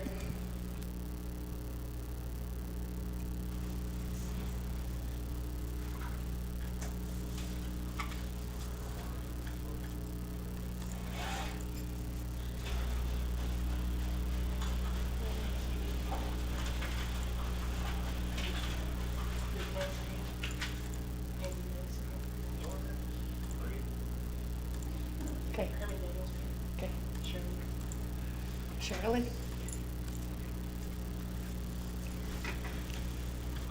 Honorable Stephen Arvizo votes green. Honorable Amber Canez-Bacrati, how do you vote? Honorable Amber Canez-Bacrati. Honorable Amber Canez-Bacrati votes green. Honorable Vince James, how do you vote? Honorable Vince James. Honorable Vince James did not. Honorable Vince James votes green. Honorable Otto So, how do you vote? Honorable Otto So. Honorable Otto So did not vote. Honorable Curtis Nito, how do you vote? Honorable Curtis Nito. Going 3 times, Honorable Curtis Nito. Honorable Curtis Nito did not vote. Going 3 times, Honorable Otto So. Honorable Otto So did not. Honorable Otto So votes green. With that, Madam Speaker, you have, excuse me, for the record, Honorable Eugenia Charles Newton, Seth Damon, Brenda Jesus, Jermaine Simonson, and Carl Slater are excused. With that, Madam Speaker, you have 17 delegates who voted in favor, 0 who opposed, with Madam Speaker Crystalline Curley not voting. Excuse me, Honorable Curtis Nito votes green via text. Madam Speaker, that changes the vote tally to 18 delegates. Okay, thank you, staff. We have a vote of 18 in favor, 0 opposed, and speaker not voting. Ano kudo hihet nana bish batasani nadin ishla ben khujihiki e kudon junagon hinanish nadelia.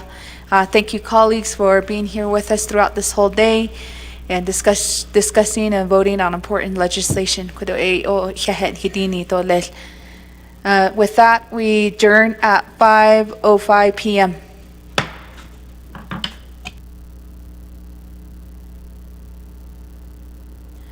Colleagues, we did have dinner. If you're still here, LDAs, please help yourself with some dinner. Staff within the South Conference room.